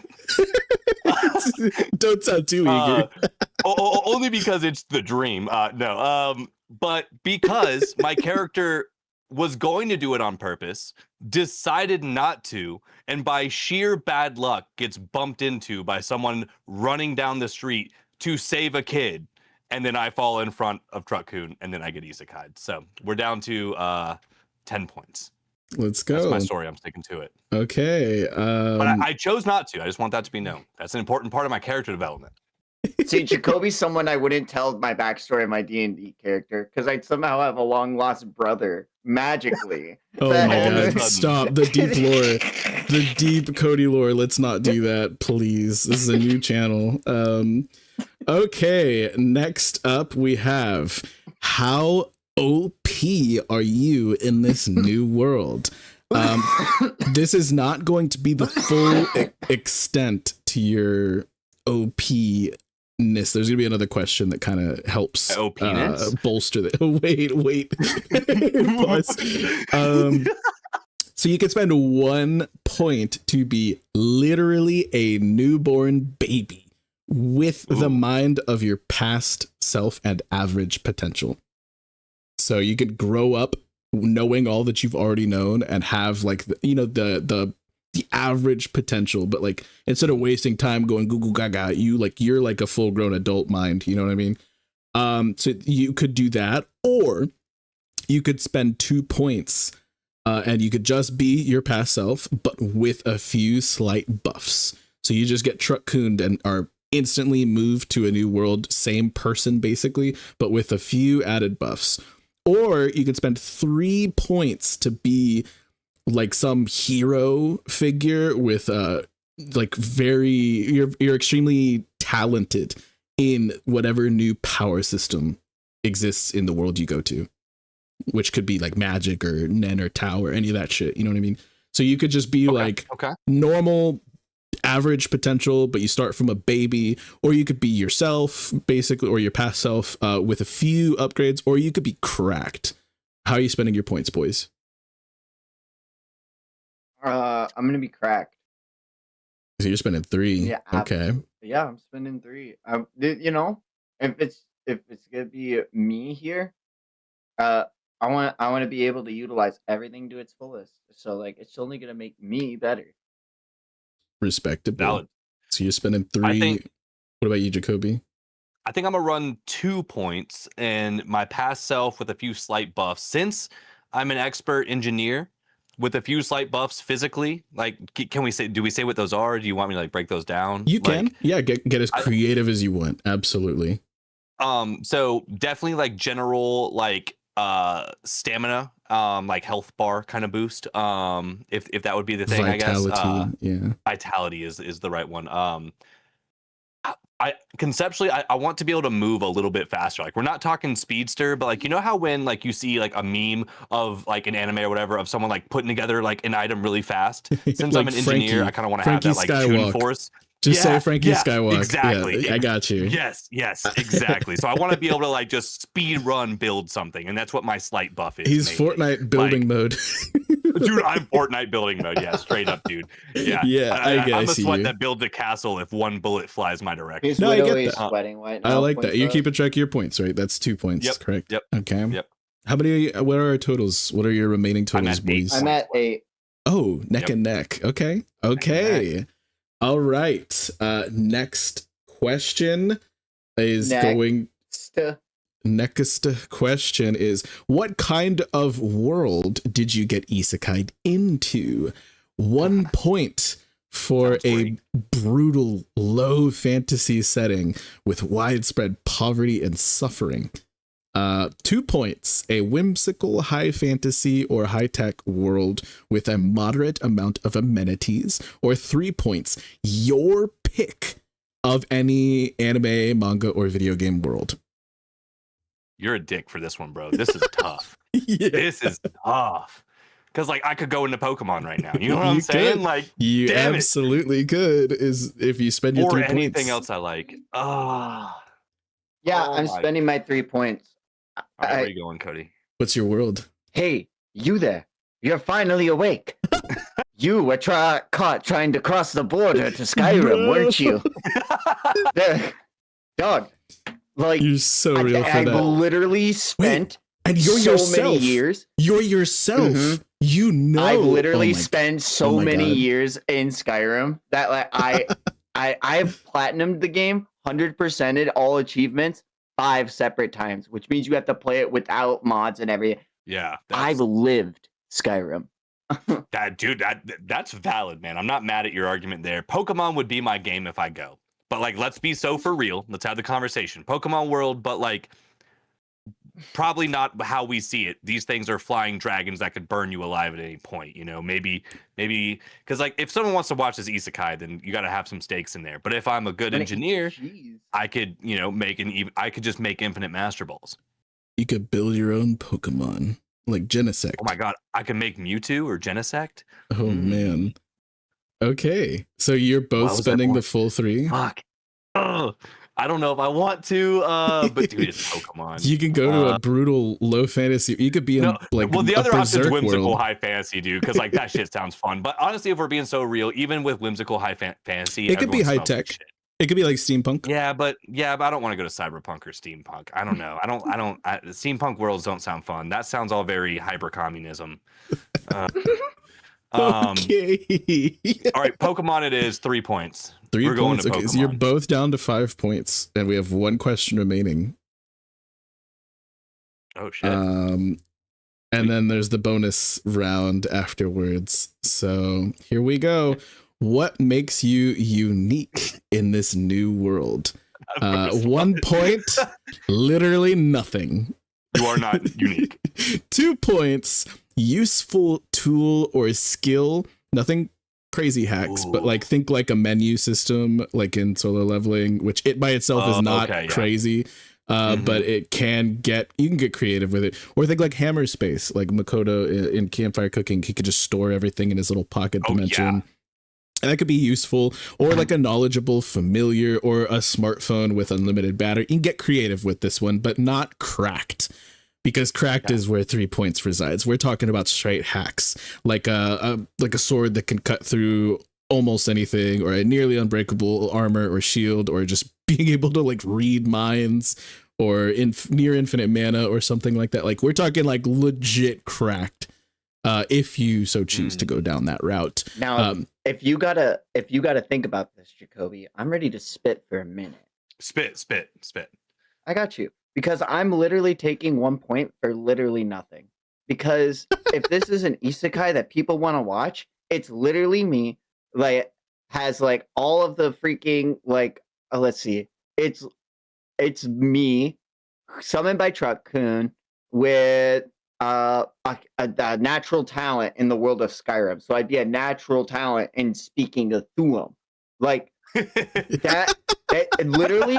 If I'm going from like ground 1 to 0, I wake up in Skyrim for an isekai to people to watch. I'm like, okay, well, if I can't get my mana up or if I don't know how, then I'm going to have to figure out how to work my way into rings. And I'll work my way through smithing, enchanting, alchemy, and I'll work my way up actually becoming a lord in Skyrim. And like, it's like how I got isekai'd into Skyrim and became the god of this realm. Like, I would literally be able to make myself hacks beyond.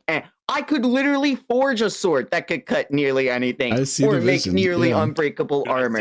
I do see it. For making an anime or isekai to read, like he's just him. That's Capital it. H. So yeah, I'm taking 1 point for just nothing because I can do it. Dude. Leaving you with 4 points remaining for the bonus round, correct? Yes, sir.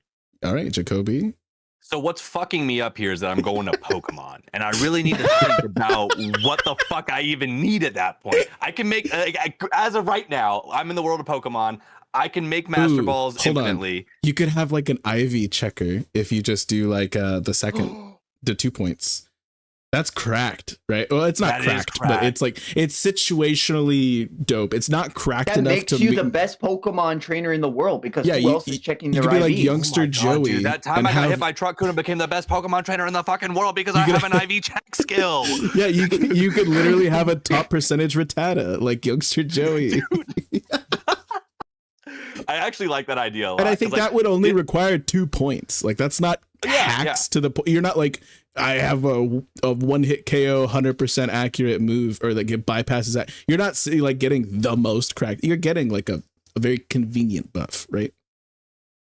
Dude, yeah. So I think that would be 2 points. Again, that doesn't have. Don't let me speak for you. You can choose whatever you want. That's a good one. Here's my other option. I just thought of. I'm in the Pokemon world. If I had a hacks tool, what if it was a like time machine?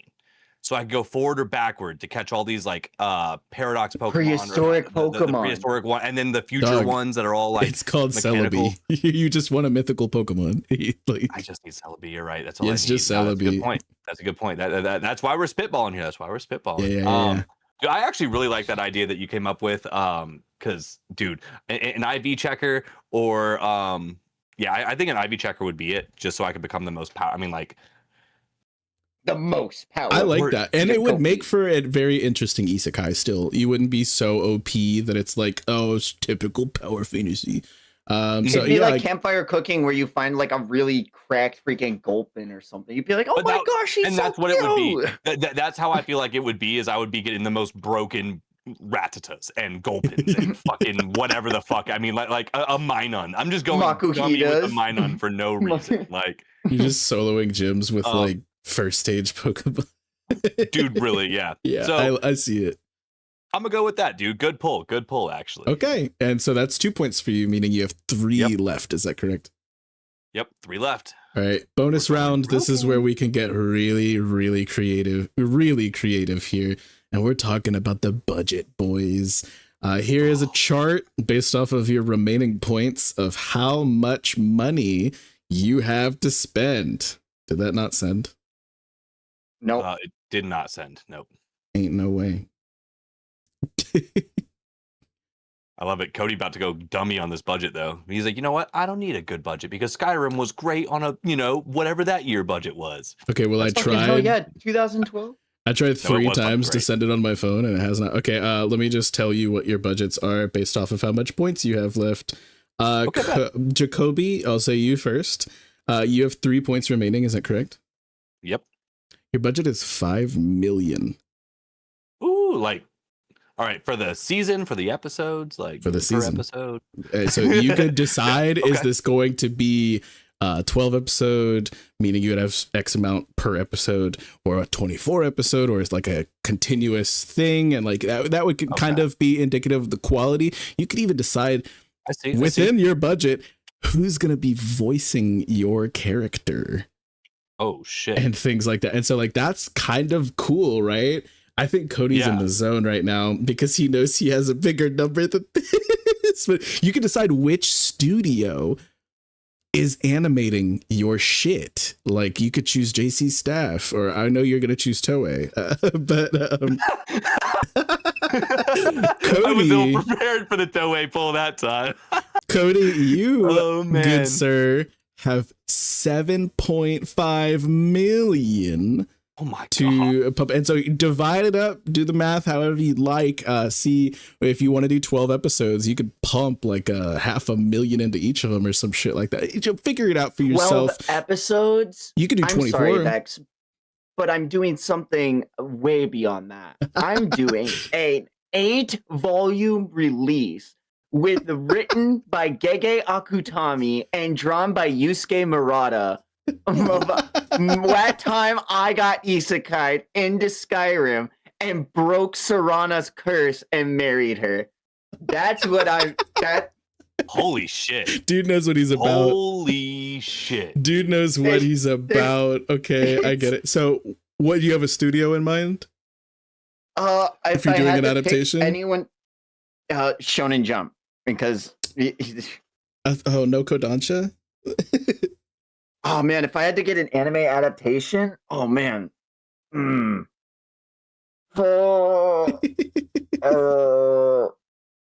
I say it?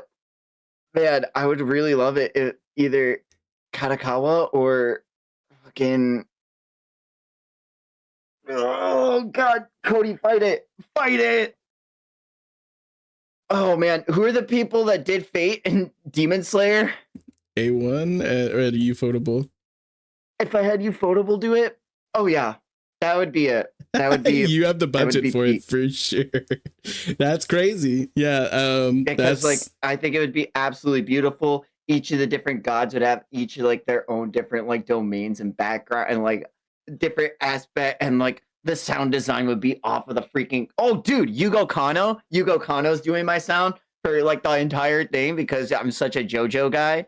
Like, I see Jacoby over here googling some stuff just for some context, y'all. If you were to let's say divvy up 100,000 per episode, that is that's what I'm googling.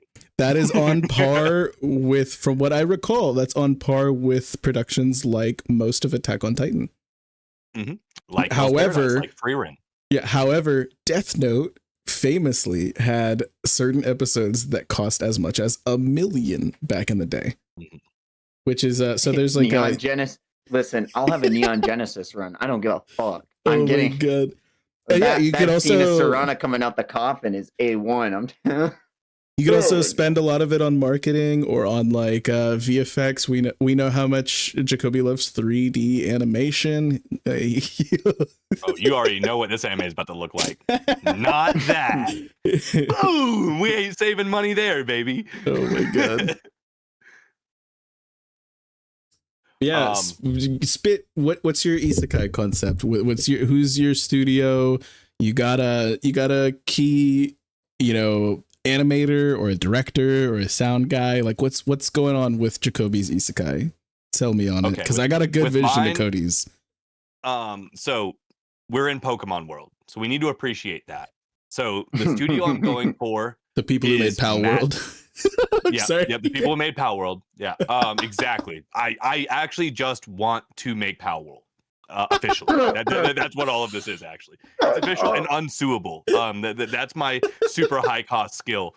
Unsuable, just unable to be, can beat Nintendo. That's all I need. Now, so jokes aside, I've got 5 million. We're gonna do a 10-episode season. Damn. Of and it's a one and done season, produced by Madhouse, which is who's currently doing Frieren. They've done just, they're a legendary studio. Yeah. But my most important thing is I'm pulling I'm pulling for color palette. I love the way they do coloring, and in something like Pokemon, I think it needs to be very colorful and very. I think the way they do pastels and stuff would really, really hit. Of course, I was originally thinking Mappa, but I was like, that's too dark for a Pokemon story, which also would be a separate sick thing. That's not what we're doing here. We're going beautiful. We're gonna go for the vibes of it.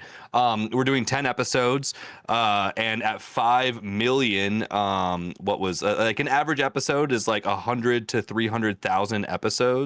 Or dollars per episode. I'm sorry. For 5 million divided by 10, dude, that gives me 500,000 per episode. Yeah, we're going crazy. Animation's going to be nuts. Obviously, I'm an insane, crazy engineer and stuff like that. So there's going to be a lot of like high tech, like hand drawn moments of me putting mechanical things together to build infinite master balls and, you know, shit to help me with like catching Pokemon. We're going to go through the journey of me becoming a Pokemon master from day one. More or less, each episode is going to cover one gym leading up to the Elite Four, and then the champion, and then like one post champion episode for me to go. Dude, see, now that's the real question. Like, what is the best ace? So I can do. I have this IV skill, and I would like it to be something that I use on like a early route Pokemon. And I would like it to be like a traditionally underpowered Pokemon. But what would work with like the engineering vibe? Do we have well, Tinkaton is kind of fun because of tinkering. Porygon would be a really fun one. That would be a really cool ace, actually. That would be a really, really cool ace. You could have like a Hisuian Voltorb. Yeah, that's possible. Yeah. Okay. Yeah. Genesect will definitely eventually be in my kit. What if you have a Kabuto and you upgrade him to a Genesect after he evolves? Like, that'd be so cool, right? You build your own. Yeah, that's so cool. That's got to be it. That has to be it.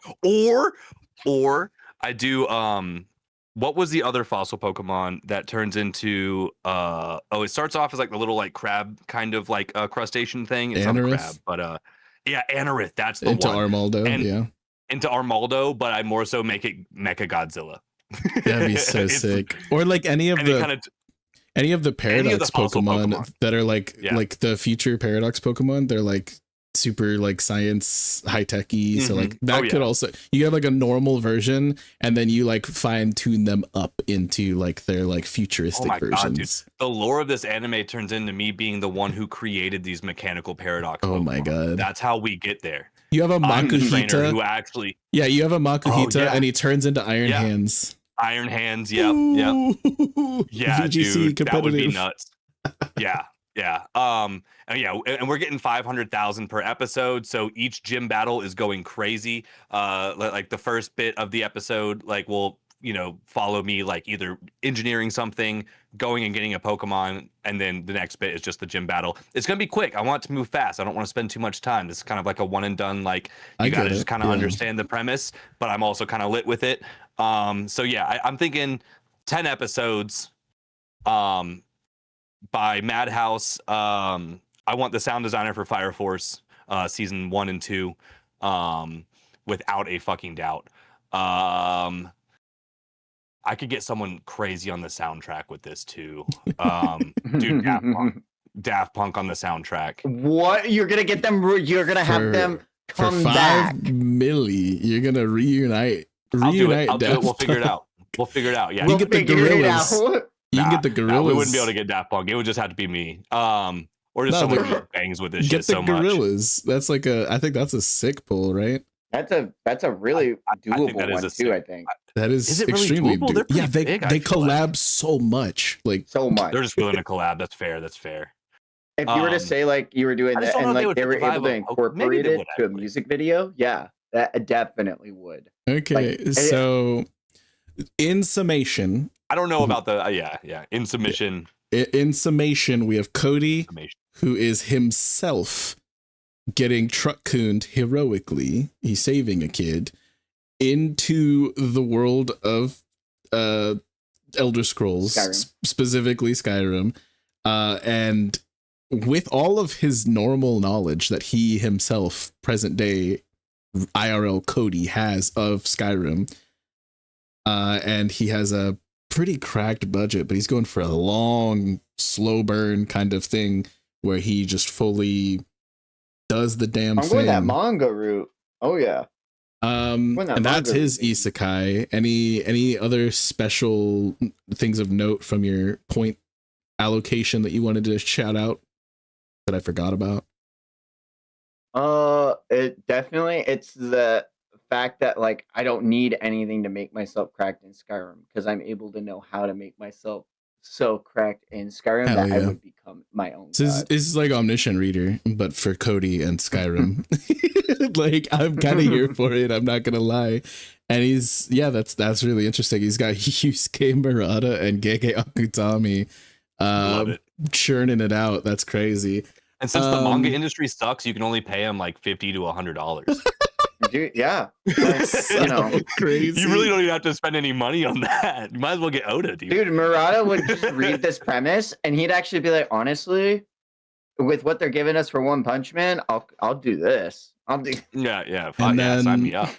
And then we have Jacoby hitting the full nostalgia plays where he gets truck-cooned unheroically into the world of Pokemon, where he has cracked ass engineering feats and an IV checker skill, and he's planning on making it a 10-episode season where the budget seems to be very well allocated. Chat, if you guys have anything if you want to vote for one of these boys, just let me know who you got. I know my pick, but I'm gonna let you boys riff a little bit longer if you so choose, and we'll see if chat agrees or disagrees, and we'll decide a winner here in a moment. But y'all spit, ask each other questions about your worlds or your shows or your series or whatever, if you so choose. So what kind of like, are you gonna have to give yourself a build since you're going into Skyrim? Like, do you get to do like a build at the beginning like any other player would when we already are kind of assuming? I would think that I'd still be restricted to one standing stone. I still think I'd be restricted to having to allocate my points every level and having to go through some things. But once I figure out how to get my footing and how to level up and do all that, then it's like, well, then I'd immediately off riff, it's go to the companions and we do the werewolf shit, because once I have werewolf blood and I get that under control, I'm immune to all disease. It's just facts. I see you, dude. I see you. Once I'm immune to all disease, then I can start going through and doing all the other Daedric quests and making some money along the way. And probably Bleak Falls Barrow is right there, so I could easily recruit Sven or Fendel, get the Riverwood Trader on my good side. What kind of playthrough would I go through? Probably I would side not with the Stormcloaks. You got to look at this at the long run of the game. But if you're siding with the Imperials, you have the chance to fight back against the. You have a chance to fight back against the Thalmor, and the Stormcloaks are only being used by the Thalmor to create division within the Imperial Legion when they're trying to recoup their losses so that they can strike back against the Thalmor. Skyrim has an inner political conflict in the game. Can you guys believe that? No, but that's well thought out, brother. He's put some energy into this, that's for sure. Oh yeah. It would be an Imperial Legion run, and then I think I would save definitely, I think, like the College of Winterhold quest for last, because it cold. It cold up there. It cold up there. But you go to Riftwood. You go do the Thieves Guild quest. There's some baddies down in Riftwood, baby. Oh my god! You got Maiden and Blackbriar too. I'm gonna cut you off there. We've heard that. Well okay. Done, very, very interesting. Jacoby, we had a question in the chat. Would you like to answer that in a little more detail?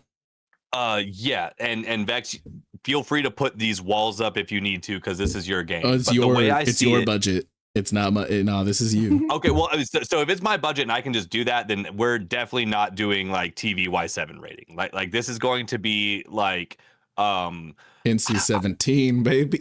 Like I don't. Yeah, dude, we fucking these Vaporeon, baby. Let's go. You want to cut me off, but he gets this. I didn't say NC-17. That was Vex. That was all Vex. Vex you said you'd fuck a Vaporeon! I'm gonna cut you off there now. I think we have heard all we need. Said we.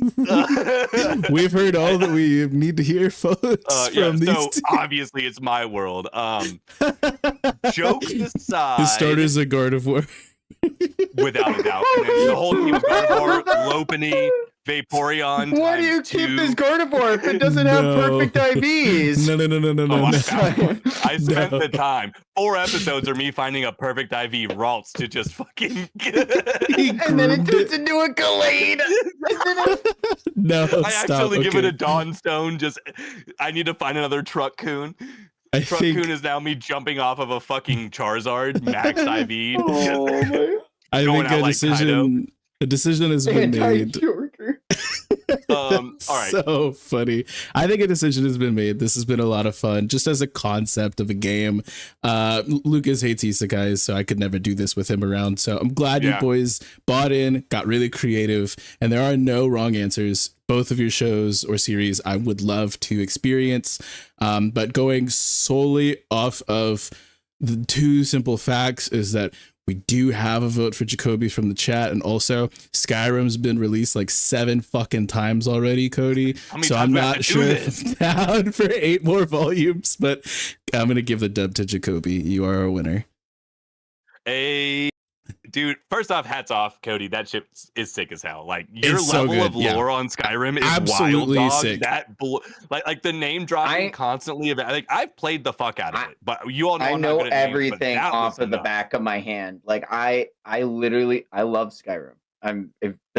Todd, I love you, man. That's dude, so funny. And you would eat in that world, but no, I appreciate it. I just feel like seeing a Pokemon story that kind of explains how Paradox Pokemon come into play. It's a little bit more savage. Cool. We still go through like the hero's journey, but you see it on a scientific side. So like by the end of it, like you could even see like the dismantling of the Pokemon League based on like me winning, because I've got to a point where I can bioengineer Pokemon to where I just have to put a spin on your show.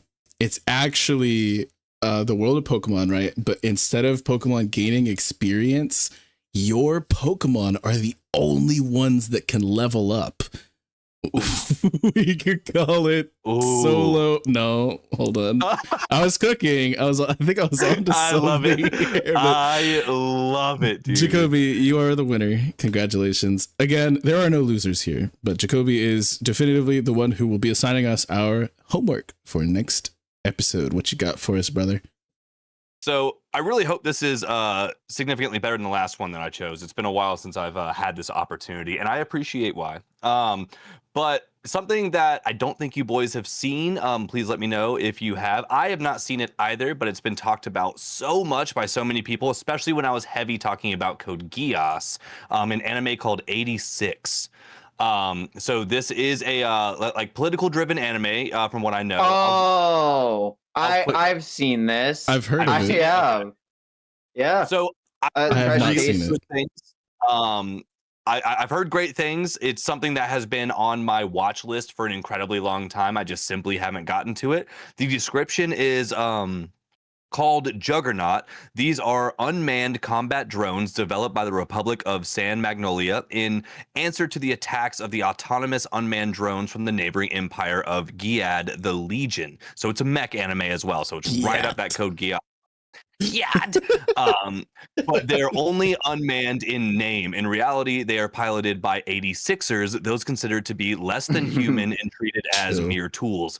Determined to achieve his own mysterious ends, Shin, the captain of the Spearhead Squadron, which is comprised of 86ers, continues to fight a hopeless war on a battlefield where only death awaits. For me, this sounds like a better written Darling in the Franxx. Yeah, you can't take back your vote now, right? Like this is what we're locked in. Yeah. For anime. Oh, yeah. Hey, Jacoby, look up the CG from this show. I'm so excited to watch this with you. I'm so Is it bad? He said, oh, I'm so excited. I'm so excited. So, folks, that has been episode 13 of the 3-episode test podcast. Holy shit. It's a mech anime. They can't all be good. CG will never be good. Make sure you check out all the links in the description where you can find Cody's Twitch and his YouTube, where we are going to be live Thursday getting caught up to Boruto 2 Blue Vortex, and you can catch his VODs on his YouTube. Make sure you check out Jacoby's Patreon and his Twitch. I absolutely love being in his streams. It's always a fun way to catch a vibe, and we do our 3-episode test recordings of this homework and put it on his Patreon.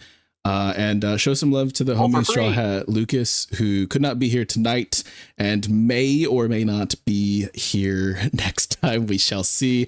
But it's been so fun. It's been such a good time as always. We love you all, chat. Y'all have a wonderful night. Peace and love. Bye.